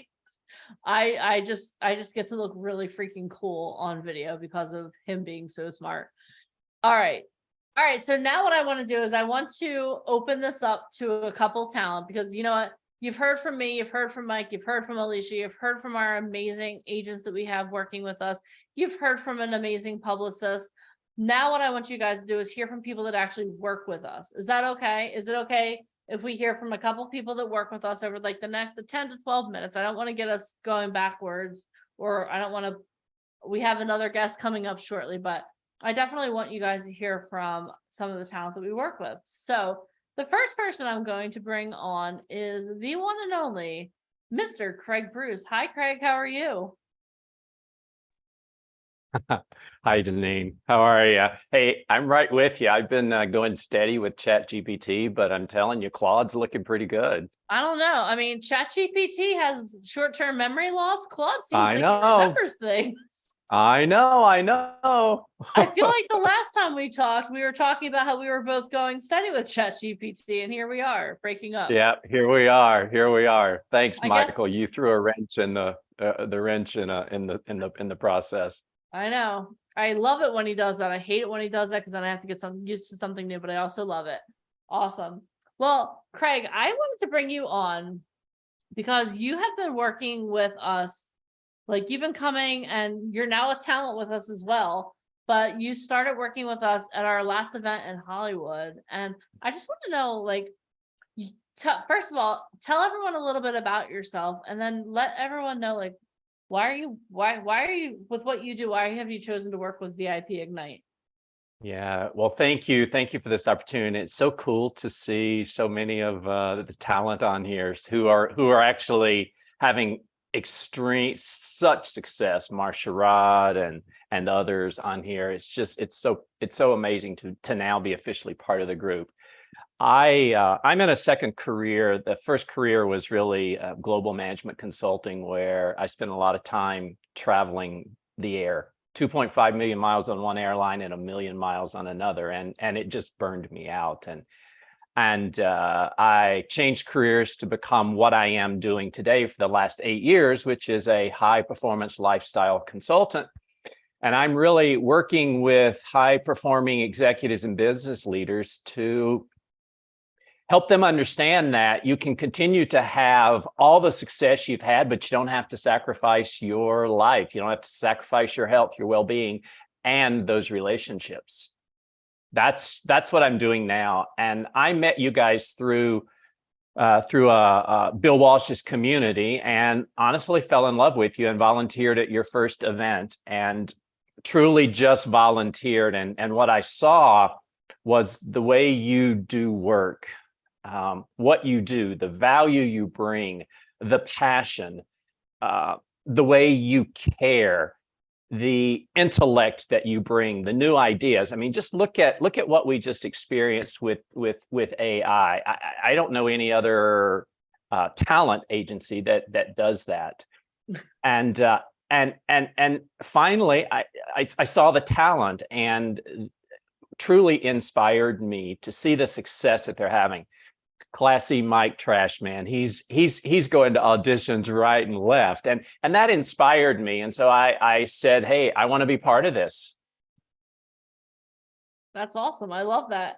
So tell me, how is working with VIP Ignite helping you with your coaching business as well? Yeah, my goal is to leverage the arts and entertainment industry to enhance my brand as a global influencer to high-performing business leaders and executives. And what you guys are really helping me do is, one, strategize how to do that. I would never have known how to do that wouldn't even known where to start. You guys have helped me, one, get clarity that in who I am and how I'm going to show up in the arts and entertainment industry. You've also helped me strategize how to get there, and you're giving me the tools. I mean, what more does a person need to be successful? And you also kick my butt and hold me accountable. Well, that's what we do. And the thing I love about this, Craig, is that so many times, like, we work with so many talent, and they come in and they're like, oh, I want to be an actor, I want to be a model, I want to do this, I want to do that. But the thing I love about what we do at VIP Ignite is, first of all, it works. It works very well. And we have a lot of, you mentioned Masharad. When Masharad first started working with us, like, he was like so shy and reserved, and he made a connection through us that now he's literally preparing to go to New York this fall for New York Fashion Week. It's like crazy, like insane. Like I can go on and on. But the thing I love about what you said is, A, what we do works, but B, it trickles out into every area of your life. So if you're getting more confidence and more clarity in one area of your life, that trickles out to every other area. It's like, it's exponential growth that you're having. And I thank you so much for sharing that. Yeah, thanks for the opportunity. And I'm looking forward, Alicia and Deneen, to seeing you in LA. It's going to be a killer event, and then seeing everybody in Miami and New York. I mean, it's never ending. Stop meeting like this. We do. This is so. No, we don't. No, we don't. No, we don't. I see you more than my own family. This is awesome. Yeah, thank you guys. We are family, because we're always together. We're on Zoom all the time. We're going to see each other in Beverly Hills, and then a couple of weeks later, Miami. It's just so fun. I love you. I love you back. Right up the screen, guys. Sorry, I'm recording videos as I'm doing this.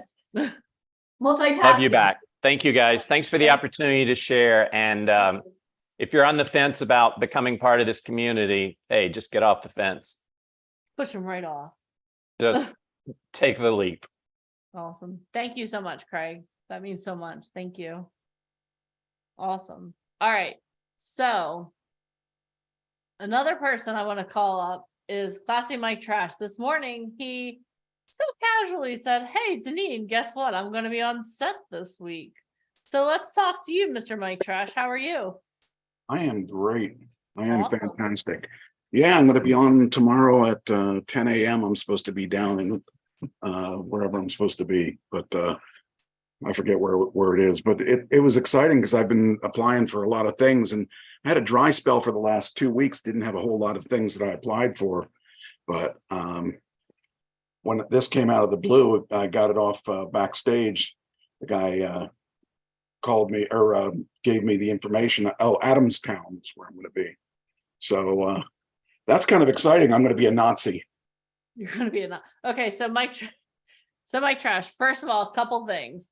Yes.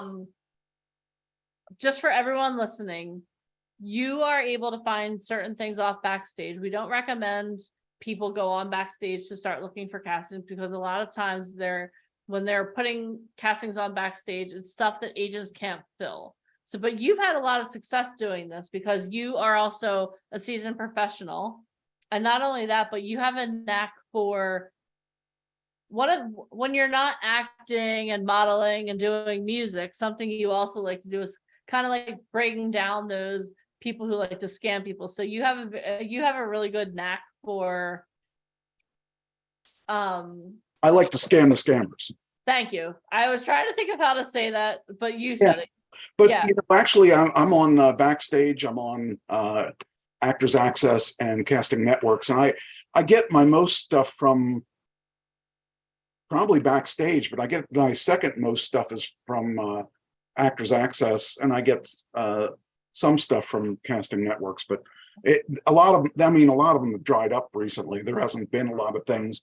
Yeah, that whole strike has really thrown a monkey wrench in the whole getting cast. But I just wanted to give that disclaimer, because the reason that Mike's able to find castings on Backstage is because he's gone through the process. We walk you through what to look for in a casting. We walk you through all of those things. So just understand there is a system for all of that. Okay, so I know I found scams on all three, by the way. Oh yeah, and you've literally okay. That one big scam, the first scam I ran you with was from Casting Networks. Yeah. So the point that I'm trying to make, it's kind of like going on a dating site, y'all, back in the day. Who here? And you're like, no serial killer. That's a keeper. No, right? You kind of start to see through it. Or like, remember those paintings with like the dots and you'd have to go like this to see through, right? And you're like, I don't see it.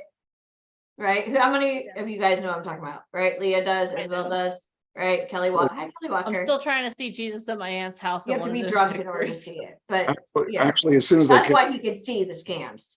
Yeah. He has the goggles now. He knows. Yeah. Plus, I've got 5 auditions to do before the end of today, because I've got a couple of them are due tomorrow, and then I'm going to be on set. So I got to make sure these other ones are done before I get on set.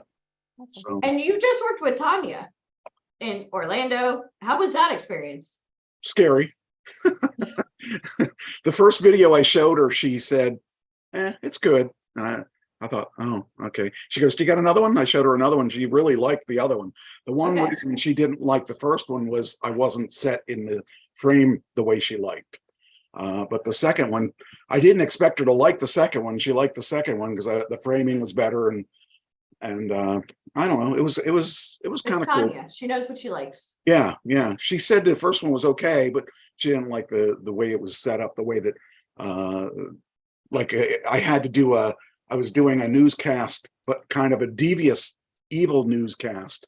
Started out as a newscast and ended up as evil at the end. And I walked into the camera at the end. You know, it was kind of cool. I liked the concept of what I was doing, but I didn't know how to do it better. And after I heard what she said, I know what I would have done different. So it's kind of cool. Tweak. Yeah. I hope that I made an impression on her, because the first, when she turned and said, so it's good. It wasn't very excitable, but the second one she liked. So that was kind of cool. And I got a whole bunch more. It's funny because when you make your auditions, a lot of the times you think, oh, that's the best audition ever. But I was watching videos that I made a year ago, and I was like, I can't believe I submitted something like that, because I've done so many. So, but if you don't know, you don't know. And that's a lot of times why people fail getting into this industry. It's kind of like getting broken up with via text. You don't know what the hell you did wrong. Because so many people are like self-taught on how to do self-tapes, and they're just self-submitting, and they're like, I'm not getting anything. But like you've been having Tanya critique. That's valuable. I'm going to be doing an audition for Ben Franklin. I'm going to be Ben Franklin. I could see that. And I'm going to be doing an audition for I got one this morning for tomorrow, well, not for tomorrow. I want to get it done before tomorrow because I don't want to have to think about that while I'm on set. I got all these that I think I have, let me see what my schedule is here. What do I have? I've got to do today. I need to do, let's see, one, You're two. going to Beverly Hills with us next week. Oh, and I'm doing one on teeth whitening because I got one that I'll be doing for teeth whitening because I'm supposed to improv it, and I threw in there that when I was in Hollywood, the only thing that was negative from the people that I talked to was that my teeth weren't white enough. And so I used that for my script for the teeth whitening that I'm working. And I actually started teeth whitening about a week ago. So Nice. I'm doing that one. I'm doing one for the Playboy murders. I'm doing one for a dating site that it's a real short script about how I keep dating, but now I found an answer to my dating, and they have all the answers here and all this stuff. I'm doing one for a supplement, doing one for Ben Franklin, and then I'm doing two of them for Nightshade. One is the boss and one is the drunk guy at the bar. So you're busy, dude.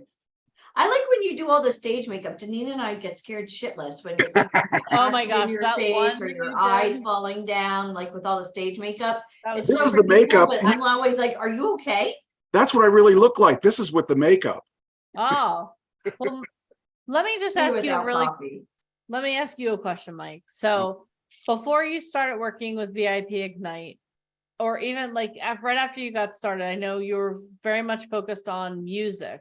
Yes, and I got a new band.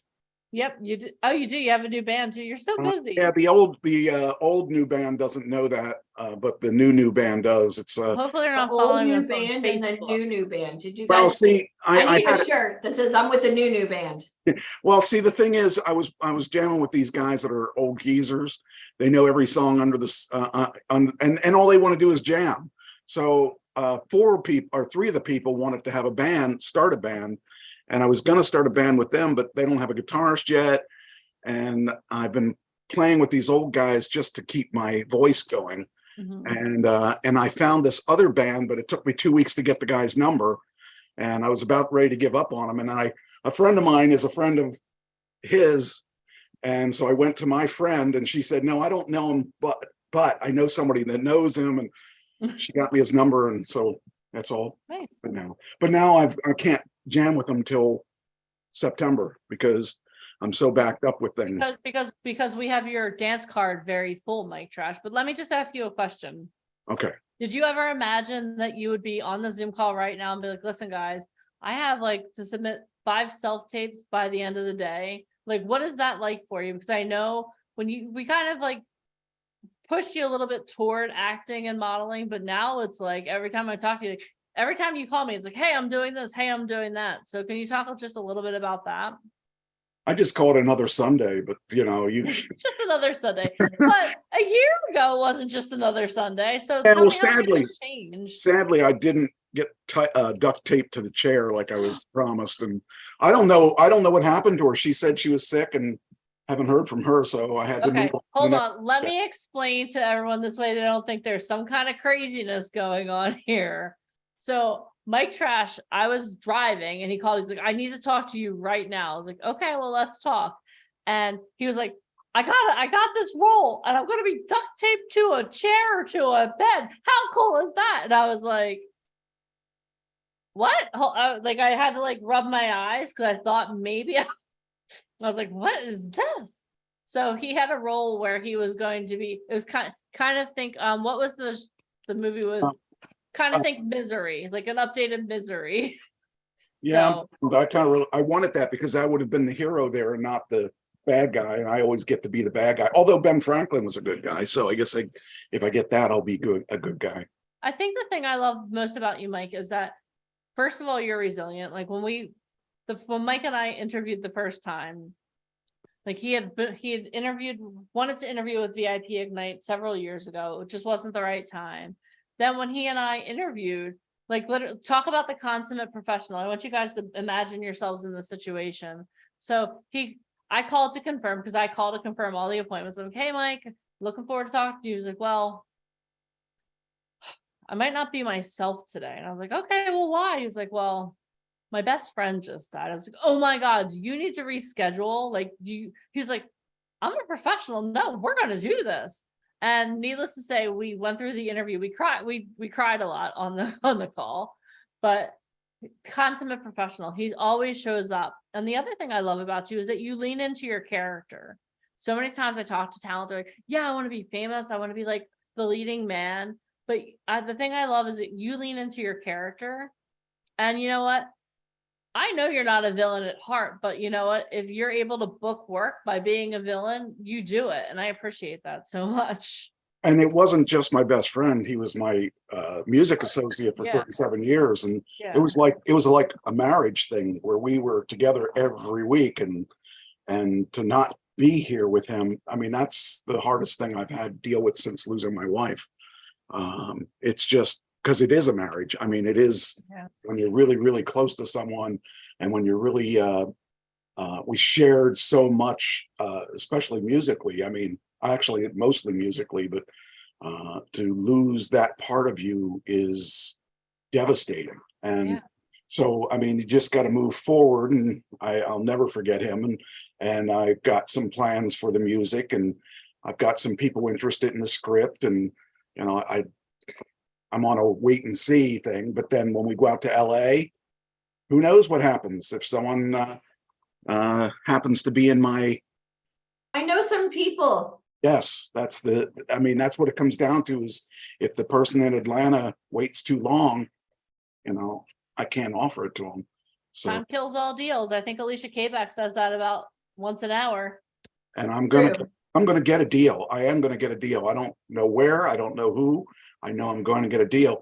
But the other thing is, in Miami, when we meet with the music people, I have a few things I want to talk about, because I've got all this music I haven't released, and I have the music that I have released that I am under a certain label that if I get another label, I won't be using them anymore. But I can't complain about them, because they put me in a platform in 1997, before music MP3s were a big thing. They put me out there. I'm on Amazon, I'm on iTunes, I'm on every place. I'm on places I don't even know where I am. I just get these checks every once in a while. And so I can't really complain about them because of that. But I want to see what else is out there. I want to see if I can actually, I mean, one of my dreams is to go out and actually tour, not just play bars. I mean, tour. And the best thing about being part of VIP Ignite is we're the bridge between you and that opportunity. Well, so I want to be a bridge too. Let me ask you guys a question really quick. As far as reliability, since it's our job, obviously, to vet people for people like Tanya, how many of you guys would recommend somebody like Mike Trash to Tanya? Would everybody here feel comfortable doing that? Right? Yeah. So I want everybody to type these three numbers, 856. 856.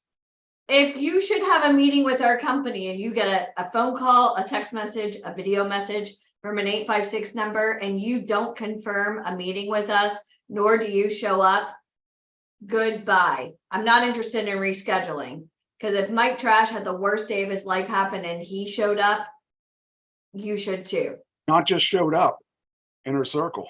Inner circle, baby. Inner circle. Awesome. And I want to, I just kind of want to explain that there is a difference between the basics and the premium level service. And if you want to do this, and you want to seriously do this, and you don't want to just dip your toe in the water. I mean, I don't do toe dipping. I do all or nothing. It's got to be a thing that I've got to commit. If I can't commit to you, that's why I didn't commit to you in 2016 or 2015 when I met you first. I couldn't commit to the level that I needed to commit. I needed to give it everything, and that's what I'm doing. I'm giving it everything, and probably a little more than everything, because I believe that I can do this, and I believe that I should do this. And being a screenwriter, I want to get my stuff out there. I want my story told. I want, all Mike Trash, do you believe that you're meeting the right people?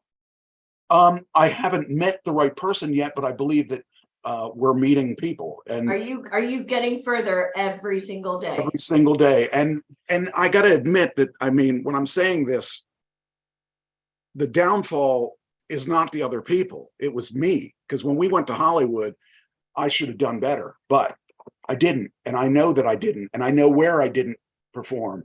And I know that I'm going to do better next time, because I analyze everything I do, everything. And I sit here and I say, okay, maybe I should have done this, or I should have talked about this, or I should have, you know, when they said my teeth weren't white enough, what am I doing? I'm whitening my teeth. You know, I have a dentist appointment. They're going to whiten my teeth too, but I've been doing, you know, the things that they need, that they are telling me I need, I'm doing. I've lost weight. I'm trying to become the best I can be so that they can't turn me down. Isn't this refreshing to have like a community like this? Like nobody else, like if I went outside and try to have a conversation like this with my family, they'd be like, I'm bored. How many of you guys feel like this? This is like a safe space, right? I know Kelly Walker does. Kelly and I text, right? Like this really is a family, and I want you guys to understand that. The thing is, it's better than a family, because my family told me I couldn't do it. They told me, regardless of whatever I wanted to do, they told me I couldn't do it. My dad told me I should work the steel mill because that's what he did. And I wouldn't do that. I went to college instead. I was told I couldn't go to college at 16. I did it. You know, I was told I couldn't live in my van. I did it. You know, everything people tell me I can't do, I usually do it. So go ahead and tell me I can't do it, because that's just going to be my inspiration to do it, because, you know, and I've got a crew here I've got a great support system here. And I've never had a support system before, and I'm very thankful for the support system. So when people start this journey, I don't have anybody. Who the fluff cares? Yeah. We are our own family. This is it. Nobody else is going to understand. Look at Isabel Francis, right? See you in Beverly Hills, 2 weeks, baby. But this is what it's all about. It's love.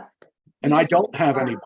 I never had anybody when I got into music. I never had anybody when I got into pro wrestling. I never had anybody when I got into acting. You don't.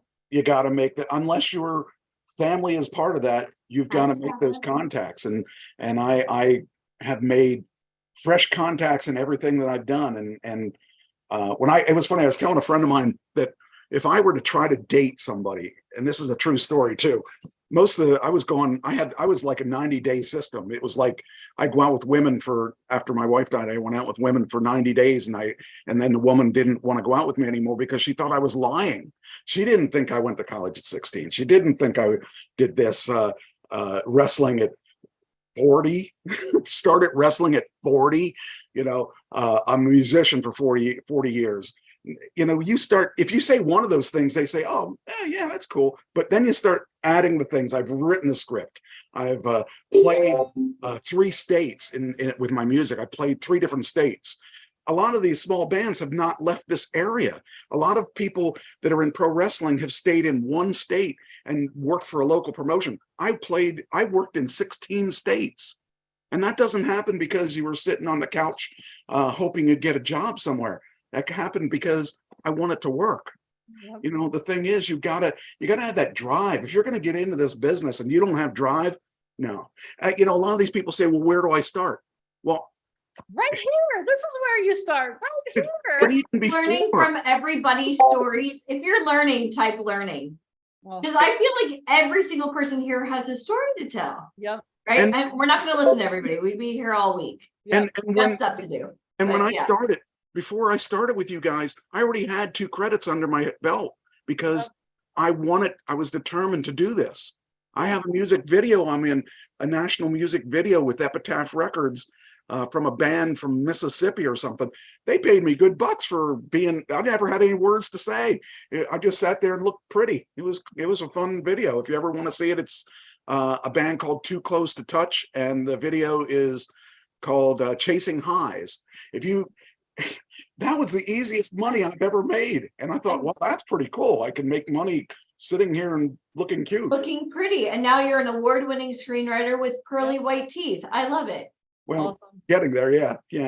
And that's awesome. I mean, those awards I got, music awards, 23 music awards for Love is Love and 19 music awards for Vital Idol for my script.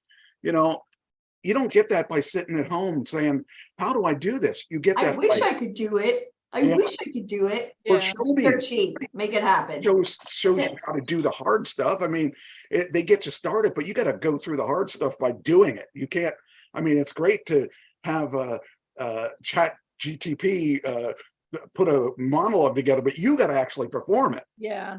And that's, So, you know, and that's the truth. And I love the one thing that I love about you, Mike Trash, is that you're a hard worker. And I love what you said too. You already had, before you started working with us, you already had 2 credits to your name. oh, by the way, What our goal is here at VIP Ignite is we want to help you elevate your success. And that I feel like working with us, your confidence has soared and your community has soared and you have elevated your success. And that must help with the ladies. Yep, I know. Mike, I just want to thank you so much. Created a monster. Oh, one last thing. I want you to know that I took those credits and I added the Winder credit to it, and I redid my reel, and my reel looks a lot better since I talked to Tanya and listened to what she said. I listened to everything she said about doing reels, and I redid my reel, and I put those 3 credits in there, and that's my reel now. How many of you guys would love to listen to, not to the first conversation, but like the first time he really started doing this to now? Deneen, that would be an interesting, like, I would love to see Isabel's. I would love to see Ada's. I know. I remember the first time I said I won an award. It was like, oh, this is the greatest thing. And then like 23 later, it's like, I know. That's how I feel about all the Tonys. I get it. Yeah, I get it. I'm going to be there someday. Don't ever lose. You're putting it out there. Yeah. So you can do it. We'll do it together as a family. I'm coaching. Right. Well, that's good. I guess that's a good thing. Mike Trash. Yes. You're amazing. I could listen to you talk all day, but I have another Michael that needs to come back and speak. Mr. Michael Fompkin. Nah, he's had his time. Forget that. He's had his time. Okay. Mike Fompkin, you're out. Mike Trash, you're in. Everyone. All right, I'll do his presentation. It's on something. Anyway, I gotta get back to my stuff anyway, because I got a show to write for Tuesday. And okay. Well, you get self-taping, you get writing your show. And Mike Trash, thank you so much for sharing your story with us. You're amazing. Love you. We love you. And we'll see you in LA. Oh, hold on. We got Mike Trash doing the heart. I love this. My life is now complete, everyone. Awesome. All right, guys. Okay, so how much did it help you listening to Mike's story and Craig's story? Did that help you guys? Did that help you guys a lot? So much, a lot. Awesome. Because again, I could tell you how awesome what we do is. I could tell you that it works, but you just heard from someone who's a high performance coach who is elevating his business, elevating his whole life. And you just heard from Mike Trash, who he had a certain level of success and it's been elevated. So now what I want to do is I want to hand this back over to the one and only Mr. Michael Fompkin, because earlier you guys all said to me, oh my God, Deneen, I want to do this in person. So are you guys ready to hear about how you can do this live in person with us? How awesome would that be? Oh my gosh. Okay, ready? Everyone hold on. There's a rule we have to follow. Let me see how excited you are to hear from Mr. Michael Fompkin. And go! Come on, people! All right. Hey guys, can everybody hear me? Yes, we can. Yes. Awesome. All right, let me share my screen. So I know we have an incredible speaker coming up next. We have Mr. Ryan Colby coming back. So let's just keep this show on the road. All right. So I'm going to talk a little bit about the opportunity for everybody here to come out to Hollywood to an actual live networking event for models and actors. And obviously, the reason I put this together and I was sharing it with everybody is, like I said, I had spoken about this a few weeks ago, but I spoken with Greg Reed and he said, you know what, to be able to open this opportunity for more people is the right thing to do. So that's what we're going to do. And I'm going to go through it in detail with you guys. We'll do Q&A at the end of the day. But this is really a no-brainer.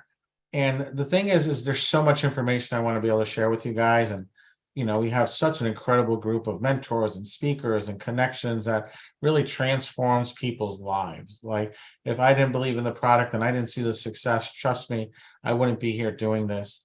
And because of the fact that I'm just limited by the amount of time we have to go over, what's, literally decades of information, there's so much more we can't cover.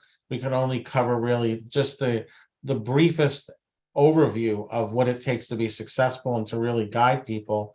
So what I did was, I don't want the journey to end for the people that are on this call. So I put something together that will give you the opportunity to be able to continue this journey of learning, of knowledge, of connections, to have the opportunity to become the person that you're destined to be able to live that legacy. So if I have your permission, what I'd like to do is like to go over with you guys the offer that we put together for you guys to be able to come out to Hollywood. So this is Building Bridges in Hollywood, the ultimate model and actor networking event. So the first thing that I did was we put together a live event. So we're gonna have a live event early next year in May. And this is what we're known for. This is experience the power of a one-day live event with VIP Ignite and the elite circle of Hollywood insiders. So this gives you the opportunity to actually be able to sit down and not only learn and meet, but actually network and have the opportunity to be seen by some of the most powerful people in the entertainment industry. The people who can snap their fingers and change your life literally in 30 seconds or less. And this weekend was just a small sampling of the level of people that we have in our network or that are looking for talent just like you. So that's going to be taking place in May 2024. So this is the opportunity for you. And this is something that's only done once a year. So this is the next one for Hollywood won't be until 2025. So this is something that gives everybody enough time to prepare, to be ready for this, and to really be able to have that mark in your calendar where a dream no longer is an inspiration, but it actually becomes a fact, where you actually mark those dates in your calendar and you know exactly where you're going to be on those days to be able to reach that next level, that next plateau of your career. The next thing, of course, is not only will you have the opportunity to go to the event, but we also have what's called Elevate Your Image. And this is where we'll actually capture those stunning headshots with renowned celebrity photographers, makeup artists, and you'll also be able to have the opportunity to be groomed and styled by Ryan Colby himself. So this is something that now, instead of worrying about how do I get the right photos, how do I prepare for this, right? From that standard of the right marketing materials, we handle all that for you. So not only will you have the opportunity to come to the live event, to sit down and meet with our inner circle of our top industry experts, but you'll also have a part of the right tools in this part of the presentation for the right image. So we'll handle everything for you for that. So not only will you be able to come to the event, but you'll also have the right images. And then, of course, like I just stated, Experience Celebrity Style, Ryan Colby, renowned art director, will transform your wardrobe for this exclusive photo shoot, elevate your style with his expertise, and embrace a truly enchanting and fashion-forward experience. So it's really great. It's like we do these on Zoom. You're literally taking Ryan through your closet. He's literally planning everything out. He's figuring out what's going to be the best outfits. What should you wear? Not only for the photo shoot, but also even for the event, right? Sometimes people think, should I wear a gown? Should I wear a dress? What should I wear? What's going to make the best impression, right? How can I flatter myself to be that type of person when I walk in that room? Those executives are just like, I need to sign that person right now. And then also we have some bonuses that involve training. The first one we have is insiders access to the business side of modeling and TV and film course. And this is really cool. Now I'm going to talk a little bit about the live trainings, but what we did is we've taken some of our top content and we put it together where people can literally think of it like a Netflix, where you can literally log on and really get a deep grasp of the industry at a very high level. And the first part of this is embark on a journey to master the modeling and TV and film industry with a renowned casting director who has worked with L'Oreal, Redken, and much more. And for everybody on this, you'll get lifetime access to this. So this is like literally was an 8-week course done live, where it really goes deep diving into the entire aspect of the modeling industry, everything from contract negotiations, right to usage. Like you're going to understand the modeling industry from A to Z. And what's really great is you can follow along with this at your own pace. The next thing we're going to do is talking about acting, right? Because I always believe, people can be interested in modeling or acting. I always believe that you should do both. But bonus number 2 is going to be, again, lifetime access to what's called Acting Pathway to Success, Robert Galinsky's gateway to a lucrative acting career. Unlock your acting potential and start making money with this exclusive course. So this is going to be all online inside your membership site. Robert Galinsky is probably one of the greatest coaches for actors. He trained 50 Cent. He's a poet, a speaker, a playwright. He literally has a show currently, was just sold out in New York, sold out in LA. It's currently sold out in Atlanta. So he is a great networker. He's a great tool, a great resource. And to be able to sit down again and be able to go through this, you really have a full understanding of everything from monologues to stage performance. You'll really have a very strong foundational aspect of the acting industry. So not only will you get the chance to come to the event, get your photos done, you'll also get the full training on the foundations of modeling, foundations of acting. But then bonus number 3, which I think is one of my favorites, is Master the Art of Modeling. So this is called Modeling Mastery with renowned top model alumni Phil Sullivan. So you'll gain insider knowledge, master techniques, and unlock your true earning potential. And again, you'll get lifetime access to all of these. But what's really great is, even though Phil's known for being one of the models on Top Model, and he talks a lot about that, you know, what it took to get him that. His career, he was homeless at one point. So again, he leveraged the obstacles in his life to now create a platform.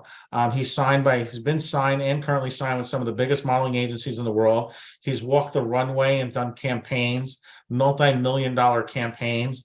And he now gives back, and he actually helps feed homeless people. He helps solve a problem that a lot of people look away from, because he knows what it's like to have been in that at one point of being homeless in his life.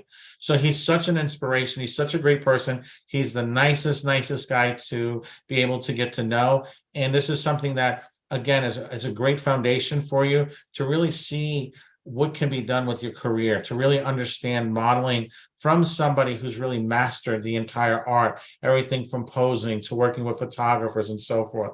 So not only are you going to get the opportunity to come to the event, not only will you have the opportunity to get your photos done, you have the opportunity to go through the entire course from one of the top casting directors in the world to really understand every aspect of the modeling industry from A to Z. Not only will you have the foundation to be able to work with Robert Galinsky and go through his entire course, have the foundation for the same person who trained 50 Cent, who's currently worth $1 billion. I don't know about you guys, but I love all those power shows that he's a part of. I think they're absolutely phenomenal. But then also now being able to work with somebody who's now considered a legend in the modeling industry.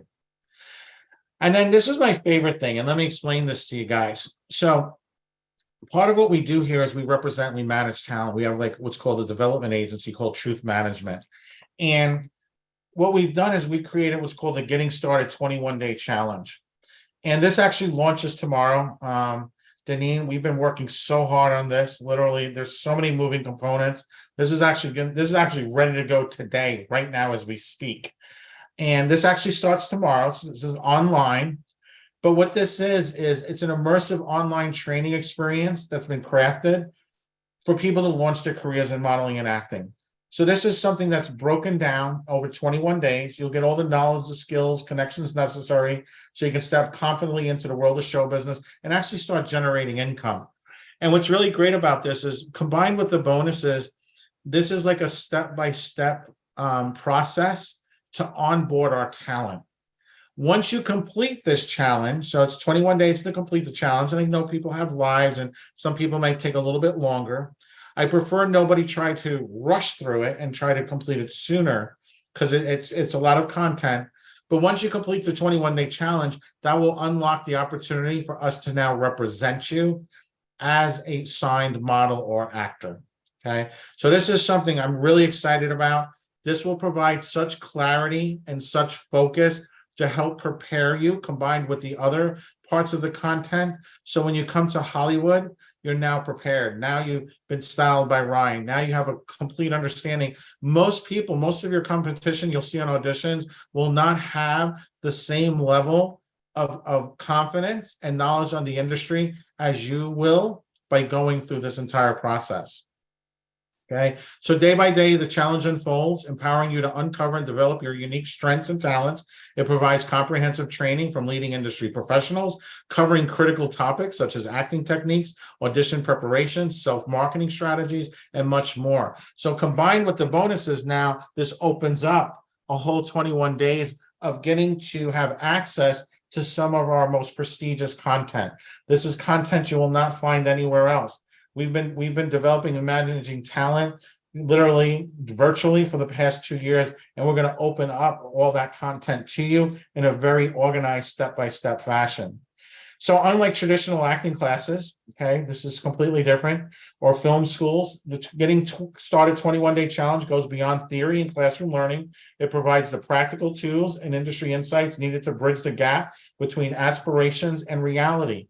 Plus, you get the opportunity to connect with like-minded individuals from around the world, expanding your network and opening up new avenues for collaborations. So having the opportunity to work with somebody like a Mike Trash, have the opportunity to work with people such as Craig Bryan and so forth, plus so many other people you'll have now access to, not only from the industry side, but also from working within our community. In addition to that, we have what's called Spotlight Striders. So this is Navigating the Glamour of Acting and Modeling Facebook group. This is a private Facebook group that we have just for our talent, okay?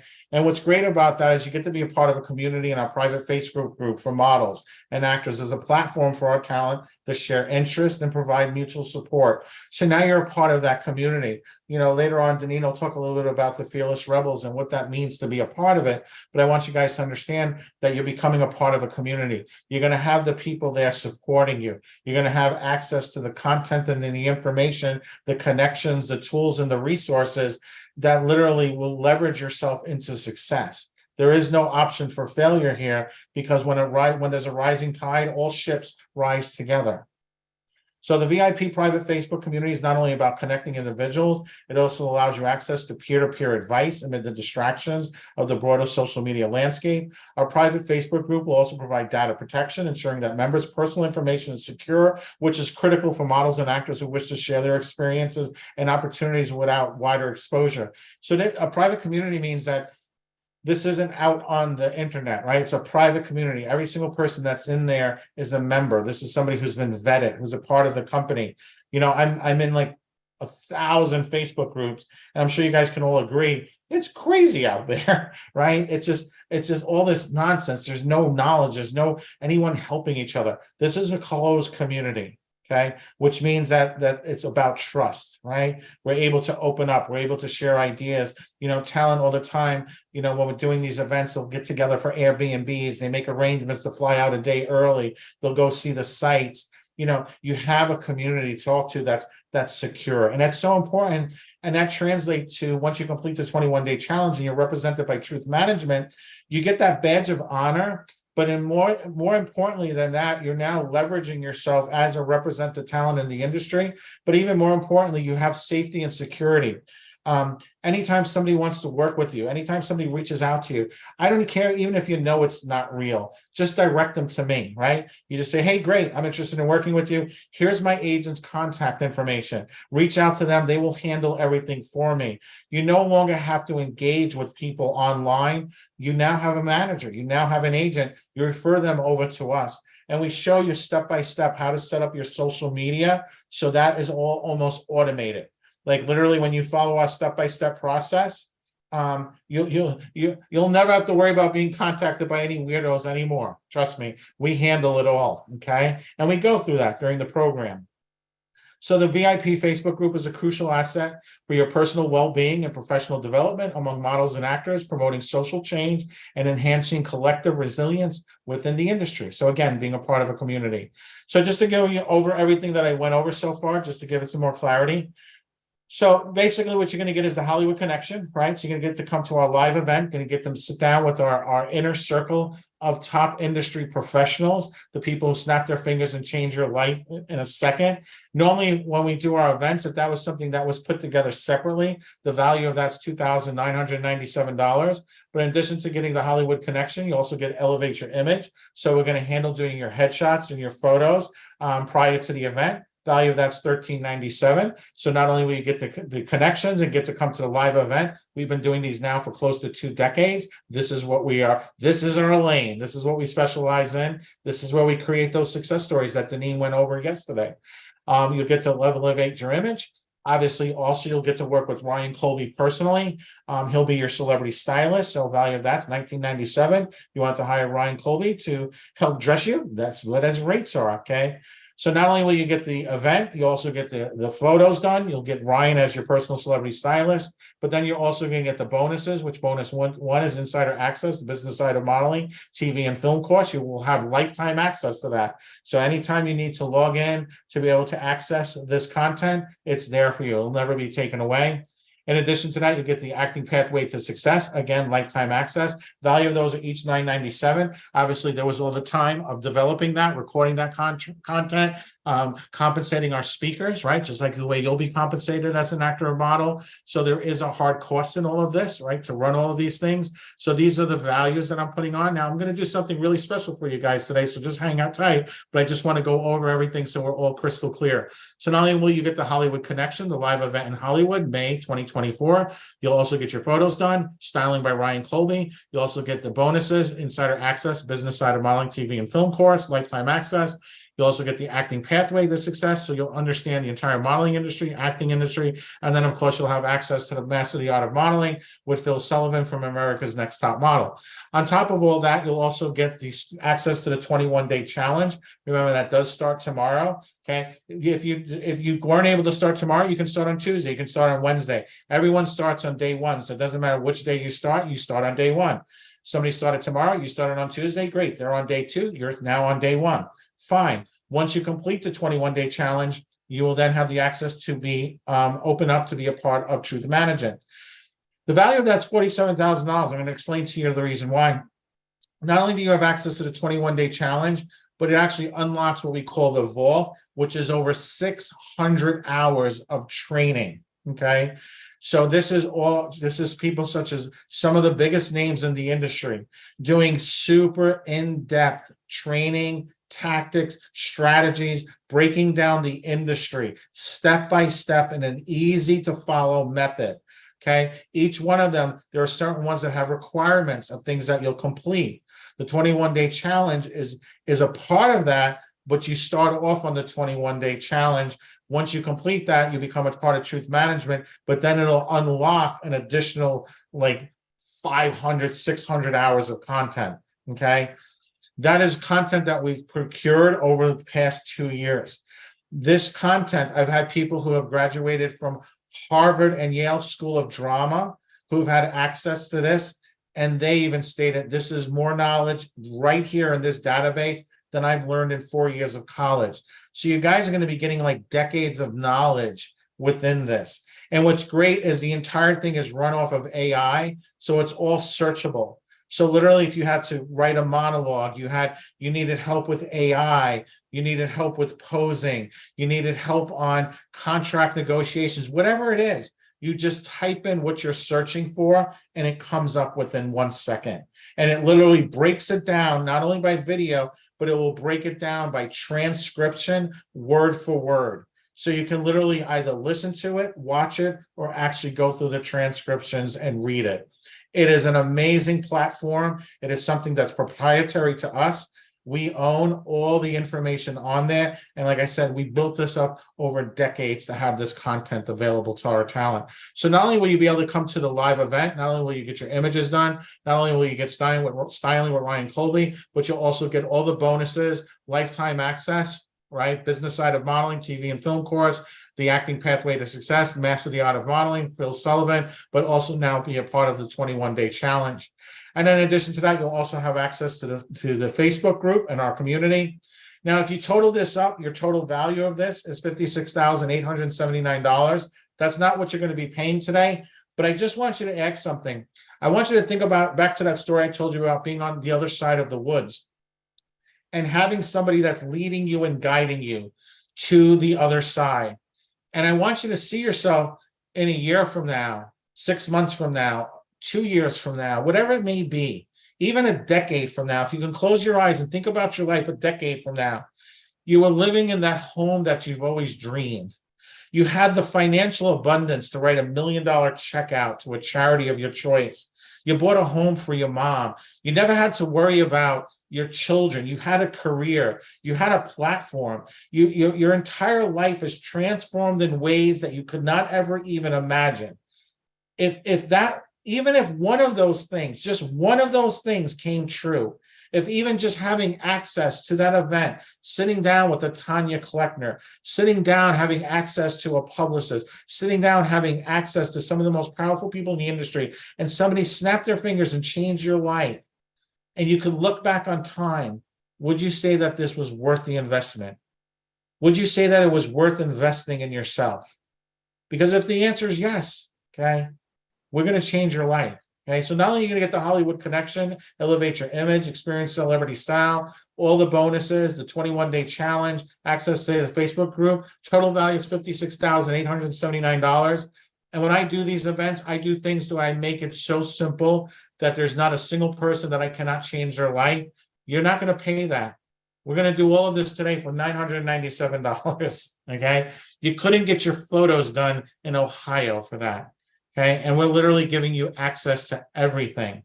Okay, so let me go a little bit deeper because there's always somebody on the call who's like, well, I'm not too sure, right? They're still living in fear, right? And it's understandable. Okay, we call this a no risk offer. Right? So not only is it a no-brainer offer, right? That's the nickname, the terminology, but it's also called a no risk offer. Now you do have to schedule. So my team's going to drop the link. You do have to go through an interview process. It's a very simple interview process. All I ask of you is if you are serious, schedule tomorrow or Tuesday. If you're on the fence, you're just not sure, you're like having a panic attack right now, totally understandable. Schedule on Wednesday or Thursday. This is extremely limited. And trust me on this, guys, this is very, very limited, how many spots I have. And I'd rather give the people the blessing, gratitude, and appreciation who are serious to schedule Monday and Tuesday. If you know you're not that serious, you just want to talk to us, that's great. I want to talk to everybody. I will answer everybody's questions. I will spend as much time as I can, but just schedule later in the week. And when I talk about the no risk guarantee, what I mean by that was we offer $1 million guarantee. And let me explain to you exactly what that means. That means that if you invest at $997, you have access to the 21-day challenge, lifetime access. You have access to all the bonuses, lifetime access. You have Ryan Colby doing your styling. We do preparation calls for these events, these shoots. You have all of this access, plus in addition to that, you come to the event, you go through the entire process, even get your photos done, right? And then come the day of the event by lunchtime. It has to be by lunchtime. That's the only rule. By lunchtime, the day of the event, if you feel that at this point, you did not get $1 million in value, I did not change your life, that you are so excited to be a part of this, just come up to either myself, Alicia, or Deneen, and just say, you know what, I didn't get $1 million in value. We will write you a check. We will give you a full refund for the $997 right there on the spot. Okay? Won't even ask a question. And a lot of times people, this is the number one thing I always get from people, right? People are logical thinkers, right? So all my logical thinkers, I know what you're thinking. You're like, wait a second, Mike. I can do all of that, go through the trainings, get access to everything. You'll even give me lifetime access. I can go get my photos done. I can even come to the event. I won't be there all day. I'll be there until lunch. So I'll get all that knowledge and so forth. And all I have to do is just say I didn't get $1 million and you're going to give me a refund. Like, wouldn't people take advantage of you? Right? That's what a logical thinker's thinking. And I understand that. And I say, yeah, you know what? Somebody could. But this is what I believe. I believe that all the garbage I see on TV and online, people innately are good.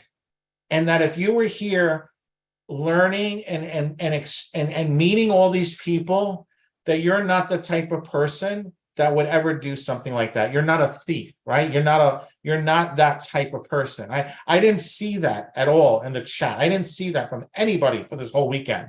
But let's just say there was that one person who was like that. This is how I see it. I have this community of amazing people, and my job is to protect them and only surround them with the best people in the world. If there was somebody who was not of that type of level of ethics, I'd rather pay them to go away. I'd rather give them the refund, shake their hands, part as friends, because now I could focus on the community. And to me, that's so valuable. So that's what that means. That's exactly how the $1 million guarantee works. So for those of you that are interested in going to Hollywood, there is a process. All you have to do is schedule. Okay. All you have to do is schedule. And I want to go over one more thing before I turn this back over. Okay. I'm just going to review this again, and we'll take Q&A later on today. I just have to be respectful. We have a really amazing speaker coming up, and I just don't want to, I know I'm going to run a couple minutes over, but let me just finish through this. So not only are you going to get the Hollywood connection, come out to Hollywood, meet with some of our inner circle top industry experts. Okay. You also get your photos done. You'll also get your styling done. You'll get all the bonuses. Plus, you'll get access to the 21-day challenge. You also get access to the Facebook group. Only $9.97. There's the link to schedule. Easy, right? So the next thing I want to do is I want to talk to you guys about the Rising Star Academy, amplify your modeling and acting success. And this is something brand new. We just launched this, and it's beyond my expectations of how much enthusiasm. And this is something. This is really cool. Now, this is something that's an add-on. So this is something, the Hollywood event is set. This is something, if you choose you want to do this, great. I think this is the best thing in the world that anybody can do. But if it's something I'm not too sure, totally understandable, separate from the Hollywood event. So do not worry. You want to come to Hollywood? Great. We'll get you to Hollywood. Okay. So RSA, Rising Star Academy, will specialize in amplifying your success in the industry. Our comprehensive program is designed to empower aspiring talent like you with the skills, knowledge, and connections needed to soar to stardom. Our tailored curriculum and personalized approach, we provide the perfect blend of practical training, insider secrets, and invaluable mentorship. Okay, this is going to be live training online combined with actual live events, and I'll explain that to you. This is a game changer. Like, this is literally, no one out there is doing this the way we are. This is a game changer that will accelerate your career, give you opportunities to network, give you references for opportunities at the highest possible level. Okay. You'll gain access, of course. We have a separate private Facebook group from this, separate from the Striders. Gain access to the RSA private Facebook group, a vibrant hub, where you'll receive daily support, valuable resources, important announcements, exclusive details. It's your portal to everything RSA related, ensuring you stay at the forefront of the industry. But that's not all. As a member of the Rising Star Academy, you'll benefit from monthly live coaching calls and Ask Me Anything sessions with our celebrity experts. So now imagine having opportunity, and this is like an ongoing thing, right? So imagine now getting to spend 12 weeks with Tanya Kleckner, 12 weeks with the publicist, 12 weeks with Ryan Colby, like literally having some of our top people working with you live on Zoom, coaching you, right? Ask any questions that you want.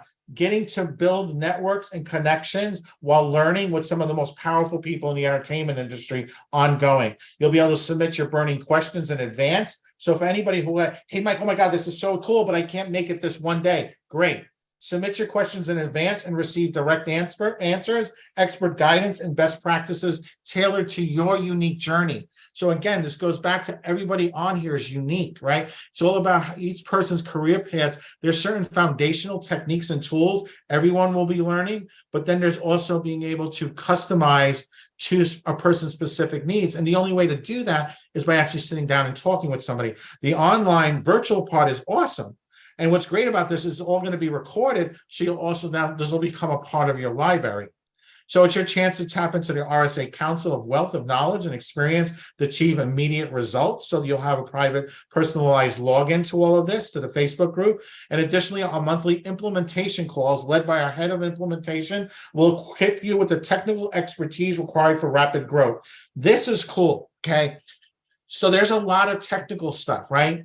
Like we went over with AI today, right? There's so much more we can talk about. So literally tomorrow, I'm doing the first implementation call all on artificial intelligence. So I'm literally going to go heads deep into this. We're going to be doing these monthly. So we can talk about anything. We can talk about AI. We can talk about monologues. We can talk about stage presence. We can talk about speaking from stage. Like literally whatever it is that you need help with, there's going to be a very specific call just for that. So in addition to the training, your modeling, your acting training, you're now getting this bonus of having these specialized implementation calls. So now we're removing any roadblocks, any obstacles, because believe me, I understand.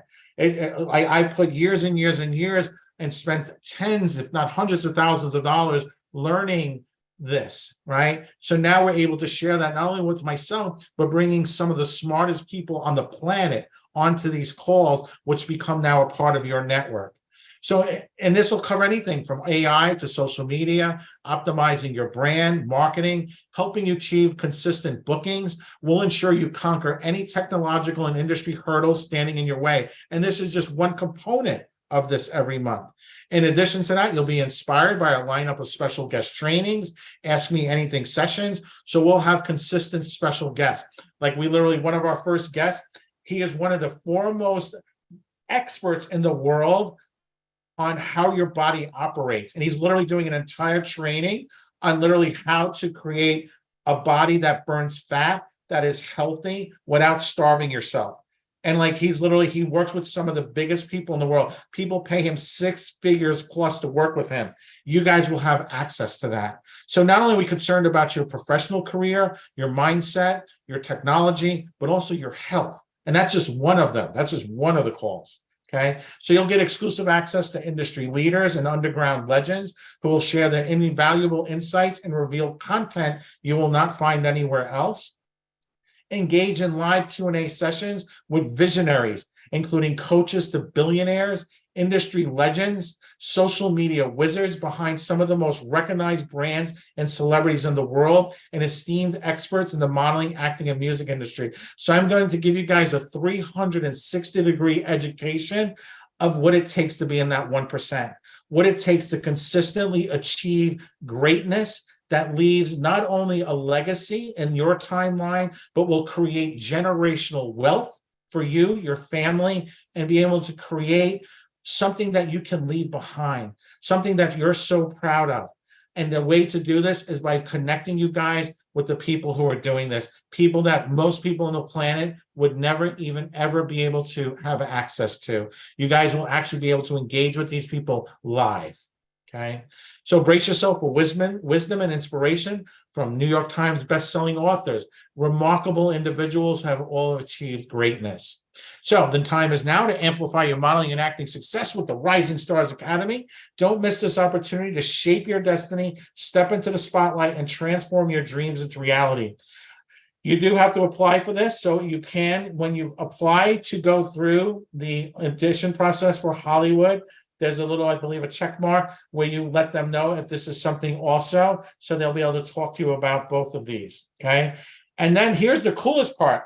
So now, not only do you have this online training that you're doing, you're getting to work with some of the most incredible, powerful people on the planet, but then we're going to do live in-person meetup learning days, okay? This will be 4 times a year. The very first one will take place in New York, the first week of November. Okay, these are going to be one-day live masterminds. You'll be able to share, hot seat, learn, and collaborate. So now we'll bring some of these top individuals you've been working with. And what I like to call this is an immersive training. So imagine now being able to come to New York and you're sitting down with, now you've been working with 50 Cent's acting coach, right, for the past 3-4 months. But now you're spending like an entire day, an 8, 9, 10-hour day, literally immersed in being able to perfect your craft. Right, being able to sit down live with a Tanya Kleckner in Hollywood, right, as one of the opportunities. So not only are you getting to work with her in this online format for 12 weeks, not only do you have access to all this content, but now a special day separate from the event where you literally can go into this immersive experience, right? Think about this, most times people will take acting classes an hour a week, right? This is consistently all month, but spending, like, think about this, 4 times a year, that's 40 hours, right? Right? Or even say, 40 hours. That's like 40 hours. It's like 40 weeks. It's like getting a year worth of training, right? In a matter of 4 days. Okay. And what's great is you're always preparing. Like, these are going to be so cool. Like this, like, I've been doing this for 16 years and I am so excited about these because this is going to unlock so many more success stories for us at such a faster, higher level of success. And again, these are full immersion days. You'll learn decades of knowledge in hours from select industry experts. Each of the RSA learning days will also have an agency and casting director formal meet and greet and live audition with them for projects that you will qualify for.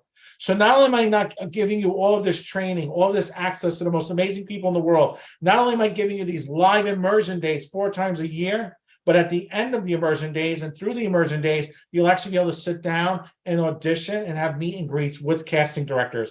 Think about this. Now you have the event in Hollywood. You have this network that you're building. You have this community. But now not only are we going to show you how to book work in your local market, you now have agency representation. Now, in addition to that, I'm also now creating serendipity moments in your life where you know on this specific date and time, you're going to be sitting down consistently with casting directors and agents at the highest possible level.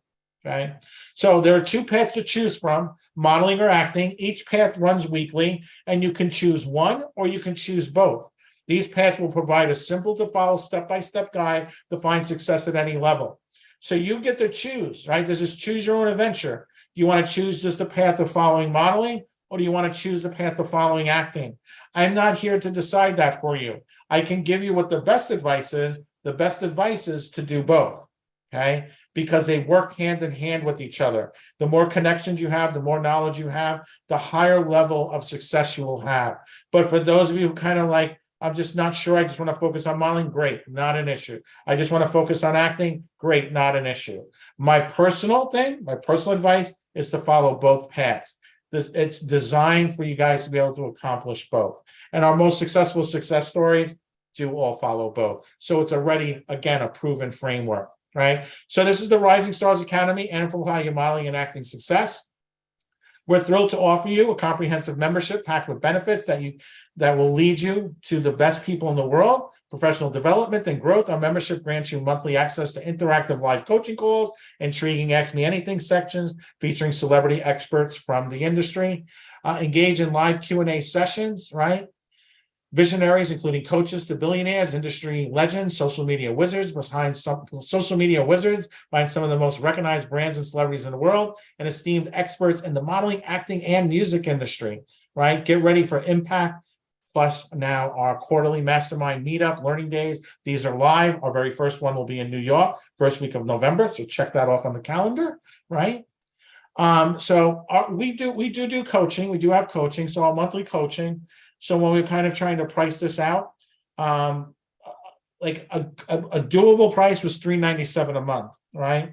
The quarterly masterminds, if we were to do this separately, we would do those at $497 for the day. So you're looking at like $2,000 plus now the $400 a month, right? Like another $6. We're not going to do it that way. We just wanted to make this simple, right? It's $97 a month for all of this, including coming to the live events quarterly. And here's the best part of it. Since we're just launching this now, and I know a lot of you guys are overwhelmed with Hollywood and this and that, great. You don't even have to say yes right now. Just say maybe. We'll actually give you access to this for the first 30 days for free. So you don't even have to say yes. All you have to do is say maybe. To me, this is a no-brainer. There's not a single person on here that shouldn't be a part of this. But again, like I said, I'm all about transparency. I'm all about over-delivering and showing extreme value. So that's why it's like, you know what? Just say maybe, okay? Plus, obviously, for a bonus, you'll get streaming access to all the virtual calls live and recorded, in addition to being assigned an accountability coach. So this is somebody that's going to be assigned to you to make sure you follow the program step by step, okay? So for a lot of you guys like, oh my God, this is overwhelming, this is so much. Nope, hold on, I got you, right? You'll have somebody there to hold you accountable. Okay, it's somebody to when you have questions, when you need that additional assistance. Everyone's on a different plateau. They're on a little bit of a different range, right? Some people learn faster audio. Some people learn faster visual. Some people are going to accelerate at the live events. Some people are still going to be a little bit nervous, and that's okay. We're here to help everybody, and that's why you'll be assigned an accountability coach, because if we're going to make you a part of our program, we're going to do everything we can to make sure you're successful. Right. So we're literally giving you over $9,997 of our best resources for models and actors that exist literally for free. Right. I'm literally going to give you 30 days access for free just so you can say maybe. OK, so again, just to go over the original offer for Hollywood, you're going to get the Hollywood event, Elevate Your Image, Celebrity Styling, Ryan Colby. You'll get all the bonuses plus the 21-day challenge, the access to the Facebook group. That's $9.97. If you want to do the RSA Academy, it's $97 a month. You don't have to say yes to that right now. You literally just have to say maybe, and you have 30 days to be a part of it. Like I said, I do start tomorrow for the AI. It will be recorded. We will be doing another one, of course, and that way you can watch the recorded one. If for some reason you can't schedule tomorrow to get access to it, you have to schedule on Tuesday. Totally understandable. You'll get access to the recording, and then from there you'll be able to watch the next one, be on the next one live. These go on every week, so it's going to be phenomenal, right? It's going to be something that's really phenomenal. So anyway, I know that was a lot of information. We will do Q&A later on in the day. We still have transformation. We still have the next speaker is going to change your life in ways you can't possibly imagine. She is probably one of the most hardest working, dedicated individuals in the world. She is literally a genius when it comes to working with people, inspiring people. She is an author, a writer. I don't want to take away from her thunder, but guys, trust me, this next presentation, if you thought everything we've been doing so far is phenomenal, this next speaker is going to change your life, guys. So be prepared. The transformation begins right now. With that thought in mind, I'm going to turn this back over to Mr. Need, and I will see you guys later today. Bye, guys. How awesome is that? Okay, so just one little thing of clarification, because I am the scheduler behind everything. The first implementation call will be on Tuesday, not tomorrow, okay? So it'll be on Tuesday. So if you want to be on that implementation call, make sure you schedule your interview for tomorrow so that Tuesday you can hang out in a small group with the one and only Mr. Michael Pumpkin talking about AI and implementation. All right, I just wanted to clarify that.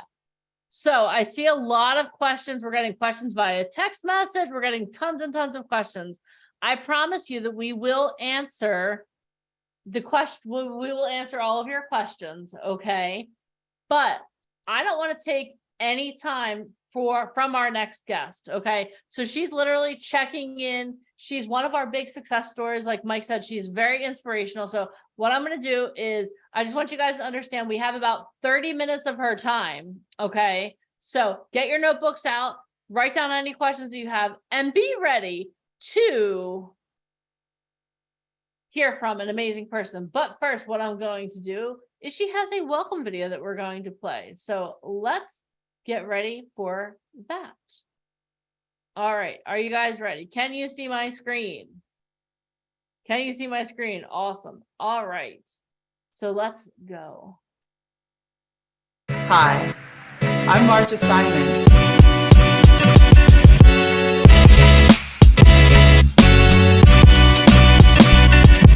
We help successful, busy entrepreneurs, professionals like doctors, lawyers, and CPAs, celebrities, and those behind the scenes of the celebrities, as well as professional athletes and retired professional athletes. We help them become authors authentically and truly with their authentic voice without even having to write a word if they don't want to. We take them from idea to published, marketed book in a fast, fun, easy way.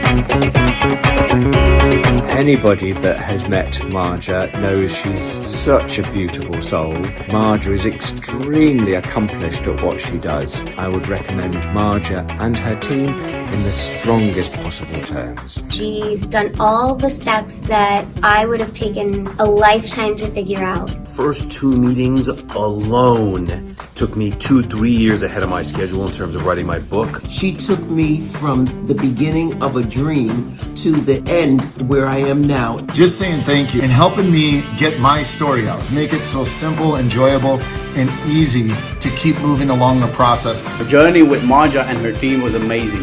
If you have insights, if you have knowledge, put it in the form of a book and publish it. She has a way of understanding you to the core level and helping you to put it out in words. Thank you for supporting me in writing this beautiful book. Without you, it would have been mission impossible. We're very grateful for the guidance of Marja and the Author Writers Academy to guide me through the process. I want to give kudos to Marja and her team for helping me in this journey as a first-time published author. Marja is special, her team are great, and I could not be more proud than to be able to say, my name is Peter Swain, I'm an international best-selling author, and it's courtesy of Marja and her team. have you written your book, your legacy, your authentic story? That's what we do here at Author Writers Academy, and I'm here to make sure you take your place in history.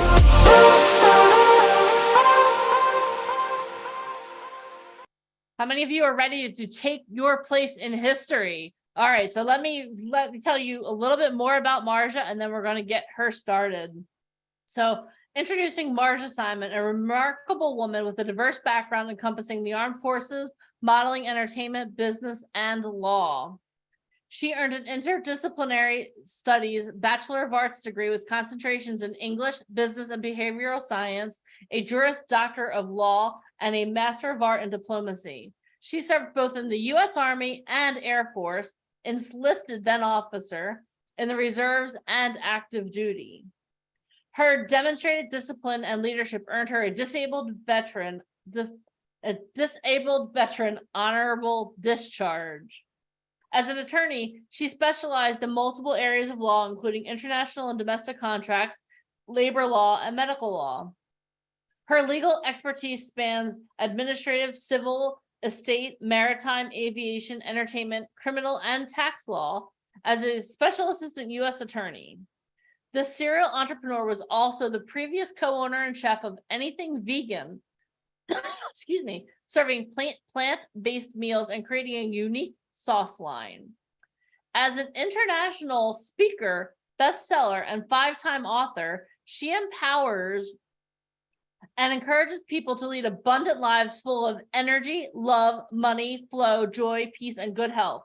Marja loves to connect with people as she travels the world, living her mission to rob the grave of wisdom and get into the heads, hearts, and hands of all the lives it will change. She created AWA, the Author Writers Academy, helping successful business entrepreneurs go from idea to best-selling book without writing a word if they don't want to. She and her team also work with professional athletes, professionals such as doctors, lawyers, CPAs, and professionals in entertainment. They make it becoming an authentic author fun and easy. This is just a glimpse of her inspiring story. Everyone, give it up for the one, the only Miss Marja Simon. Thank you, Deneen. Oh my God. Stop. Say more. Say more. I know. What don't you want to Don't you want to walk into a room with that intro every time? I do. All I need is like a music band playing in the background. And you know what? That taps right into what I want to share today, because this is about being the star of the movie that is your life. You know, I want to know, have you ever thought, you know, you're here to be actors, to be models, to be speakers, to be musicians, to shine, to stand out, to stand up, to be seen, to be noticed, to share your gifts, your talents. So I have one question. Why aren't you? It is because my hallucination is because you have not yet realized that this is your life. You are the star. You are designed to stand out. You are designed to shine. And as I was looking back over some of the things that Deneen mentioned that I've done in my life, first of all, I'm like, wow, who is she talking about? I feel like I am just getting started in my life. And the reason I was able to add all of those things to my CV, to my resume, to my life is for 3 reasons. Number 1, I know how to say yes. I was looking at some of the comments in the chat when my dear brother Michael was sharing this amazing opportunity. And honestly, it broke my heart, because it was the I can't, the I want to, but the I wish I could, however. And I'm here to tell you, I call that just lifing.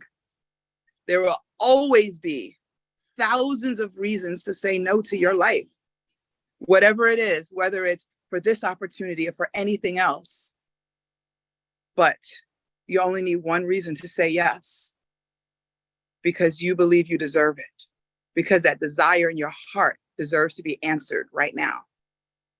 All of the things that I've done in my life, I was terrified. I was scared. It was not the right time. It was inconvenient. It was painful at times. I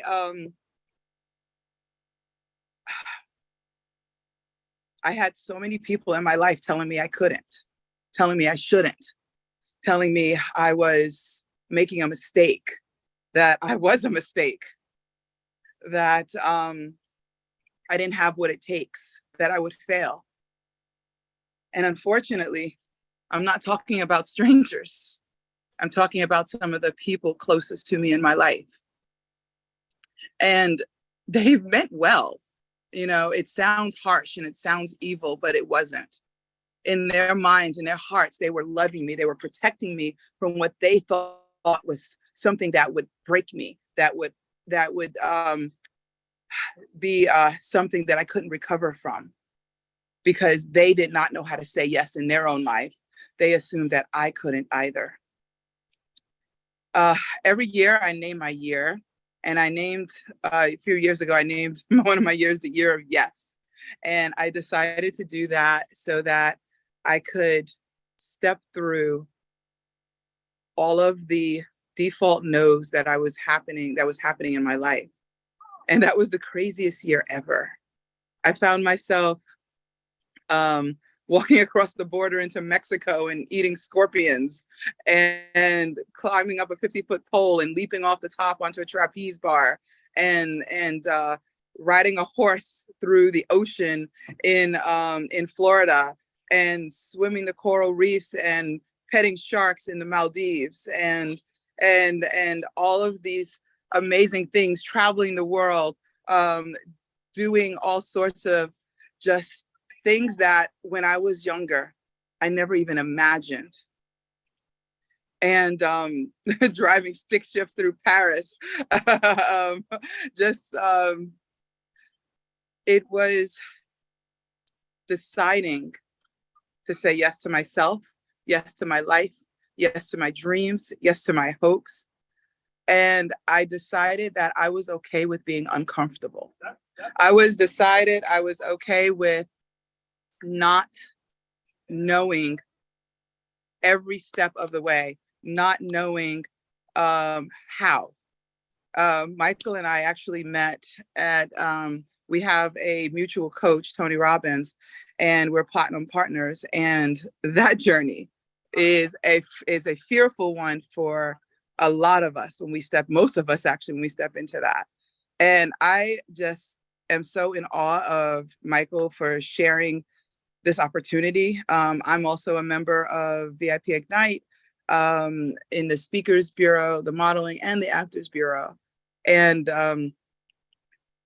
if it wasn't for my saying yes to when I felt that desire to join the Platinum Partners, and that was not the price that Michael offered.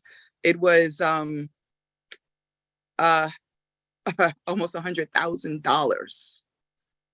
And I was terrified, and I didn't have it. I had to split the deposit across 3 credit cards. And then I spent the next month going, oh my God, what did I just do? But I am so grateful to past me for what I said yes to, because it opened up my world. It gave me a community. It gave me insight. It gave me access to things I didn't yet know. And that's what Michael is doing here. And when I go to his events, I've been to the VIP Ignites events in Hollywood, in Atlanta, in Orlando, in New York. I mean, just everywhere. And every single time, it opens up access to something new. One event, I found myself suddenly being asked by a casting director to read for a part. I did not expect that at all.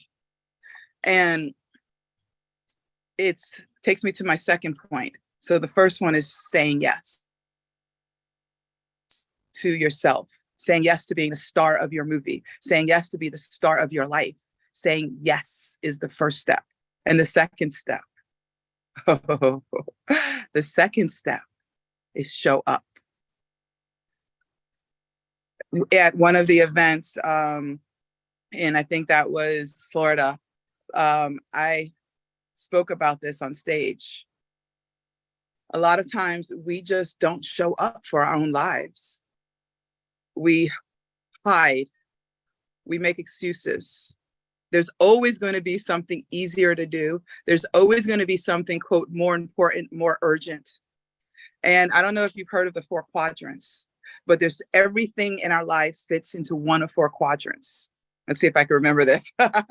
There is important and urgent, important but not urgent, not important but urgent, and not important and not urgent.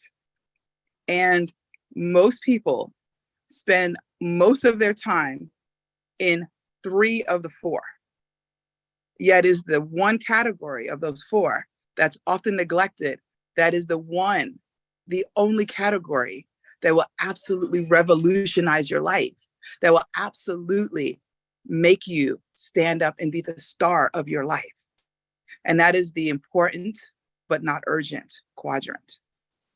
And the reason that matters so much is because things that are important to us, things that are important to our future, things that are important to our life, but they don't have that urgency, that fire behind it, somebody screaming in the background, the bill payers calling, the kids crying, the house on fire kind of aspect.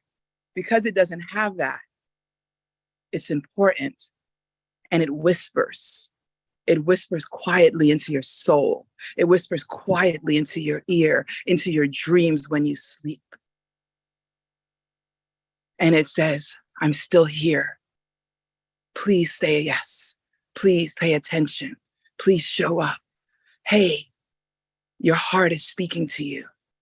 I'm here. Can you hear me? It's whispering. And because it's not shouting at you like the other quadrants, it's so easy to overlook. It's so easy to neglect. It's so easy to say, I've got time to do the important, but not urgent. I've got time later. Let me go take care of all of this other stuff that's screaming at me, distracting me, causing me to move away from my dreams, my hopes, my desires, from myself. Let me go pay attention to that because it's easier to go outwards and do what everybody else wants us to do, rather than to go inwards and own ourselves and decide for ourselves that we're going to show up first for us.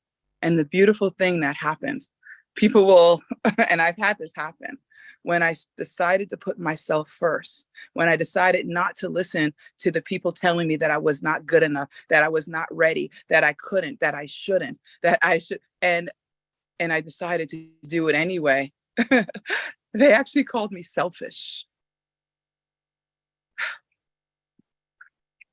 They told me I was selfish for putting myself first. I find that really ironic. Absolutely. It's not selfish, it's self-full. It's about being full of yourself, being so loving and so attentive to who you are and who you're here to be in the world, that you get to give to everybody from the overflow. And it's amazing when I first decided, and this wasn't a one-time decision. This has been a decision that I've had to make again and again and again and again in my life. I had to make it with teachers. I had to make it with relatives. I had to make it with friends. I had to make it with ex-spouses, ex-partners. I had to again and again and again. When I was told to be quiet, to play small,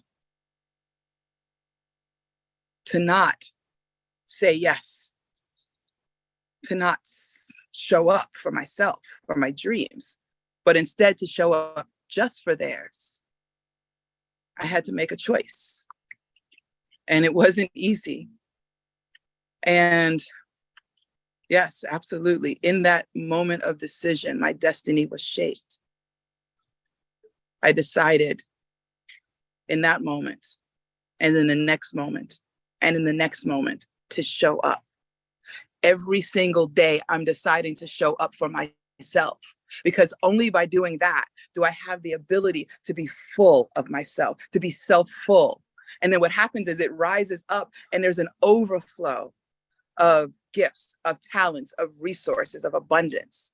All of the things I'm able to cause in the world is because I take care of me first.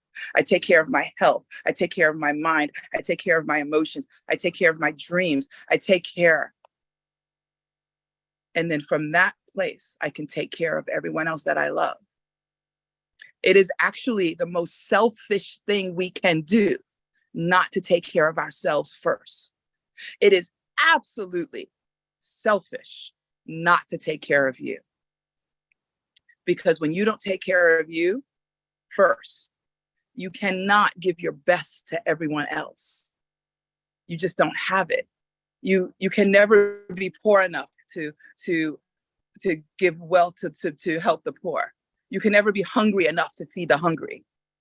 So why would you be thinking by being empty? You could be empty enough to fill up the empty. So that's the second thing. 3 things to be the star of the movie that is your life. 1, saying yes to yourself. 2, showing up for yourself. Showing up is key for just everything in life. When I was going through law school, I actually didn't know how I was going to do that. I had a brand new baby. She was just a few months old. I had a husband who couldn't get on board with that, who actually wanted me to stop, wanted me to play small and hide because he was not willing and able to say yes to his own dreams. And I was being a mirror for that. I was reflecting that it is possible to stand up for yourself. And I had to make a choice. And I decided to show up for my dream to become a lawyer. And I didn't have, when I was doing that, I didn't have sometimes money for books. Sometimes I didn't have money for food. I had to choose between bus fare to get to class and food for that day. And I chose the bus fare to get to class. And I would hold my nose so I wouldn't smell the food in the cafeteria, because I had to run through the cafeteria in order to get to the classrooms. And I sat there hungry, not just for food, but hungry for my future, hungry for the knowledge that I was willing to sacrifice to get. And I just showed up one more day, one more day than the next person, one more day than the next person. And, you know, there were people in my class that were living home with mommy and daddy, that had no bills, no family, their tuition was paid for. They had a meal, 3 meals a day, and as much money as they wanted. Yet some of them didn't graduate. Some of them dropped out. And it bewildered me at first. And people asked me, how could you get through law school with a brand new baby? And I said, you know what? I don't think I could have gone through it without her. Because I found a reason to show up that was bigger than myself. I found a reason to show up for my dreams that included giving from the overflow of people that I loved, of people that I cared for.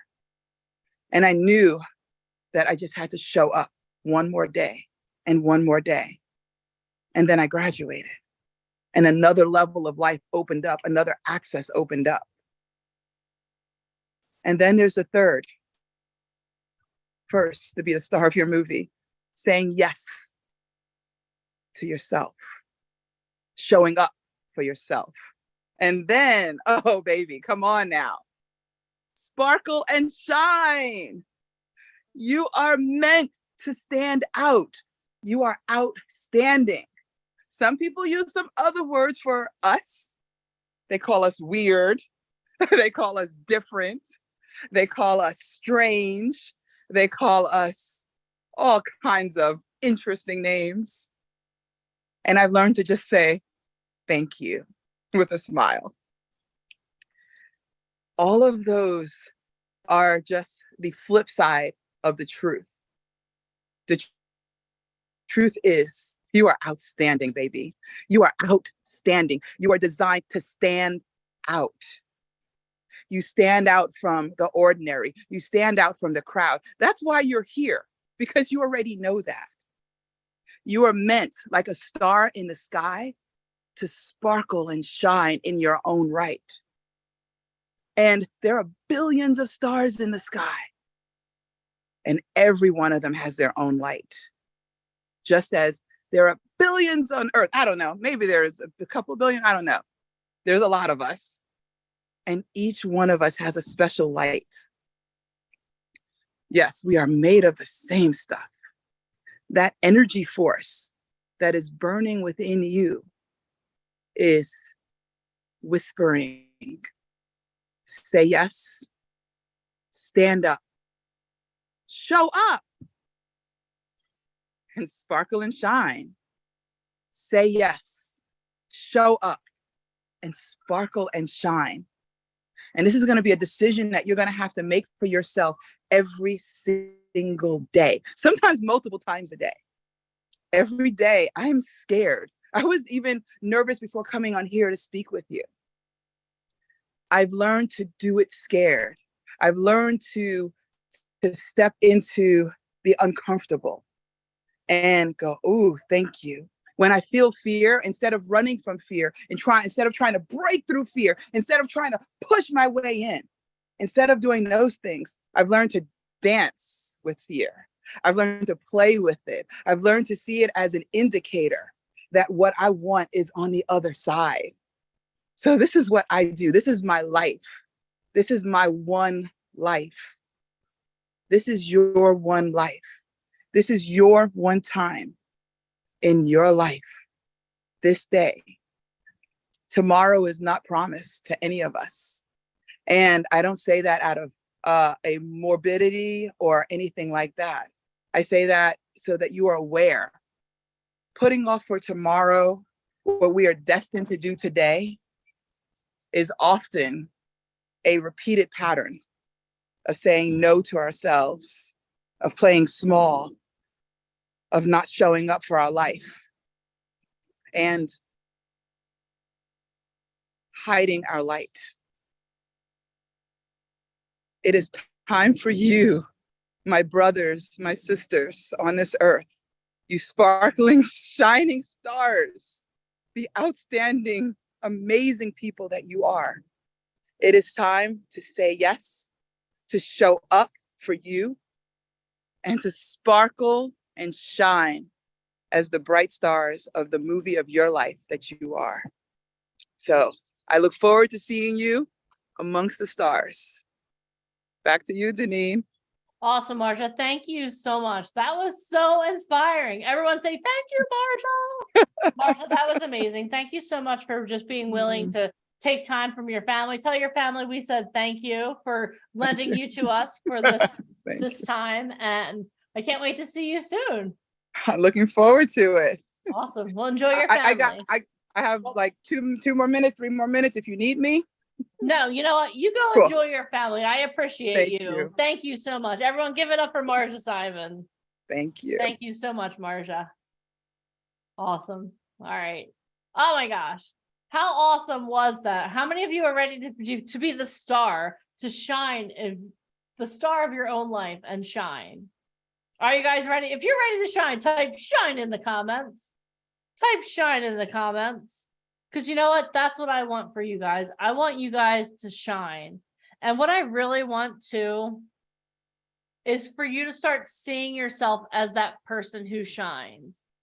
How many of you are really good at listing everything that is not perfect about you, but maybe you struggle with seeing those things that are pretty flipping awesome? Am I the only one? Okay, well, good. I'm glad I'm the only one, because I don't want that for you guys. But what I want to do now is, we've had an amazing, amazing day. We have done so much transformation here.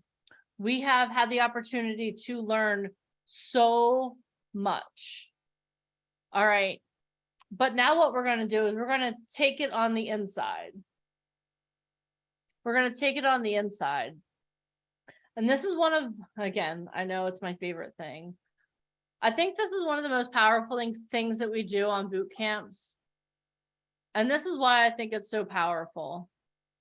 I think it's so powerful because in order for you to get where you want to go, like we talked about all weekend, you have to know where you're going, right? Like you can X marks the spot and say, oh my God, and I'll keep using the Beverly Hills thing because I'm going there in 2 weeks and I'm real excited to go to Beverly Hills and be there. Like you could say, hey, I want to win an Academy Award. I want to win a Grammy. I want to win a Tony. I want to be on the cover of a magazine. And saying that stuff is really good. You could say it out, speak it out loud. I'm all about speaking things out. But there's something really special and something really powerful that happens when you can see yourself there. Does that make sense to you guys? Like saying you want to go there is awesome, but I want you to start seeing yourself as that person who's holding that script and getting ready to go on set. I want you to see yourself as that person who's no longer dreaming about this, but who's doing it. After we're finished this exercise, I'm going to tell you my expectation. I feel like I've been really good at setting expectations for you over the last 2 days. Have I not? If I haven't, this is going to be the most direct expectation that I will set for you. For many of you, when you joined us yesterday or today, if you just joined us today, being an actor, a model, a musician was a dream for you. It was a dream. Here's my question for you. When do you dream? Type it in the comments. When do you dream? Do you dream when you're awake or do you dream when you're asleep? And I'm not talking about daydreams. I'm talking about like, when do you dream? When you're asleep. Now, let me ask you a question. When you're asleep and you're dreaming, is that something that's active? Are you making it happen or is it happening to you? Is it active or is it passive? Type that in the comments. Is it active or is it passive? Passive, right? You don't have to take action. It just happens. Your subconscious goes, does all the things and does whatever it does. I don't have the science for that right now. But what I want you to understand is that everything you want is on the other side of action. Everything you want is on the other side of your conscious stopping it. Okay? So this is what we're going to do. I want you to give yourself permission right now to be vulnerable with yourself. And I know the V word is a 4-letter word, trust me. I understand that. But I want you to give yourself permission right now to be vulnerable with yourself. And I want you to give yourself permission not to dream, but to visualize where you want to go. This is not a dream. This is you visualizing it. And as of right now, so it is 4:34 p.m. Eastern Standard Time. From this moment forward, I want you to stop using the word dream when it comes to your future. You are no longer a dreamer. You are a doer. I'm going to say that again. You are no longer a dreamer. You are a doer. And I want you to type in the comments, I am a doer. I am a doer.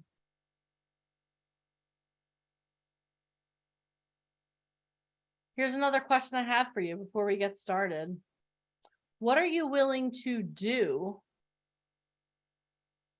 to accomplish your goals? What are you willing to do to accomplish your goals? And I'm not asking you to put this in the comments, but I want you to start thinking, like, what are you willing to do?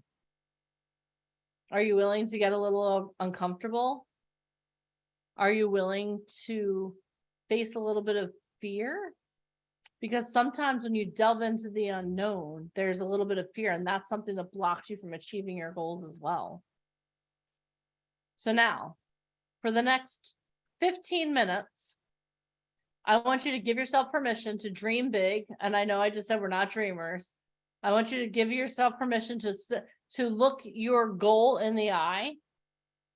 And I want you to be vulnerable with yourself. That means I want you to really allow yourself to feel for the next 15 to 20 minutes, okay? So this is what I'm going to ask you guys to do. Close your eyes. And for those watching at home, we're going to put this on gallery view so I can see. Hi, Salva. I haven't seen you all weekend. All right. Everyone close your eyes. I want everyone to close your eyes right now. I want you to take a deep breath in and let it out. Take a deep breath in and let it out. Take a deep breath in and let it out.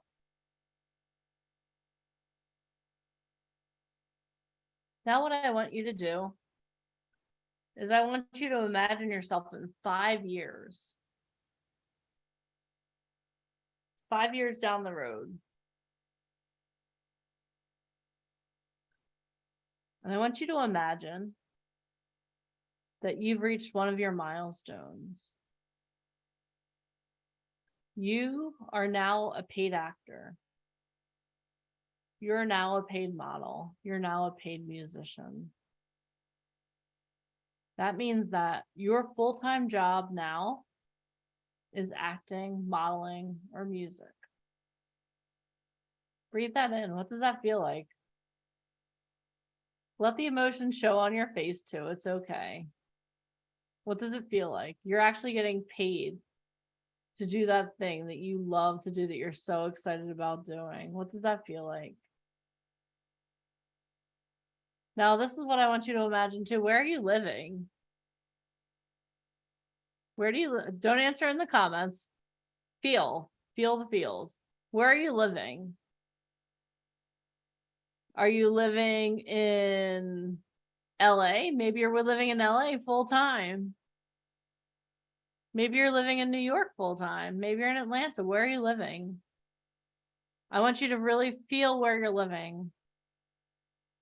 And I want you to look around where your living space. What does it look like?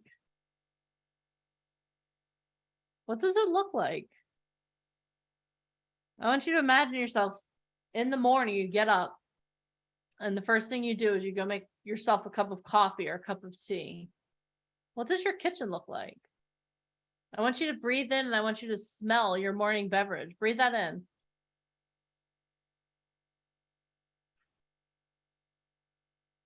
What does it smell like?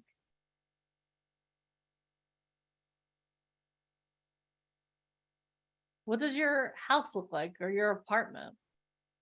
What does that look like? I want you to I want you to visualize your living room, your bedroom, your bathroom, your kitchen. Take yourself on a walking tour of where you live right now. I want you to feel the sunlight on your arms as you walk by a window. How does that feel? I want you to look around and who's with you? Who's sitting next to you right now? Your significant other? Maybe you have a furry child with you. Maybe you have a dog you've adopted. What does that feel like? What does it feel like? What does it feel like to check your email on a Sunday and know that tomorrow you're going on set? What does it feel like to know that you are a working actor, you are a working model, you are a working musician? What does that feel like? Like, let's take a step outside of where you live. Let's go to your car. What kind of car are you driving? You're getting paid to do this now. What kind of car are you driving? I want you to sit inside of your car, put yourself in there, and I want you to feel that seat on your butt. Maybe you got a paycheck so you can actually, you bought a new car. I want you to breathe in the smell of your car. Breathe that in. Breathe it out.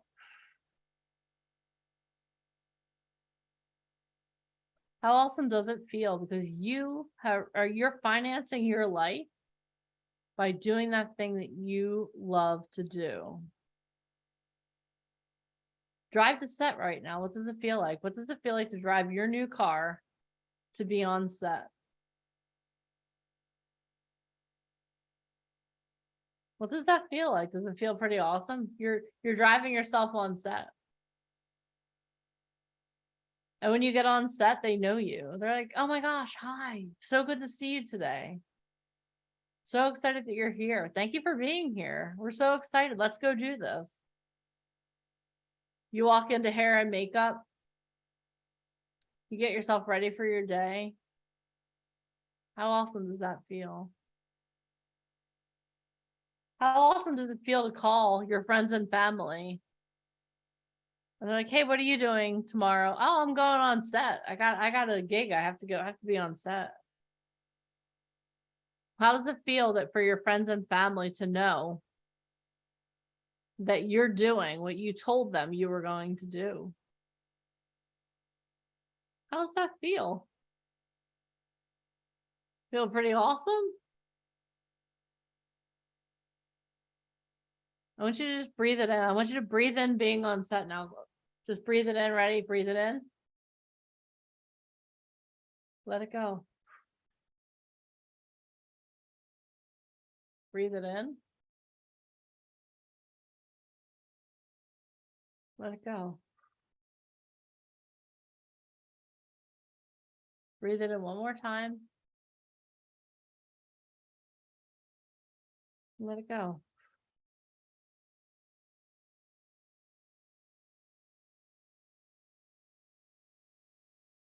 All right, now I want you to open your eyes.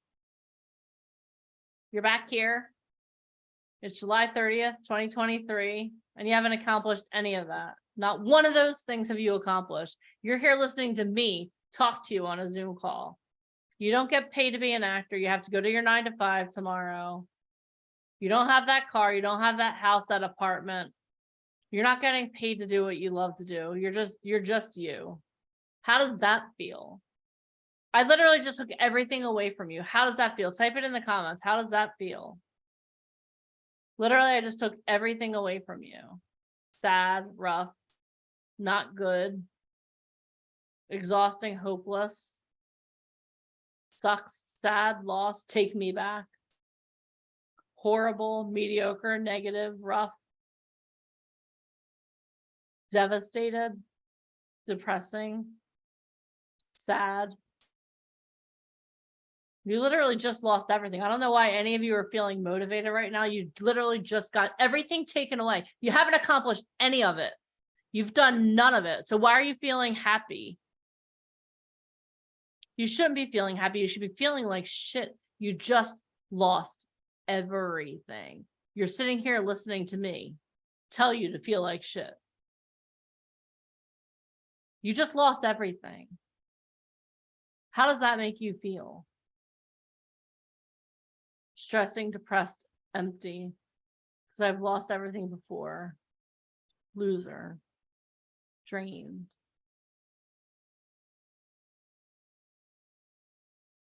All right. This is what I want to do now. I want you to close your eyes again. Close your eyes again.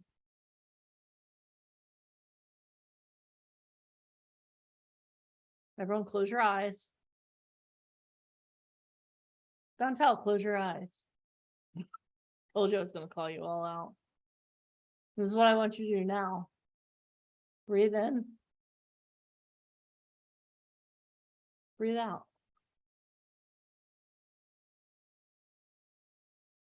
Breathe in.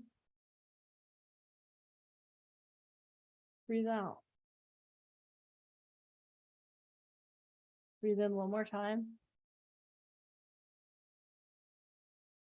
Breathe out. Now this is what I want you to do. I want you to imagine yourself 20 years in the future. 20 years in the future. Now, not only are you a working actor or model or musician, but people actually know your name. What does that feel like? You're known for your craft. What does it feel like for people to actually know your name? You're seen. When you walk down the street, you're seen. I want you to imagine, where are you living right now? Everyone keep your eyes closed. Where are you living right now? Have you up-leveled where you were a couple of years ago? What does that feel like? Where are you living? Are you in LA, New York? How does that feel? How does it feel to be living there right now? I want you to take a tour of this place where you live. What does that look like? I want you to go into your kitchen and let's brew some coffee again. Breathe that in. Let it go. Breathe it in. Let it out. Breathe it in one more time. Breathe it out.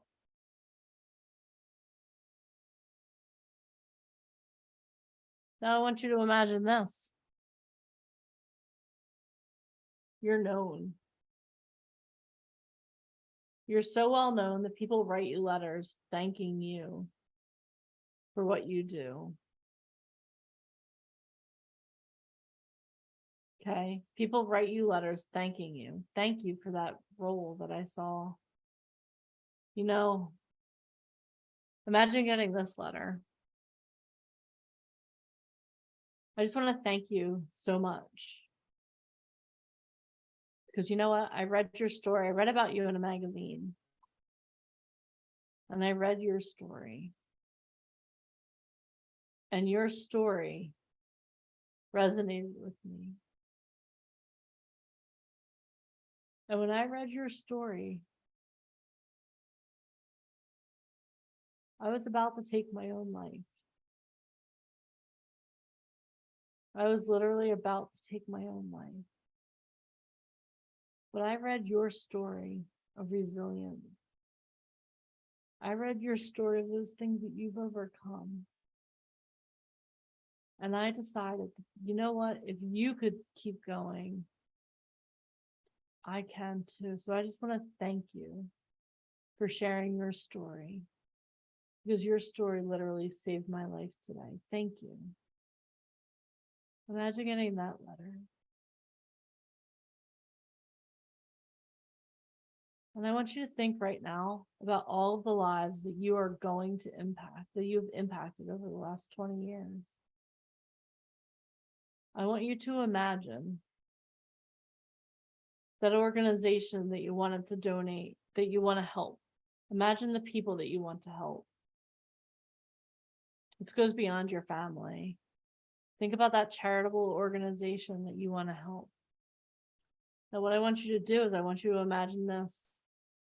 I want you to imagine what it feels like to write that organization a check for $1 million.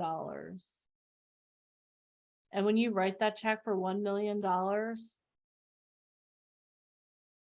it's not something that makes you cringe. It's just what you do. You just donate the $1 million out of your abundance, not out of your lack. What does that feel like? Imagine the people that you can impact with that $1 million. Imagine being a person who, out of their abundance, can write a check for $1 million Think about the impact your life has now. In your house, I want you to imagine, where are you living?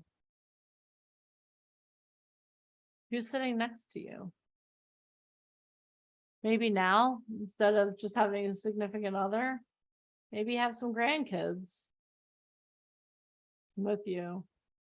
Or maybe you just have another fur baby. Maybe you have a bunch of fur babies. But I want you to imagine, what does that feel like? What does it feel like to know that you didn't give up when the going got tough? You kept going. When someone said no, you were like, psh, pshaw, there's a yes waiting on the other side of that no.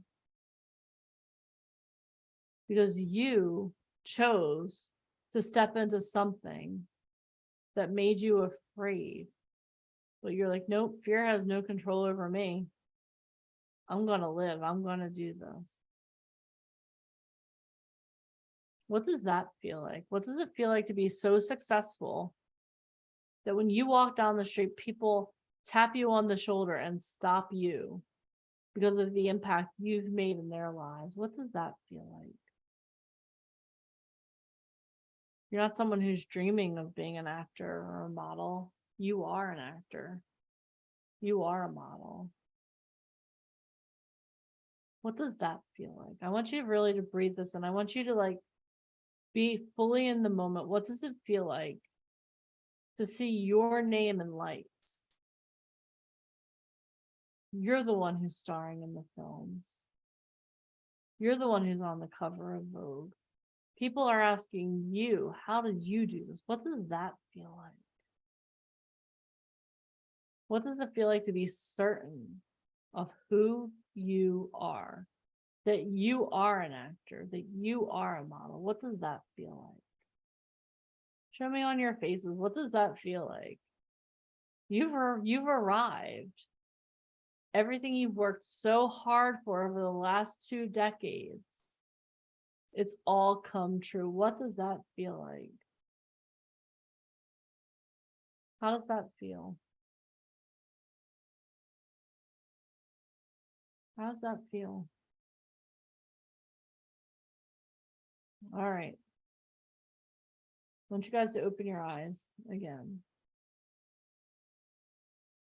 And now, you're right back here with me again. You haven't achieved any of that. No one knows your name. No one sees you. You're just here with me on this call.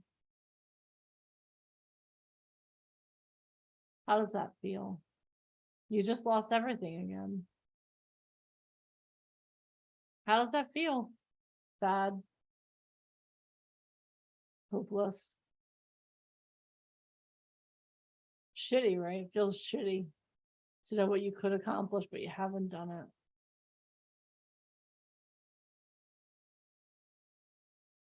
I want you to feel that sense of loss. But I want you to also understand something.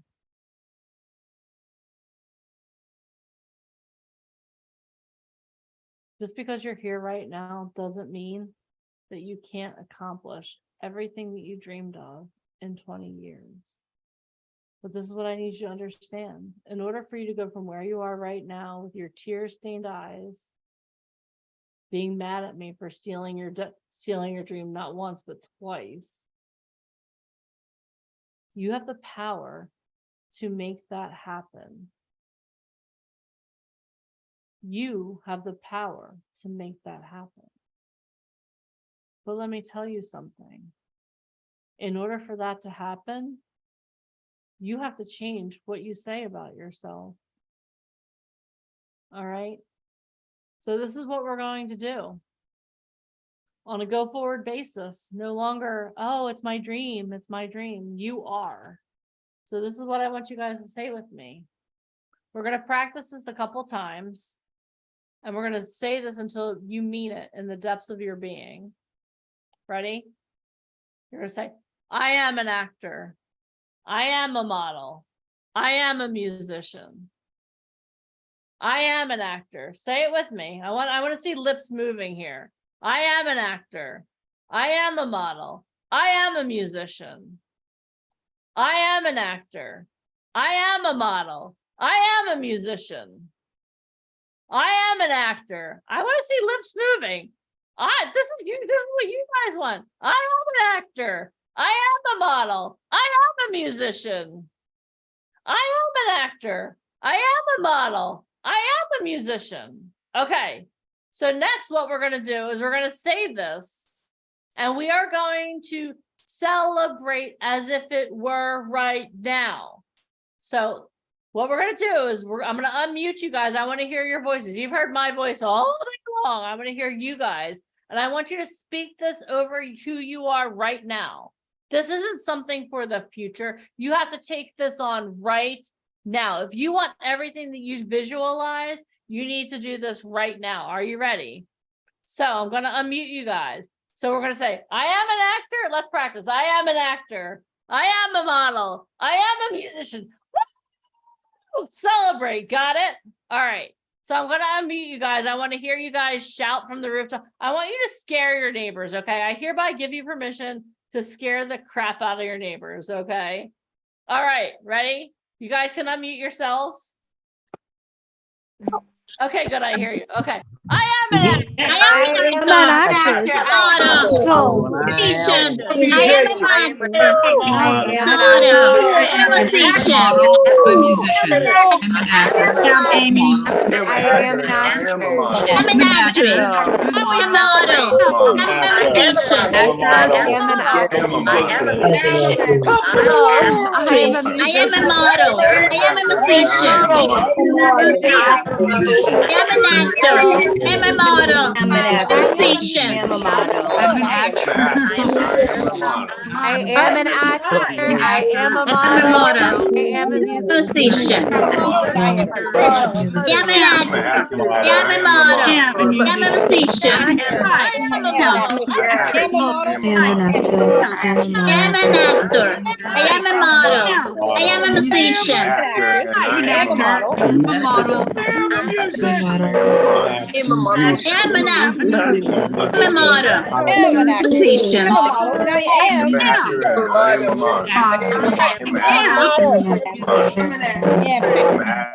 gonna take this one step further. Are you ready? We are going to take this one step further. So here at VIP Ignite, not only are you actors, models, and musicians, but you're also Fearless Rebels. All right. So what we're going to do is this. I'm going to read to you the Fearless Rebel Manifesto. And I'm going to post this into the Facebook group. And I want you to know that I need you to take this identity on as well. So before I read this manifesto to you, I want to tell you where we got it from. So right before the craziness of 2020 occurred, we decided that we wanted our community to have an identity. So because we're a community of creatives, we put it out to our creative community and said, okay, how do you identify? And we got a whole bunch of answers, a whole bunch of different answers. And there was this one point where this one girl, this one woman said, I'm a fearless rebel. And we're like, oh, tell us more. How many of you feel like you're a rebel in your family and your friends? Because you know what? They're like, yeah, I'm going to go do my 9 to 5. I'm going to get my 401k. I'm going to go get my retirement and my benefits. And you're like, no, I'm an actor. And they're like, what the hell is wrong with you? Are you insane? So we're all rebels, right? So she told us this and we're like, okay, explain this a little bit more to us. And she did. And it was really cool because when she explained it, then we put it out to the community. And again, people gave us ideas of what it meant to them to be a fearless rebel. So I'm going to share this with you. I'm going to share my screen because I want you guys to see this. And what we're going to do is this. Can you guys see the Fearless Rebel Manifesto? Give me a thumbs up if that's what you see. I don't know what you're seeing. Okay, good. Awesome. Thank you. Thank you, Driving Diamond Peoples, giving me the affirmation there. All right. So this is what we're going to, thanks for the second one. So what I'm going to do is I'm going to read this to you. And I want you to really soak it in to your being, because you know what? This is who you are now. The Fearless Rebel Manifesto. A fearless rebel is a fighter, a new type of talent. Confident, professional, reliable, and resourceful. A fearless rebel believes that their talent is their calling, that they have the ability to inspire others, that their talent is their message that allows them to bring hope, joy, and creativity to others. A fearless rebel is in control of their destiny. They justify their failures. Rejection is a 4-letter word, and booked it is their middle name. Hashtag fearless rebels are those who do not limit themselves to their fear. They face it head on and do whatever it takes to make their dreams come true. I am a fearless rebel.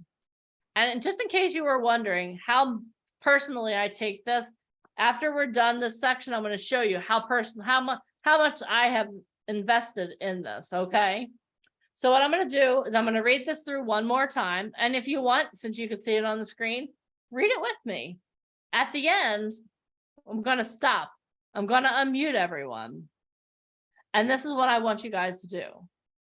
I want you guys at the end of this, when I unmute you, say, I am an actor, I am a model, I am a musician, I am a fearless rebel. Okay?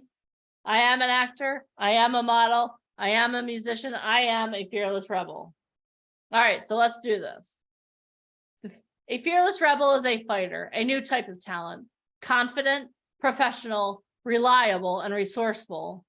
A fearless rebel believes that their talent is their calling, that their talent is, that they have the ability to inspire others, that their talent is their message that allows them to bring joy, hope, and creativity to others. A fearless rebel is in control of their destiny. They justify their failures. Rejection is a 4-letter word, and booked it is their middle name. Hashtag fearless rebels are those who don't limit themselves to their fear. They face it head on and do whatever it takes to make their dreams come true. All right, are you guys ready? Let's practice. I am a model. I am an actor. I am a musician. I am a fearless rebel. Did I not give you guys permission? Oh, yeah. Okay, you guys can unmute. Unmute. Let me. I am an actor. I am an actor. I am a model. I am a model. I am a musician. I am a fearless rebel. I am a fearless rebel. I am a musician. I am a fearless rebel. I'm an actor. I'm a writer. I'm a writer. This time we're going to celebrate. Ready? I am an actor. I am a fearless rebel. I am a fearless rebel. I'm a musician. I'm a fearless rebel. I'm an actor. I'm a model. I'm a musician. Writer.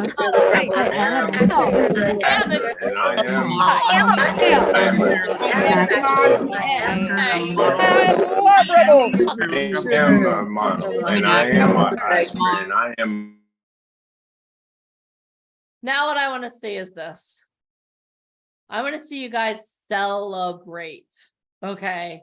I want you to celebrate because you know what? You're no longer a dreamer. You're a doer. You are an actor. You are a model. You are a musician. You are a fearless rebel. Now let me see you celebrate as if you're excited about this. Okay. Put on your excited faces. I'm excited. Am I excited? Come on now. Come on. Awesome. I love it. Leah is always the most excited. Awesome. All right, got Marjorie Cleveland throwing down some moves. I see you, Oh, look at Kent. Kent's like, hey, I got some dance moves, Janine. Kelly's like, ooh, look at me, look at me. I love it. Guys, I just want you guys to know this weekend has been amazing. We still have Ryan Colby. He's actually like blowing up my phone. Should I get on now? I'm like, listen, we're celebrating. You can get on in just a moment, sir. But what I want you guys to understand, and I have no voice left, okay, because apparently I was the biggest celebrator of all of us. But what I want you guys to understand is that everything you want is on the other side of you making a decision. And even just now, what we just did, some of you decided to go all in and shout and scream. And some of you were like, okay, you know what, let's just see what this is all about. If you want to be successful, you have to dive in. I didn't ask you guys to do anything outlandish or illegal. All I did was ask you to celebrate yourselves. And I want you to understand something. We started off the whole weekend talking about confidence and overcoming fear. And one of the best ways for you to really gain even more confidence than you have is to celebrate yourself. Celebrate the small wins. Celebrate that it's 5:05 p.m. Eastern Standard Time and you're still on this call. But give yourselves a round of applause for that. Because you know what? I got like 2 more minutes left of my voice here. So I'm going to have to hand this over to Alicia K back in a moment.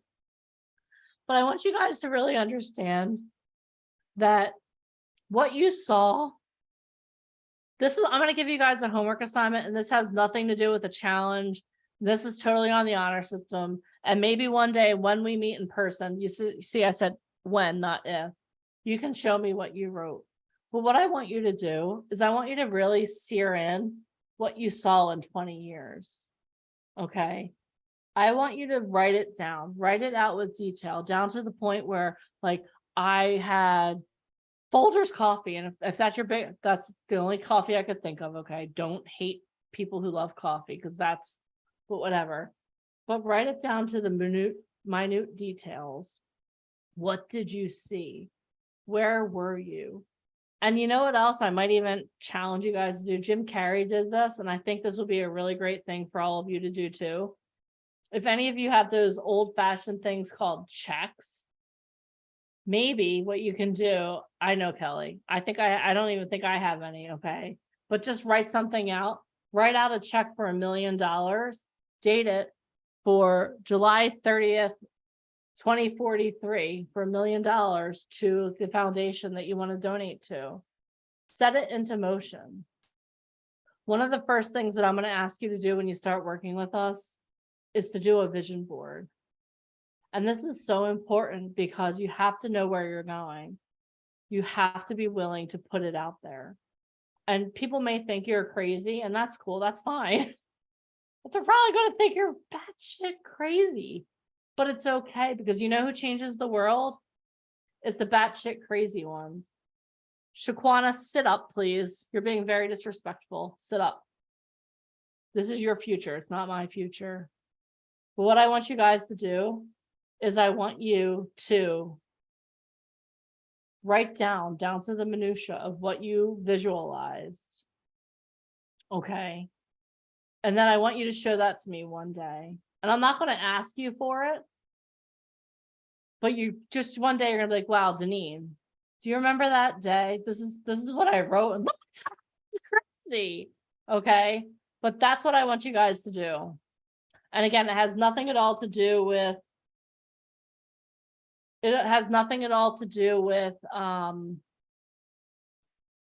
anything besides you knowing where you're going. All right. All right. So I know we have Miss Alicia K back here. Alicia, where are you? Are you here? I am. Hello. You are. Hi, Alicia. How are you? I'm good. How are you? I'm losing my voice. I know. I got the lozenges already, though, so don't you worry. I'll be fine for tomorrow. What happened while I was checking on the 2-year-old? What's going on? Partying like rock stars here. We were visualizing where we're going to be in 20 years, and it was pretty crazy. Well, you know, there's an old ancient Chinese proverb that says, when's the best time to plant a tree? 20 years ago. You all want these amazing futures. It starts today. How many of you guys have scheduled already? Now, just so you know, this link is only good today. So let's put the link up again. I'll go through this one more time. Yeah, good. So if you have not, who has not scheduled yet? Type scheduled or not yet. Who's scheduled? Who's scheduled? Let's see, scheduled. Who has not scheduled? Not yet. Why not? You've been on this call for like 16 hours. Britt Jackson. Not yet, Soraya. Okay. Not yet, Lori. All right. So the question would be kind of like what Tanya would say. If given an opportunity to change your life, if given an opportunity to go on a casting, if given an opportunity to go on, you know, a booking, are you the type of person that would sit on it? Probably so. So we're looking for quick action takers for $997. It's a no-brainer. So I'm going to go over this one more time. I do have the PowerPoint up. Okay. Kelly Walker, hilarious. So I'm gonna go through this one more time, the building bridges in Hollywood. How many of you guys are excited to come to Hollywood? If you're excited, go ahead and type excited. Yay. Cool. I sound like Kaden now. Cool. All right, awesome. Cool. Well, I'm so excited to go back to Hollywood. You know, between New York and Hollywood, it's such a dream come true. I can tell you very quickly, I grew up in South Florida, and I'm much like you guys. I love Hollywood. And, you know, at the age of 6, I told my parents I wanted to make movies when I grew up. And at the age of, 16, 17, when I was about to graduate from high school, I pretty much sat down with my parents. My dad went to West Point. He was one of the head attorneys for Geico Insurance. My mom was a very accomplished paralegal. And I told my parents I didn't want to follow in their footsteps. I didn't want to go to law school. I didn't want to go to medical school. I wanted to be a filmmaker. And my dad pretty much said, are you on drugs? Like, are you on drugs? Like, let's go pee in a cup. And, you know, for my parents to say that, you know, I've always been headstrong, as you guys can tell. I love to banter, and I get that honestly from my dad. He was a litigator. But you know, I think it's important that, you know, your life, you're taught you could do anything you want to do if you work hard. And, you know, I just think it's disheartening when you get older and you realize that, no, I freaking can't do anything I want to do. It's going to cost me money. It's going to cost me time. And, you know, people always ask, is it guaranteed? Name one awesome freaking thing in life that is ever guaranteed. Name one. You want to go play pro football? You want to win the Super Bowl? Nothing is guaranteed ever, right? Except for taxes, right? Death and taxes. So, you know, when I graduated from high school, I ended up going to UCF in Orlando. I'll tell you guys very quickly, which is why I currently live in Orlando. This was not by choice. I went to a state school because my parents refused to let me go to New York or LA. It was just too crazy expensive. And I went to college here in Orlando. I graduated with a double major in television and film and communications. I graduated with a double degree. Now, I'm not some kind of unicorn. I'm just very headstrong. I didn't want to just get one degree. I wanted a backup. Also, I should tell you, my mom got breast cancer my freshman year of college. It sucked. And because of that, it was a blessing to me, honestly, because it made me grow up very quickly. I ended up getting a job as a waitress. I never thought I was going to have to work in college. I thought I was just going to get drunk and party with all my friends and join a sorority and just spend my parents' money and get trashed and barely make it to class. But if anything, I ended up waiting on tables, and I bought my first home before I was 20 years old. And what was cool was, instead of paying rent at the dormitories, I ended up charging my friends rent, and I bought my first home. So like I got that entrepreneur bug at a very early age. And, you know, it's crazy to me that I'm the only person that I know that had a dream about getting into show business. None of my friends, none of my family, nobody that I knew ever, they thought I was crazy for wanting to pursue my dreams. Again, nothing, you know, I was not going to school to be a nurse or a doctor or, you know, a radiologist. They thought this was absolutely nuts. And when I went to UCF in Orlando, which does not stand for You Can't Finish, it stands for University of Central Florida. You know, I graduated 5 years and I was like, oh, this is going to be easy. This is going to be cake. I was so arrogant. I was so cocky. I walked across that stage and I was waitressing. I quit my waitressing job the next day. I'm like, see you later, suckers. And I put my resume up on every single website. I asked all my friends that also were in my communications and TV and film courses. I said, what are you guys doing? That's what I'm going to do. And it was legit the blind leading the blind. And 2 months later, I was right back begging my manager to take me back. And I'm like, I'll put that apron on. I will run food if I have to. And all the other servers are like, haha, I told you so. Told you you'd be back. And especially coming from South Florida, you know, like no habla español, zero. And I knew I was going to have to move to New York or LA, especially back in the 90s.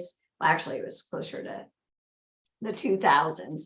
And I was just so like sad for myself. I went into a deep, dark depression. Like oh shit, why did I pursue this career? What was I thinking? Why was I so headstrong? Why didn't I just go to, college to get a guaranteed job? What was wrong with me? Like, maybe I should have been doing drugs. Like, this is so stupid. And I'm back waiting on tables. And every single person said, you're so smart. Why are you waiting on tables? And I was laughing because I was making more money in one night than most of my friends were making in a week working their full-time jobs. If anybody's ever waited on tables, but I was embarrassed. And my mom and dad were like, you're better than this. And a year after I completed college, I'll never forget, my mom, dad, we had that like Friday night dinner. I don't know how many of you guys have ever watched like Gilmore Girls, but we had Friday night dinners. And I remember I sat down with my parents. My mom said, tonight's a very special night. She came out with like a pot roast. I said, why? And she said, a year ago, you graduated from college. I was like, oh, cool. At this time, I'm now completely immersed in this like waitress life where I'm sleeping all day like a vampire. I'm now dating one of the cooks. I'm happy, thinking about just getting knocked up, getting married, right? Just hanging out at the restaurant forever. These are my friends. These are my people. How many of you guys have ever been in this situation? You once had dreams of grandeur, but now you're drinking, you're hanging out, you're sleeping all day, right? Like everything you thought you knew, you're now a product of your environment, right? Like, holy shit, who are you? And it's crazy to me that I let myself go. I really do. I let my dreams go because 365 days around the wrong people. And I'm going to tell you right now, and I know we talk about this all the time, but if you're broke, you're always going to be broke because most likely your friends are broke, your family. I think about it. You need to get the hell off that crazy carousel that you're on. Unless you take massive action to change your life, nothing is ever going to change. And that's the truth. So when I met Mike, I was waiting on tables for a while. I was doing these like horrible jobs I didn't want to do. I was like, because I was a great salesperson, right? Waiting on tables, I would meet all these people that would constantly offer me jobs, right? Like, oh, you're too good to be here. What are you doing here? I had one guy that offered to fly me across the country and sell DVD headrest systems. I had no idea. I don't even understand about. I don't even know how cell phones work. I have no idea about technology. And yet he would pay for me to go to like car dealerships and just sit there and talk about things I didn't even understand. And, it was good because I learned a lot about icebreakers, right? How many of you guys love the gift to gab, right? Like if you're like me, I know Isabella is, you could walk in anywhere and just strike up a conversation, but it took skill. It really does take skill. Like if I could, yeah, and most of you don't know me outside of here. I mean, my inner circle does, but I'm very, very reserved when I'm not on camera. And I learned very quickly that my personality, like Michael's definitely the workhorse. I'm more of the talker. But when I met Mike, I was super depressed. I ended up doing real estate. I was like bored out of my mind. How many of you guys have ever had a career you absolutely hated, but it paid the bills? Anyone? Kind of like a bad relationship. It's like, I just can't quit you, right? It's like you're miserable, but like you just can't get the fudge out of it because it's your lifeline, right?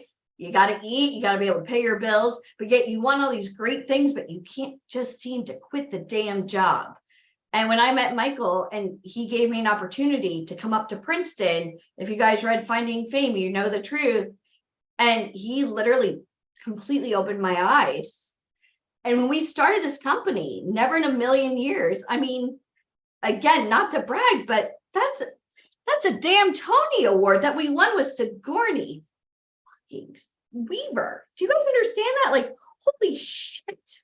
Like Avatar herself, getting to work with Disney. And for me, getting to host like the Israel Film Festival with the Prime Minister of Israel there. Like Steven Spielberg is part of that organization. Do you guys have any idea like the stuff we get to do? Like Mike and I had a hit radio show with CBS. We got to hang out with NASA. Mike and I got to have dinner with Neil Armstrong, John Glenn, and Buzz Aldrin. Like the stuff we get to do is like, right? And Mike and I always talk about dinner party conversations. And Deneen was telling the truth. Like one of her very first podcasts was talking to the gentleman who signed and managed Lady Gaga. He also managed Lana Del Rey and John Legend. And Mike and I had the privilege and honor of hanging out with him in Hollywood at a recording studio. So guys, you can't just wish on a star and pray for these things to happen. Sometimes it really takes a pair of balls. And if you don't have any, then you're going to have to grow a pair. And if you don't have balls and you don't know where to go get them, hi, welcome to VIP Ignite. You could borrow mine, take them, because we built them here. Like and don't take that tagline and make a shirt, because I'm sure it would be great. And if you do, then we're going to split 50. But it's the truth. Like, if you are really trying to do this, name one other company, open the stock exchange, been featured in Forbes, Entrepreneur Magazine. Mike and I are in the Guinness Book World Records. If that is not dope, like seriously, we're on our second movie now. Like, I don't know if Michael mentioned it, but I've been prepping for like a new Shark Tank spinoff. I'm ready. I'm ready to banter with the best. Do you guys think I could do it? Come on, right? Maybe. But when you're trying to get into show business, it's not about arrogance, it's about confidence. You don't have to be the best, but you better believe in yourself. And everything we're offering here, especially going to Hollywood, it's going to take balls to not only get on a plane, but to sit there. Hi, nice to meet you. Face to face with actual real people. Not like this fake shit you guys are joining every day on websites. Do you guys understand that? This isn't, I'm going to go take pictures and take fake runway classes. This is face to face, not a showcase. Face-to-face networking with people that literally, people like Tanya, 20 years in the making. Does anybody here think that that's easy to do or extremely difficult to do on your own? Somebody tell me. You take a plane to Hollywood. For those of you guys that are coming with me in a couple of weeks, you get off at LAX, then what? Hi, yes, I'd like to meet the head of Warner Brothers casting, please. Is he available? Well, he's on my phone. Did you want me to call him? He's not in the office. I can call him right now. So can Mike. Did you want to meet him? Okay, great. I'll introduce you. What are you going to talk to him about? Can you make me a star? No, he can't. You can make yourself a star. He's going to say, where's your headshot? Where have you been doing training? What have you done before? Who are you working with now? You think about yourself, and that's why you fail. Who here agrees? If you agree, type amen.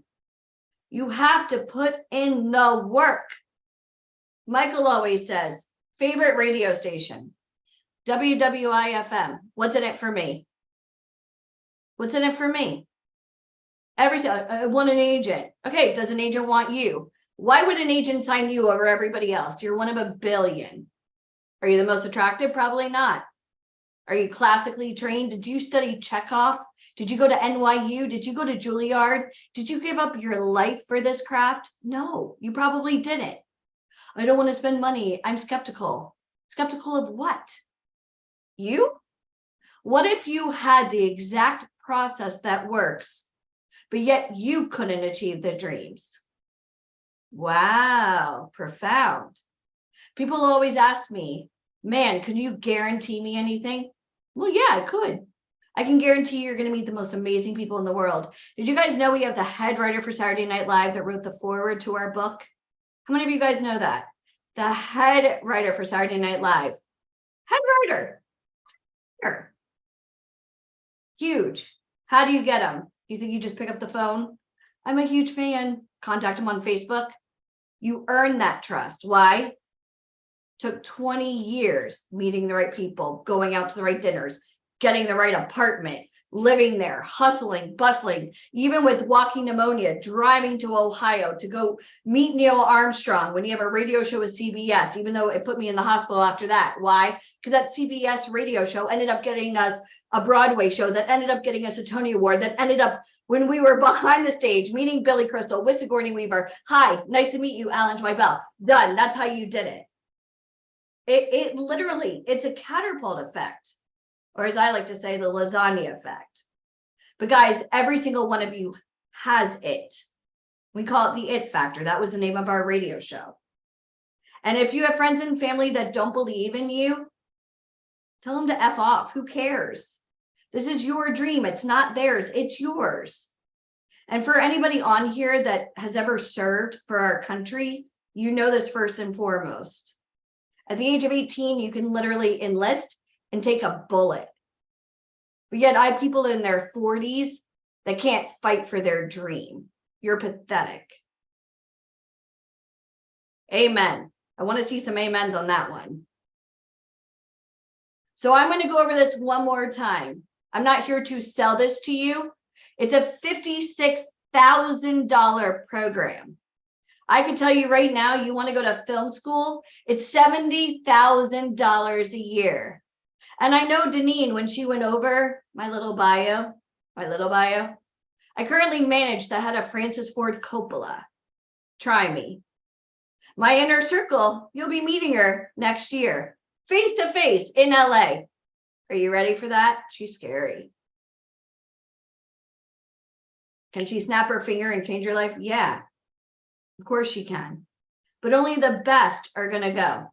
Why? Because it's my butt on the line, right? Reputation is everything. So here we go. Again, when you go through the interview process, this is not a sale. I'm not selling you. You're going to have to sell us as to why you should go to Hollywood. For $997, you can go buy an iPhone. How many of you guys have been trying to get into this business for a while? Anyone? Somebody tell me, how long have you been trying to get into this business? Somebody type it. I had somebody email me going, 2 days is so long. How long have you been trying to get into this industry? 10 years. Wow. So 10 years times 365 days. How long is that? 3,650 days compared to 2 with actual real people. Your way, my way. Which way works, right? Aren't you glad you guys are here? This is an investment in time. So I'm going to go through this one more time, then I'm going to give you a link, then I'm going to bring Mr. Colby back on. But guys, this is an amazing opportunity for those of you guys that want your life changed. If you're happy the way things are, then you go on with your bad selves. Like, that's awesome. But I've never seen a movie about anybody who led a boring fucking life. Have you? I know I haven't. I want to see somebody do something kick ass. I want to see somebody go against all odds and do something amazing, right? But just like every other movie, you're going to need a mentor. Hi, I'm Alicia K-Beck, right? You got Michael Fomkin, you got Deneen White, and you got Ryan Colby. All right, so let's do it. Do I scare you? Anybody? No? Do you like it or do you hate it? You love it? Okay, you just have to say it. Okay.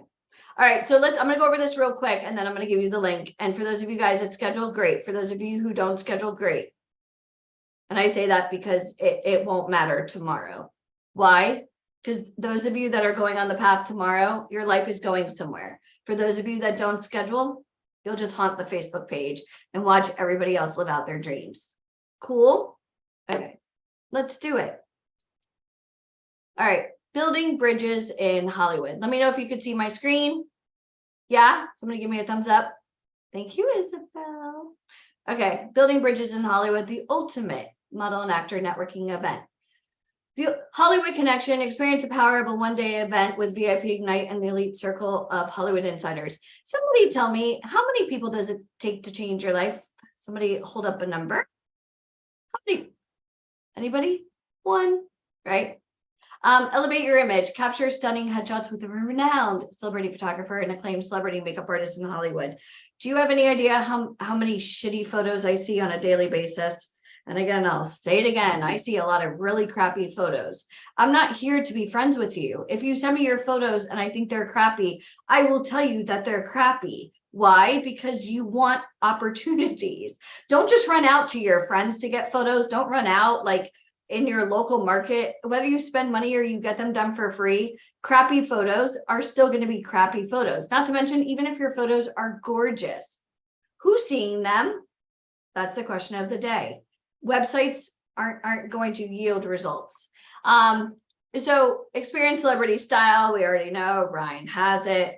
Again, if it's good enough for Anna Winter, it's good enough for VIP Ignite. Ryan Colby, renowned art director, will transform your wardrobe for this exclusive photo shoot, elevate your style with his expertise, and embrace a truly enchanting fashion-forward experience. How many of you guys have ever been to a photo shoot where you were able to wear whatever you wanted, right? Oh, well, I feel I look good in this dress, right? He made that example. Literally, he's going to construct it from head to toe, and you want that. Bonus number 1, insiders access to the business side of modeling TV film course. Embark on a journey to master the modeling and TV film industry with a renowned casting director who has worked with L'Oreal, Redken, and more. He's also worked with Tory Burch, CoverGirl, Nike, Reebok, J. Crew, The Gap. Pretty huge. We also have bonus number 2, acting pathway to success, Robert Galinsky's. It's hard to see with all these pictures. Gateway to a lucrative acting career, unlock your acting potential, and start making money with this exclusive course. Again, if it's good enough for Curtis Jackson, aka 50 Cent, good enough for VIP Ignite. So Robert Galinsky, amazing right now. He is in Atlanta, sold out show, super cool stuff. Bonus number 3, Phil Sullivan from America's Next Top Model, 2 seasons, master the art of modeling mastery with renowned top model alumni Phil Sullivan. So some of your friends may love Top Model and quote it like it's Bible. I'd much rather hear it from somebody that was actually part of the show. Gain insider knowledge, master techniques, and unlock the true earning potential. Now remember that show, and that's something that we could talk about, Ryan, that was like 20 years ago. The industry has changed, just so you know. And we could talk about that. The Getting Started 21-day challenge. I can't. I'm so excited. So I know Mike and Deneen have been working nonstop on this. It's an immersive online training experience meticulously crafted for individuals passionate about launching their careers. Is anybody here like passionate about launching your career in acting and modeling? This transformative journey is designed to equip you with knowledge, skills, and connections necessary to step confidently into the world of show business and start generating income. Guys, this isn't like your mama's, Zoom call. This is led by actual real people. And I just saw the calendar. Deneen sent it to me, and holy crap, I'm so excited for these Zoom calls. It's going to be amazing. Day by day, the challenge unfolds, empowering you to uncover and develop your unique strengths and talents, provides comprehensive training from leading industry professionals covering critical topics such as acting techniques, audition preparations. Guys, Tani even said this. When a casting director emails her, headshot and reel, then you need a self-tape. Guys, how cool is it that every single one of our trainings we've transcribed? So literally every single word. So like if I were to type in like a curse word, I've said them. There's a glossary, anything that you need will pop up. And I love this because of the fact everything you need. You want to talk about transgender, you want to talk about plus, you want to talk about non-binary, you want to talk about petite modeling, you want to talk about New York Fashion Week, voiceover.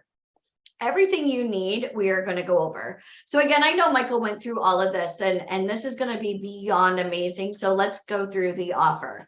So going out to Hollywood, this is going to be, again, this is where lifelong friendships are made. The Hollywood Connection, this is going to be a tremendous event, again, in Los Angeles, California.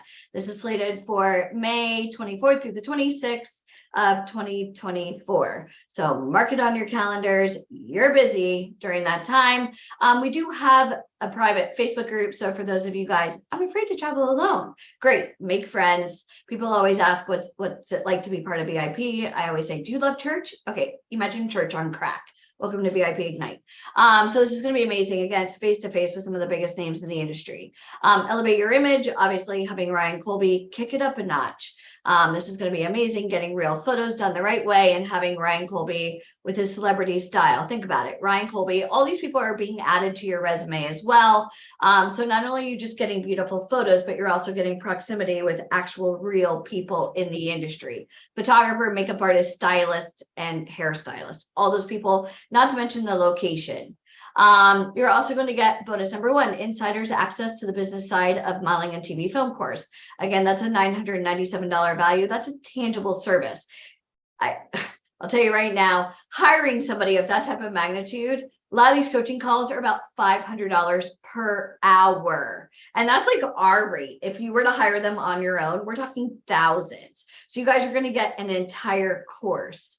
So even like going out to Hollywood and meeting these people, by the time you had the venue, the chair rental, the stage, the AV equipment, not to mention the industry experts, took us 20 years to build these connections. I laughed that the value is only $2,997.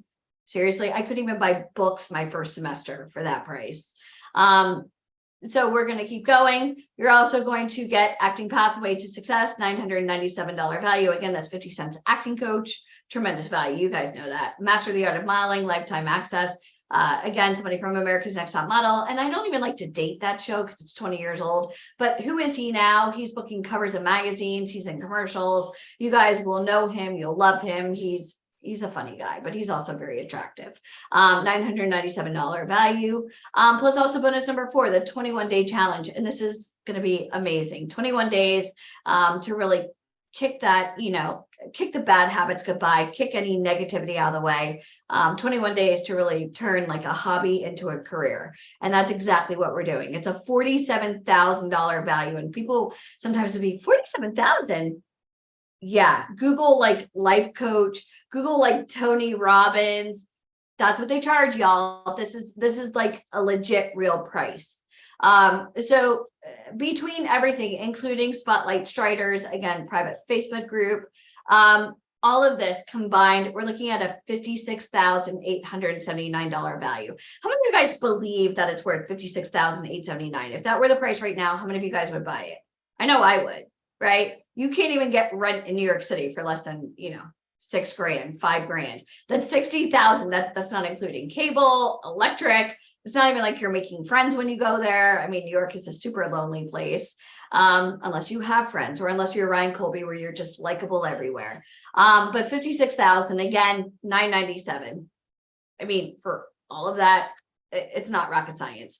I know a lot of people have been texting me and emailing me, and it's like, hi, are you watching me? I'm on the same call you are. Schedule. If you have questions, somebody asks, what if I can't pay the whole thing? Schedule. I'm going to tell you right now, if you're scheduling for tomorrow, be ready. Again, spots are extremely limited. If at the time of the interview, we're going to expect either A, you're going to be able to hold it with a deposit, or 2, you're paying that price in full. If you still need to talk to your family, talk to your friends, you need to pray on it, do all that tonight. Why? Because you're going to Hollywood, where you're going to be meeting real people. And if you can't make your own decisions, perhaps you shouldn't be doing this. Like, go to Michael's Arts and Crafts and take like a cake decorating class. That's more your speed. This is Hollywood. Okay, super competitive industry. So you're scheduling with intent to purchase if accepted into this program. If you understand, type understood. I want everybody to understand that. So please don't schedule. I just want to see if I make it. Okay, great. You want to see if you made the program? That's $997 where all this is done. Awesome. It's $997. How did you want to take care of this? Again, I don't mind if you need a payment plan. I know a bunch of, I get paid on Friday. Great. Awesome. Did you get accepted? No. Okay, well then we'll worry about that then.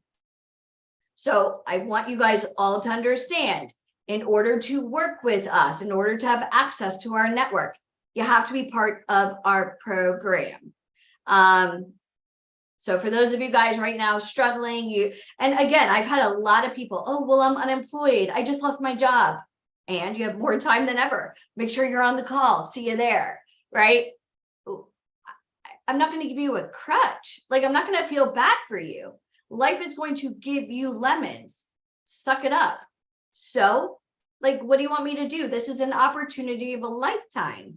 If you agree, type understood. Like, again, like, this is not for everybody. It really isn't. So $56,879, it's $997. Again, $1 million guarantee. Well, how do I know it's going to work? I'm sorry. It does work. The question is, when you do this, are you going to put in the work? Because I know we'll be on the Zooms. I know Mike and I have invested almost $1 million just in Broadway. Hi, the people that we have, they're legit. They're as real as they could be. Did you think you could do this on your own? The answer is no. I know you can't. We busted our ass for 20 years. You don't even want to hear the stories about what we had to go through. So the question is, when we put you face to face, and people always ask me, can you book me jobs? Well, is there something wrong with you? Like, how could I book you jobs? If I submitted you to a casting, I'm sorry, am I? No. If I put you face to face with an agent and that agent submitted you, could you book that job? Do you guys understand? How many of you guys understand success is yours? How many of you guys understand that? Success is yours. Type success is mine, because that's what we're doing. This is gonna be as real as pie. Okay. But with as real as pie, you're gonna have to put in the work. I can introduce you to anybody you want to meet, right? Isabel Francis, I know her very well, and her mom. If she said, Allie, I already submitted her to Milan, I don't even have to worry about her. I worry about most of you flake out, too many excuses, not showing up, right? Night before, a client pays for a flight. You don't get on the plane. I worry about these things.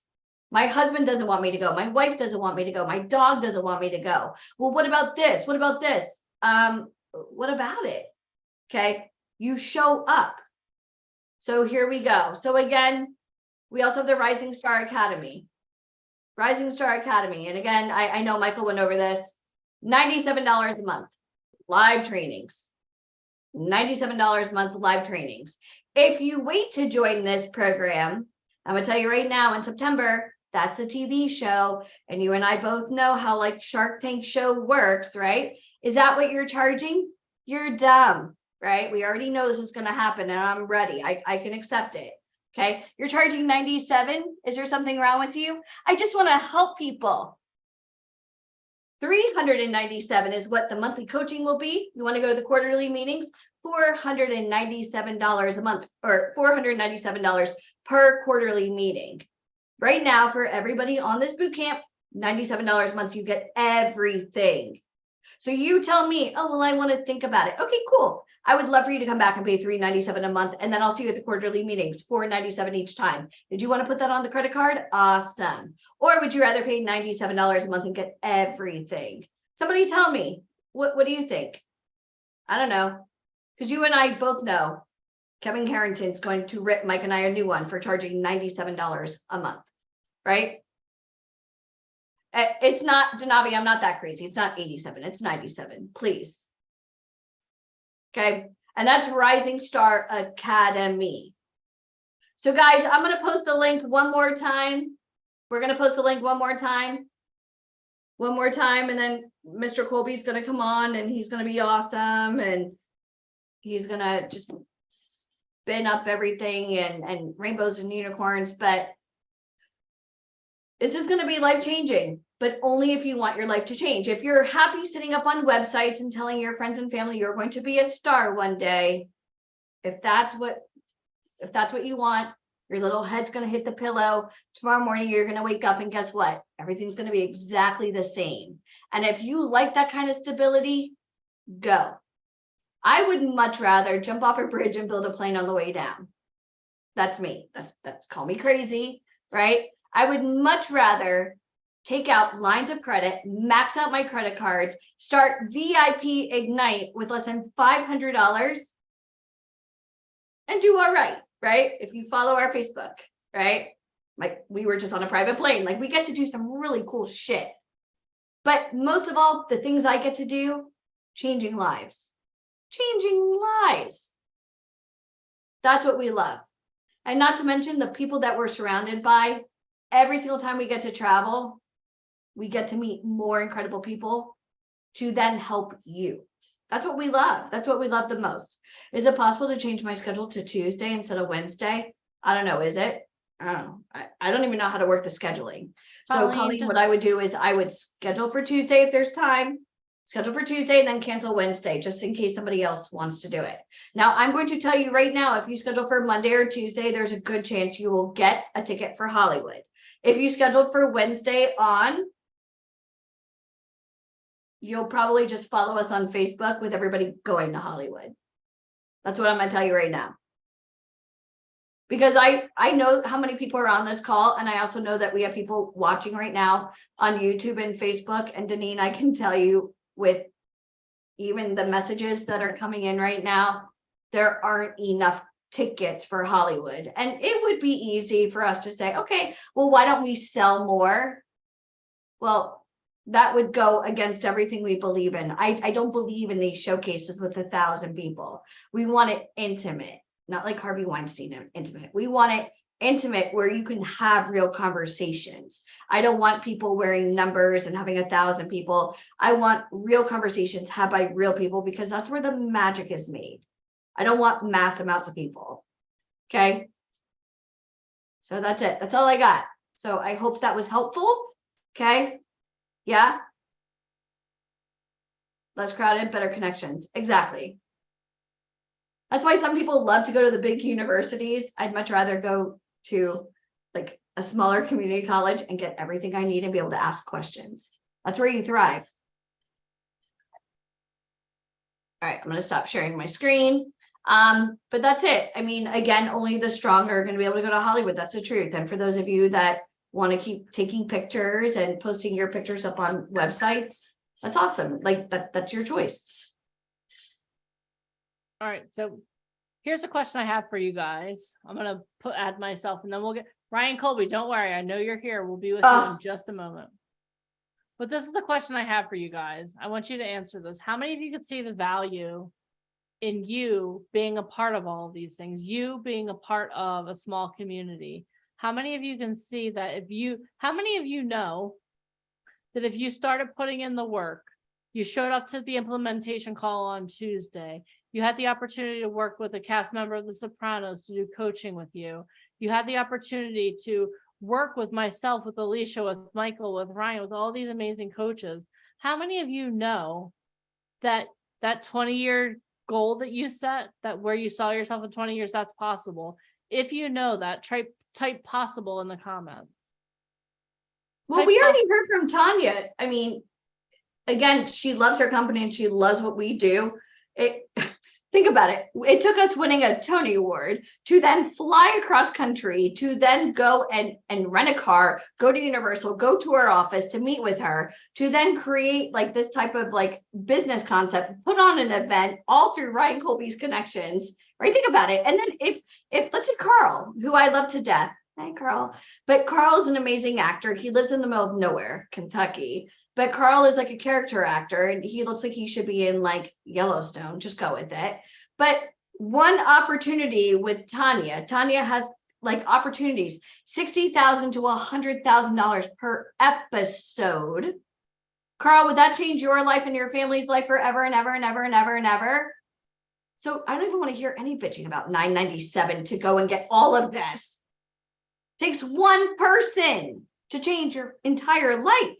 And do you guys understand that? One. I want everybody to type one. It takes one person to change your whole entire life, but you have to know that you're going to put in the work. You have to understand that in order for you to get to where you saw yourself, you have to start now.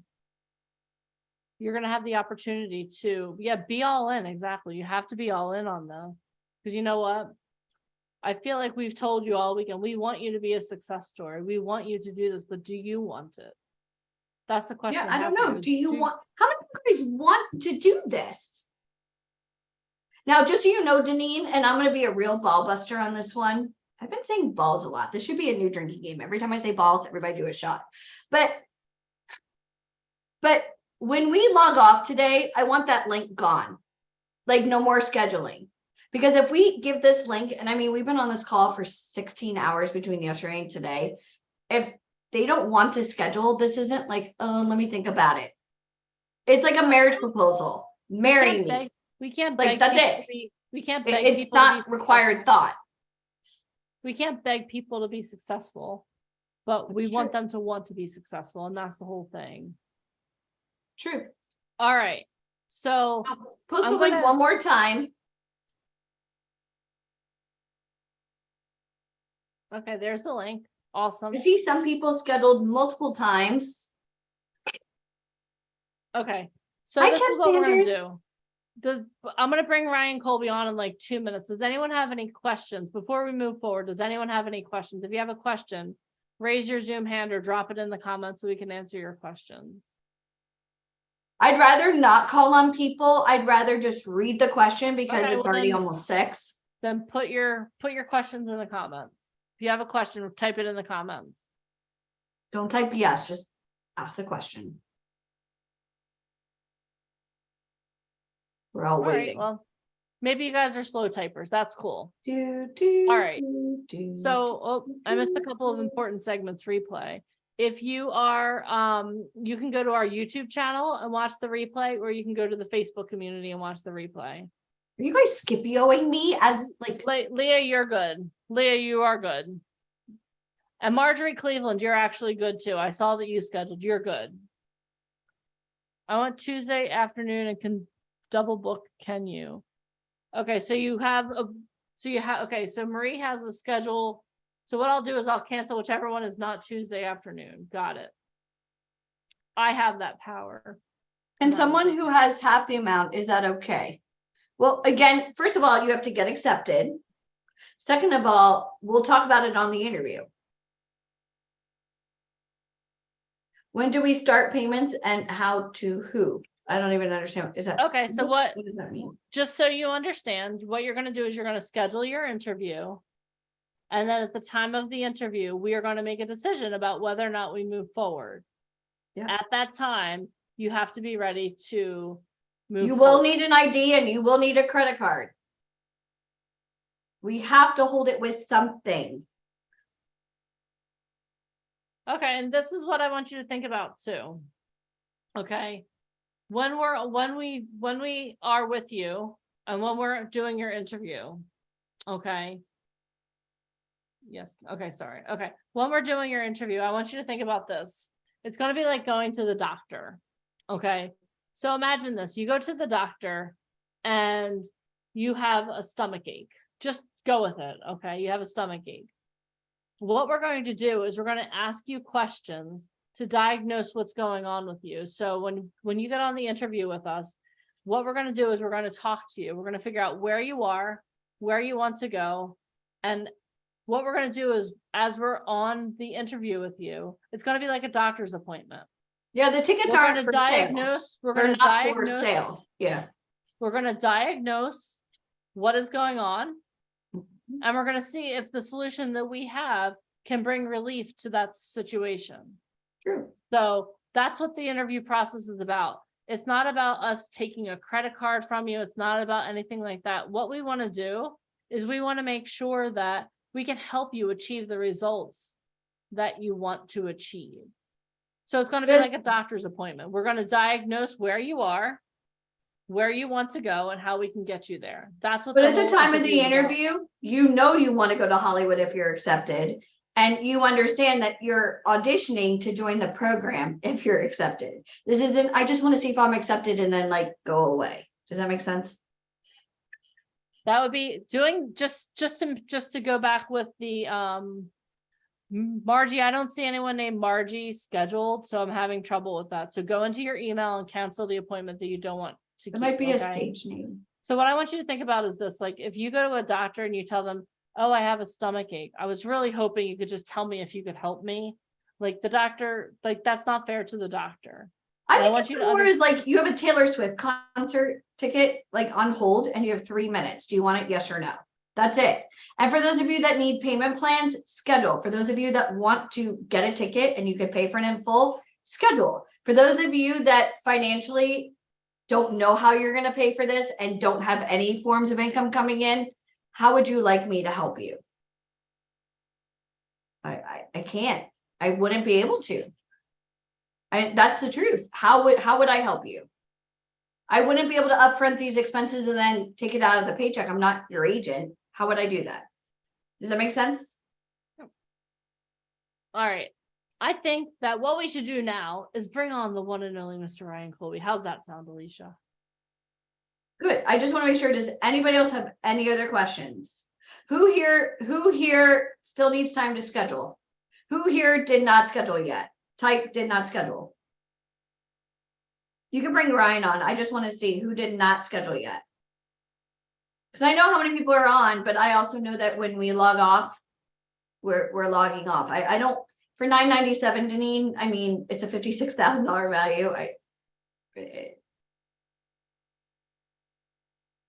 have the laptop here, the desktop here. All right. I don't think anyone has any more questions. Good. So we did our job. All right. So what we're going to do now is we're going to bring on the one and only Mr. Ryan Colby because he has a big party he has to go to. So he's like, Denise, I need to get on down. Hollywood on us. So are you guys ready? Lori Crutchfield didn't schedule. Why not? Why didn't you schedule? All right, Mr. Colby. I hear that you and I have to have a chicken thigh off. Yeah, I have to go to the grocery store and get big chicken thighs, which I did not know I had to do, which is eating into my day.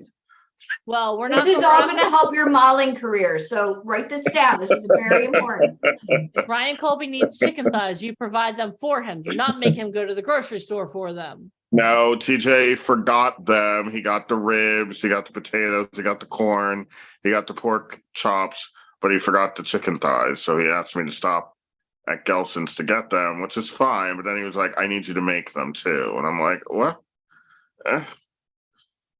So Okay, I'll figure Ryan. it out. Okay. Well, that's quite a dilemma. So, but now we have Finn Ritrock coming to the party. I invited him and he said yes. So Yeah, he's Wait, Finn, who's he's coming? an actor. He's an actor, Finn Whitrock. Oh, Finn. Wait, is that Finn from Gilmore Girls?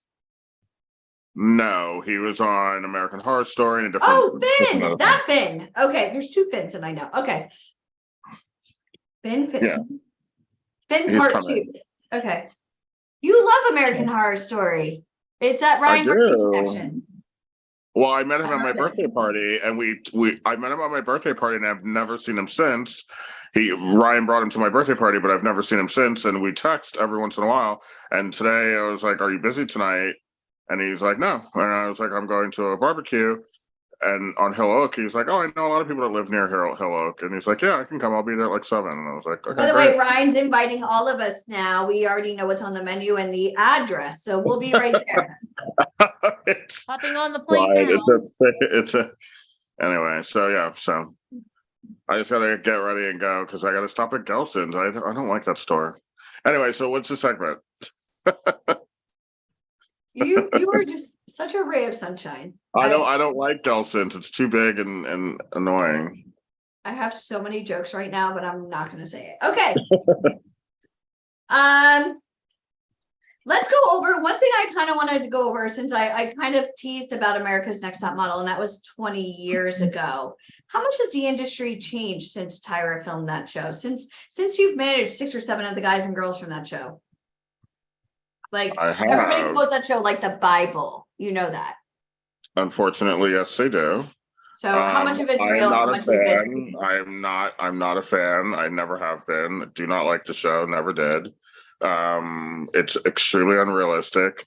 None of those things actually happen in real life in modeling, but it's entertainment. It's like a 10% truth and 90% entertainment. We'll go over like the hot things that aren't real, like the, oh my God, that would never happen. Like Grey's Anatomy, like a real nurse is like, that would never happen. Go That ahead. would never happen. There is no car driving you to castings. Oh. Unless you're like a supermodel and you're in Milan or Paris. There is no model apartment where you have a duplex and you have your own room and you have a living room and a big kitchen where, you know, that doesn't happen ever. You're not getting your photos printed out the next day so you can see them. That doesn't happen. I don't know. I could go on and on.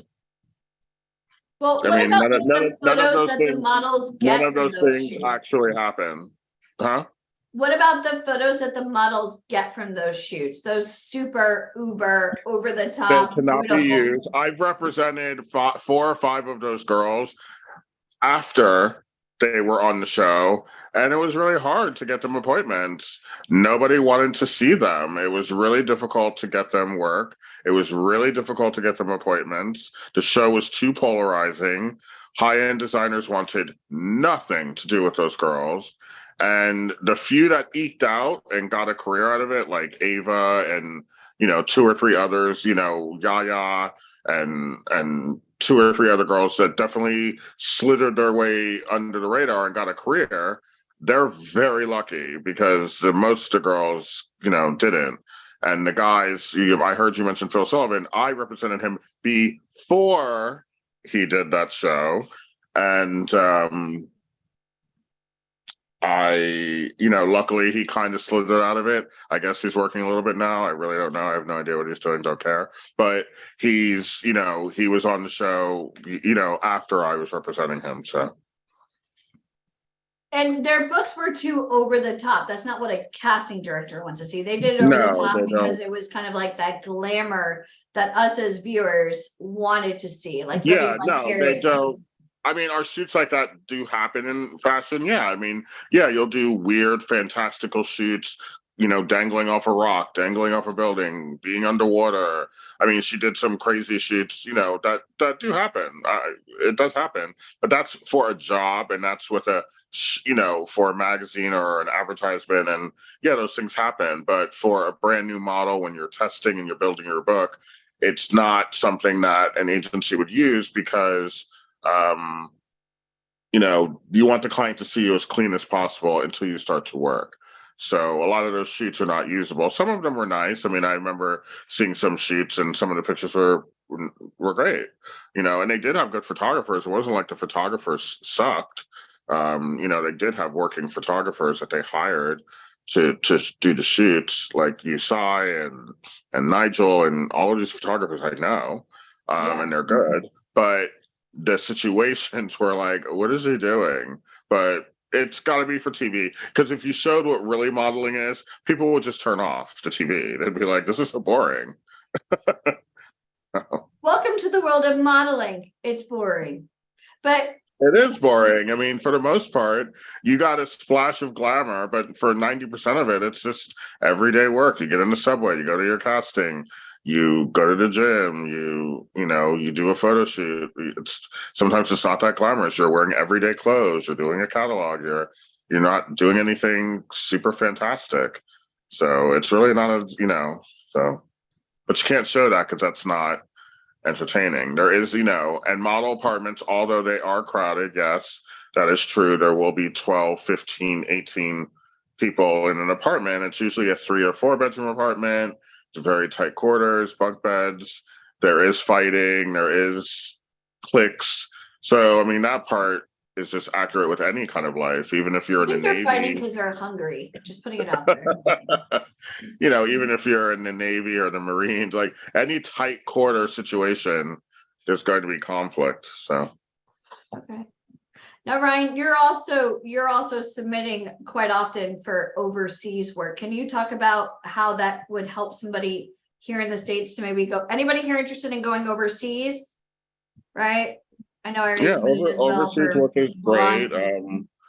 I'm doing Dubai Fashion Week in November. I have a couple boys already slotted for that. It's great to go. You go there for 10 days, 2 weeks. It gives you experience. It gives your brand a different layer of like, I'm an international model now. You're walking for, Dubai Fashion Week is becoming more and more and more popular, and it's getting more and more fantastical and glamorous. So do they pay for the flights and the accommodations? Do they what? The designer, the company that I'm working with, but they're only pitching the best of the best of the best, the most stunning girls and boys, and they are going to pay for flights, and they're going to put them all in a kind of a model apartment, just like we were talking about, for like 8 to 9 days. There's fittings, there's rehearsals, because it's multiple shows. It's a company that's producing Dubai Fashion Week. So they're pretty much hiring the models from America and Europe, bringing them over, and they have to do multiple shows. So you're kind of at their beck and call for the 3 days of shows. And then what happens when they come back to the States? Like what happens to their career? I mean, it's up to me to use that as fodder to get them gigs, hopefully for January Fashion Week in Europe, February Fashion Week in New York. So that's my responsibility. They do nothing. It's up to me to use that as fodder to get them better opportunities that they would have gotten if they hadn't gone to Dubai. So I just have to see how they do. I mean, here's the funny thing. for last Dubai Fashion Week, I did send one boy over and he ruined everything. So I'm no longer representing him, and they will never work with him again. And he ruined there's the everything. witch hunt. Okay, I got it. Yeah, he ruined everything. So I have to make up for that by making sure the second round of guys that go is better prepared than this one was. So this is kind of a makeup session. Okay. But not only Dubai, but you also submit over to Milan. I know you've had people, you book New York, LA, you book throughout the country. Are there any, I love when you give us like fashion trends, like any hot pockets, any upcoming markets we should know about, or can you give us? No, Dubai is really the one that's everyone's looking at, and a lot of agencies that avoided them for the past couple of seasons are now paying attention to them. You know, everyone does that. They wait and see if you're a success, and then they climb on board. So Dubai is going to be a place where you'll see a lot of the foreign agencies giving the models to, like the Italians and the French and the Spanish and the Americans. So and the Canadians. They'll start giving the models to the Dubai clients now that it's becoming more of a hot spot. So. Okay. And but there's really no new markets besides that one. Okay. And let's talk about average, like average every day, you know, people that are commercial print catalog. And I don't want to say average, but people like me, people that look like other people. I mean, are there needs for clients? I know Victoria's Secret's got rid of the, you know, the high fashion, beautiful, you know, make everybody feel bad about themselves, runway models. And I know you're not on this trend for normal people. I know that's oh, no, that's not true. That's not true. You're misunderstanding. I am all for runway. I'm all for the lifestyle lifestyle catalog, but not like lifestyle wings on. Yeah. But no, I do not want them. No, I do not. I don't want that either. I like to see Giselle, and I like to be like, oh my God, good for her, right? Like God shined his light on, like, beautiful 0.1 genetic lottery. You are everything I've ever. But yeah, I mean, it's the epitome, kind of like watching the Super Bowl. There's one Patrick Mahomes, and as Deneen loves Tom Brady, there's one. You know what I mean?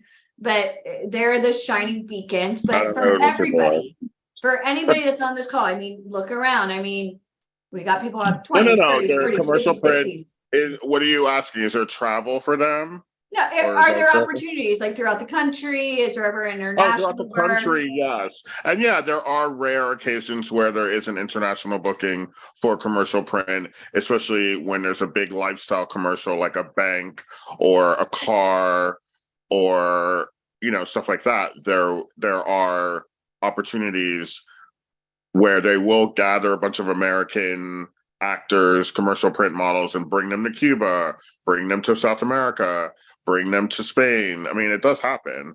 Is it to the fever pitch of a fashion model? No.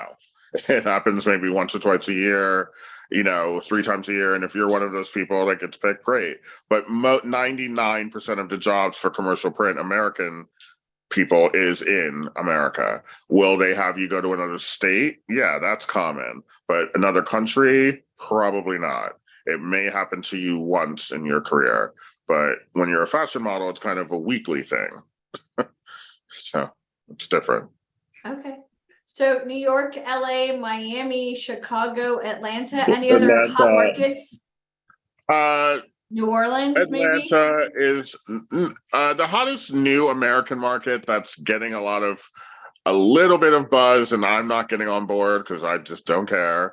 But it's Austin. A lot of people are talking. There's a new agency in Austin, and they're kind of drawing work to them because they do have some faces that are interesting. So a lot of clients, instead of shooting in Houston, I would love to see. How many of you guys would love to take Ryan in some like skinny jeans, like Wrangler, cute little hat? We'll bedazzle it. Kelly Walker, you down? We'll do that, right? But Austin is getting a little bit of buzz now, but I don't care because he doesn't care. I'm not going to participate. Okay. Janine, any other questions for Mr. Colby? I guess my main question is, what do you have against Austin? I hear it's an amazing city. I And know, I I'm know nothing you've against. been there. He's New York and I LA. Why do you have- hate Austin so I much? have nothing against Austin. I actually have a model that lives there named Chase. I have nothing against Austin. Actually, he did a department of supermarket ad. I placed him with an agency in Austin like 6 months ago, and they got him a little gig with like some like supermarket where he was like carrying out bags with his pretend wife and 2-year-old. So it's cute. I mean, good for him. But I have nothing. I know. Well, that's a good question. I was I just have a messing piggyback. with you because we have a talent that lives in Austin. So I was like, I have nothing against Austin, but is it something I'm going to participate in? No.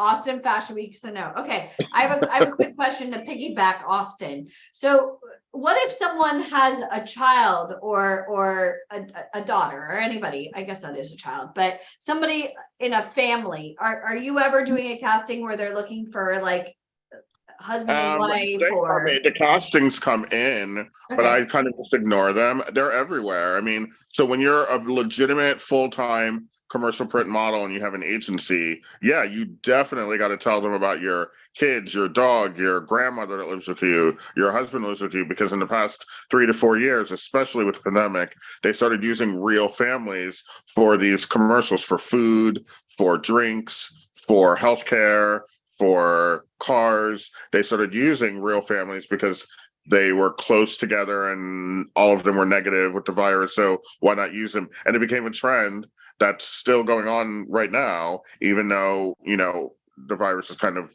in the back of our, in our back windshield, but they're still doing it because it is convenient. Why run around the city looking for a man to be your husband when you have a perfectly attractive husband sitting right next to you? If for some reason your husband isn't photogenic, well, then the agency will nicely tell you, we don't need to know about your husband. That would never happen to you, right, Ryan? sorry, If you he married is- down. We can't use your husband. If he is, then, or your kids are precocious and funny and, smile nicely and pay attention, great. Why not use them? I mean, Like I don't know why they haven't done that years ago. Years ago when I worked at Condé Nast, I did a Heineken commercial. I was art directing, and they wanted kids and families. I'm like, why can't we just use their kids? Like, their kids are cute. And they're like, no, we want actors. And I was like, I don't know. I didn't see the point in bothering getting actors when the kids were perfectly fine, but that's what they wanted at the time. So, All right, guys. Well, maybe you can make it a family thing. Look at that. So fun. I don't do that, but there are castings that come in daily for that. I'm quite sure, Tanya's done it maybe, or not Tanya herself, but her company, because they have a commercial print division that have definitely booked families, boyfriend, girlfriends, same-sex couples, boyfriend, girlfriends, husband, wives, kids. Absolutely, because it was such a big trend that's still going on. There's no way you can avoid it.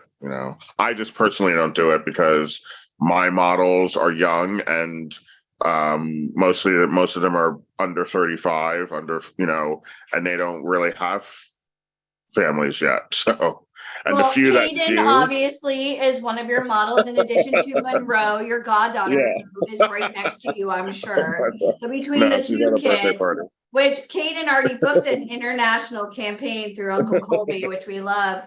But Yeah, I just generally don't do it. I have a few guys that have kids now, which is really weird. I'm getting old, Sam and James and Ben, and they all have children, but nothing's come up yet that I need their children yet. So, okay, but when they do, they got good Yeah. genes. All right, guys. Anything else, Denise? No, I think that pretty much covers it. You know what? I do have one more question and then we'll let you go. So we have a bunch of people on here who are going to be heading to Hollywood for their first photo shoot.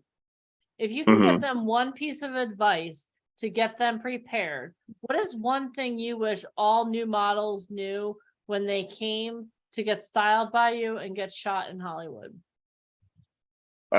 Stop worrying about your hair, your nails, your shoe, you have to give up the trust and just worry about being your best self. Drink water, go to the gym, be as fit as possible, whether you're stick thin or a little fluffier, still be fit, make sure your skin looks great, your hair looks great as far as cleanliness. Don't worry about the other stuff, because I find a lot of people spend so much time worrying about hair color and, oh my God, is this blue shirt blue enough? Like, but do you even know how to pose? Like, who cares what the shirt looks like? I could put you in a wrinkled potato sack and make it work because I know what I'm doing. Like, but if you don't know how to pose, or you have bad skin, or you didn't, wash your hair that day, like, things that you can control, pay more attention to those things and less about other stuff. That is up to me. Your skincare regime, I mean, your skin looks flawless. Can you give us any tips, Ryan? Just drink as much water as you can and exfoliate and moisturize. I mean, most people have good skin underneath their skin. They just don't know it, and they just take it for granted. I mean, yeah, there are people that do have medical issues and, skin issues that are beyond their control, and that sucks, and you got to go to a doctor for that. But most people that have a little bit of a problem skin really actually don't. They just don't take care of it well enough, and it becomes a problem. It's kind of like not vacuuming your rug. After a while, it's just going to get dirty. All you got to do is clean it, and it's fine. Like, you don't got to throw it away. Just clean it, and it should be fine. If you take care of your skin, it will take care of you. And there is no secret. I don't spend any money on my skin. I don't do that. I don't buy lotions and potions. There's 2 products in my bathroom, and that's it. And they are what? Moisturizer and exfoliant. That's it. I don't use anything weird, and I don't spend $80 on creams and under eye this and serums at night for that. And these things are not necessary. And there goes the whole beauty industry. The stock just plummeted. The stock market's going to crash tomorrow because Ryan Colby said, "Do not use I had to fake it. When I was a model, I had to do work for companies and fake it and sit there and be like, oh my God, I love this cream. I never touched it, never used it, never even saw it until they put it in front of me. And I had to pretend to like it. How about that time you did a job for Clinique and you broke out? Yeah, because it was bad for my skin. But I had to pretend I loved it because I just did, That was your job. When you're a model, it's your job. It's not your job to judge the products. It's your job to make the products sell. Yeah, so I don't use those things in real life, and I never would. It doesn't, benefit me. Are there people that need an under eye cream? Yes, absolutely. I'm not saying the entire population has flawless skin, but the entire what you're saying a lot is of people the entire population is not genetically predisposed to you to perfection. I get it. No, meaning like a lot of people just fall into the trap of, oh my God, I need to run to Macy's and spend $95 on this Lancome, moisturizer. Actually, you don't. If you just drink some water and get some rest and maybe, exfoliate a little bit, you could save that $95. And put it towards your ticket to the Hollywood event. Oh, on that note, thank you, Ryan Colby. Thank you very much. We appreciate it. Save money on beauty products. Put it toward the Hollywood event if you get excited. I don't know. Michael's probably listening, and he's so proud right now. He is. He's so proud of you right now, Ryan. There's no need for half that stuff. Awesome. Well, Ryan, it was amazing. I don't want to hold you back from your chicken thigh purchases. And you take pictures and post it in the group. I've gotta get ready and then get in the car at like 4:30. So it's gonna take me an hour. I gotta shave, shower, and look like something. I know. Well, in LA, you never know who you may meet. Regime. No, it's a preset list. I know who's coming. And these boys talk. I had to flip out on one boy today. So these boys are yip-yapping and talking. So one of the boys texts me today who wasn't invited and texts me and is like, well, what time's the party tonight? I'm like, what are you talking about? For me at this time. I go, what are you talking about? And he's like, oh, he told me that there's a party tonight. I go, oh. So I called the boy that told him. And I said, so if you ever discuss any business that I have with you with another model, you're gonna wish you were never born. So do not ever do that again. When I tell you that you have something to do, that's for you. I'm not interested in you making it some sort of public, press conference. That's not what that's not how I roll. And now you're uninvited, so you have a free No, he's still evening to going hang out with the other guy. He's still going because CJ wants him there, but I was like, don't ever do that again. All right. So drink more water. Don't go to Macy's and buy products. And if Ryan tells you you have something to do, don't tell anyone. I think we got this. Well, yeah, if I wanted him there, he'd be there. Exactly. Well, I'm sad I didn't get my invitation, but we can discuss that offline. Well, tell Mr. TJ I said hello. I shall. His air conditioning went out, so he's like really nervous. It broke yesterday, so he's like freaking out. It's but hot I guess there. I know, and I have never been in his house without air conditioning, so he's like really I scared. don't think he's ever been in his house without air conditioning. Don't worry about you. Worry about him. But You'll the know guys and you'll are leave. coming. The guys came today, and I guess maybe they kind of Jimmy rigged it, and then they're doing something tomorrow, and Okay, well, I guess. Ryan, Just so you please guys know, update me. backstory, TJ is the writer producer of X-Men, Transformers, and Wolverine. He lives in the Hollywood Hills on the very top, and his next door neighbor is Aaron, right, from Breaking Bad. Cool house. But Ryan, thank you for being on. Yeah. Mm-hmm. All right. Mr. Okay, Colby. cool. Thank you. Pleasure as always. Thank you so much. Okay, thanks. Good luck, everyone. I'll see you Good in luck with your Hollywood. dinner. Okay, see you. Bye. Bye. I just thought it was only fair to talk about TJ since he kept saying Yeah, TJ. I mean, like the backstory. He wrote Transformers. Okay. Yeah, it's kind of rude of us to talk about someone like not everyone knows. All right. Inner circle. We'll go to his house. Okay. When he gets there, of course. Okay. I think we'll take him somewhere. I don't think we're taking the inner circle. Yeah, to his we'll go out to dinner. All right. So before we're about to wind up. So I wouldn't be me if I didn't give you a challenge. You want to be you? Did you cry? Did I miss it? No, I didn't cry today at all. What about yesterday? No, I didn't. Why? Do you want me to cry? Someone tell me a sob story. I'll start crying. I don't have you right now, but guys, you like, do your I'm job. on She business cries right now in this every boot payback. camp. Kelly I'm Walker very cried. upset. Can she be my stand-in? Kelly Walker cried. Thank you, Kelly. Thank you for crying for That's me. because I did Kelly's interview. Hi, Kelly. Oh, Soraya Soraya cried. She was coughing earlier. Thank you, Carl. I was, and I have no voice. Maybe that's why. You Maybe better have a voice. I gave up the tears for the lozenges. All right. So here's your challenge for today. Go into the Facebook group. I want you to take a selfie of yourself, and it's hashtag Hollywood selfie, because you know what? I can't wait to hang out with you guys in Hollywood. Should you get accepted? Marja has you Misty. That's awesome. I'll let her know that. All right. So take a selfie, make it crazy, make it awesome, however you want it to be, and post it in the Facebook group. We're going to give you one more chance to schedule. After this, it's like my mom says, speak now or forever hold your peace. Oh, and I never told you guys my Fearless story. Do you want to know why I'm so all in on Fearless Rebels? I actually have the word fearless tattooed on me for all of posterity. So when I talk about being a fearless rebel, there you are. All right, guys. So we're going to drop the link one more time to schedule. After this, the link goes down. And that's that. And just so you guys know, I will be calling you all week to confirm.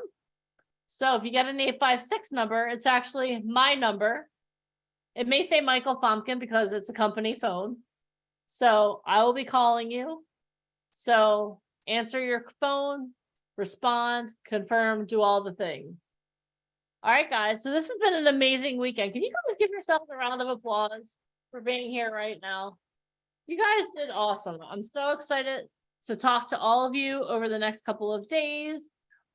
If you are a part of the RSA, Margie, you're scheduled on Wednesday. You had 2 appointments on Wednesday. I canceled one of them. Now you only have 1 on Wednesday. Same time. Oh, wait, why do you have another one? What are you doing? Stop. I'm canceling your appointment on Wednesday with Ashley. And then you have an appointment with me. All right. Oh, okay. Wednesday, I'll talk to you, Margie. All right.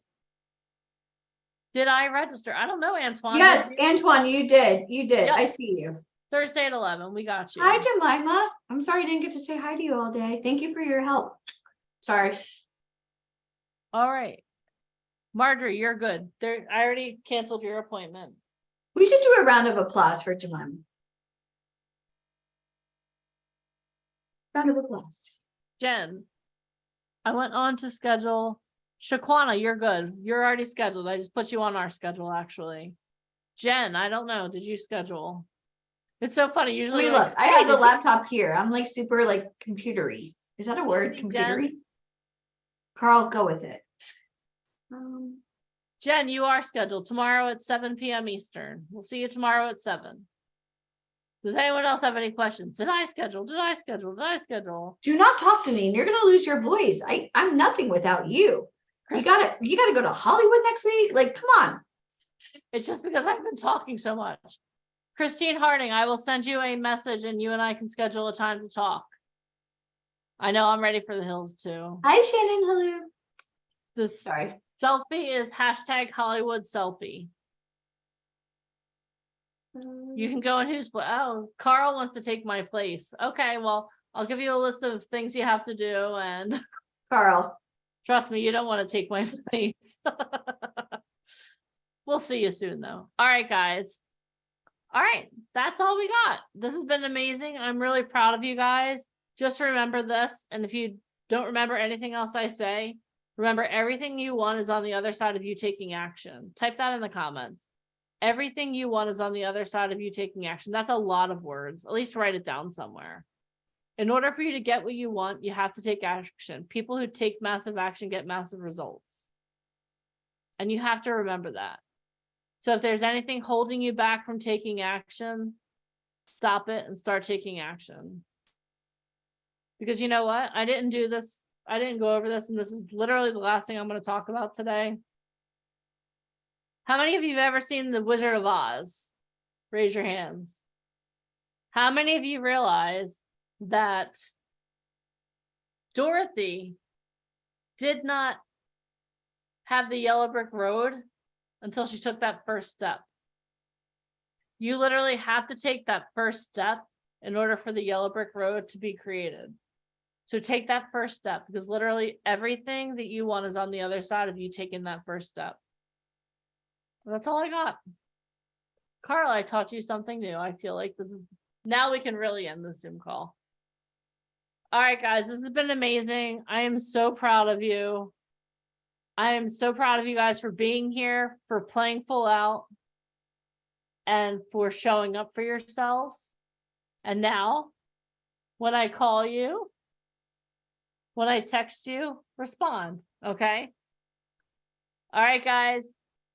Thank you, Carl. All right, guys, have an amazing, amazing rest of your day, and we will see you on your interviews this week.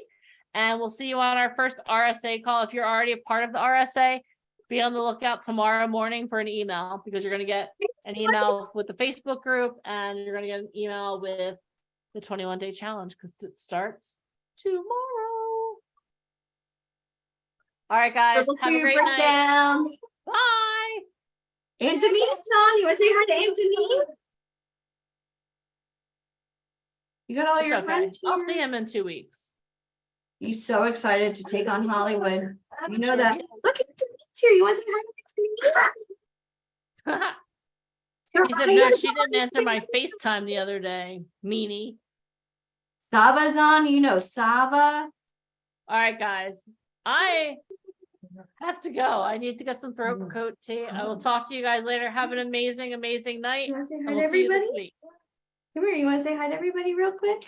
Okay, I'm going to make you the host, and I'm You wanna going. come over here? Oh, it's good. I'm good. All right, You wanna say guys. hi to everybody? Okay. All right. Bye, everybody. All right. Bye. I'm going to hang up. No, you hang up. No, you hang up. Can I really hang up? Hi, Leslie Pina. You hang Nice up show. at all ends, Alicia. I'm going. Bye, guys. Okay, Have I'm a going great too. night. Thank you for Okay. being here and showing up. Okay, bye everybody. Thank you, Deneen, for standing up for 16 hours. Okay, bye everybody. Katie, you want to say hi real quick? Say hi. Say adios. Are those Daddy's glasses? He's going to be so excited about that. Don't break them. Say adios.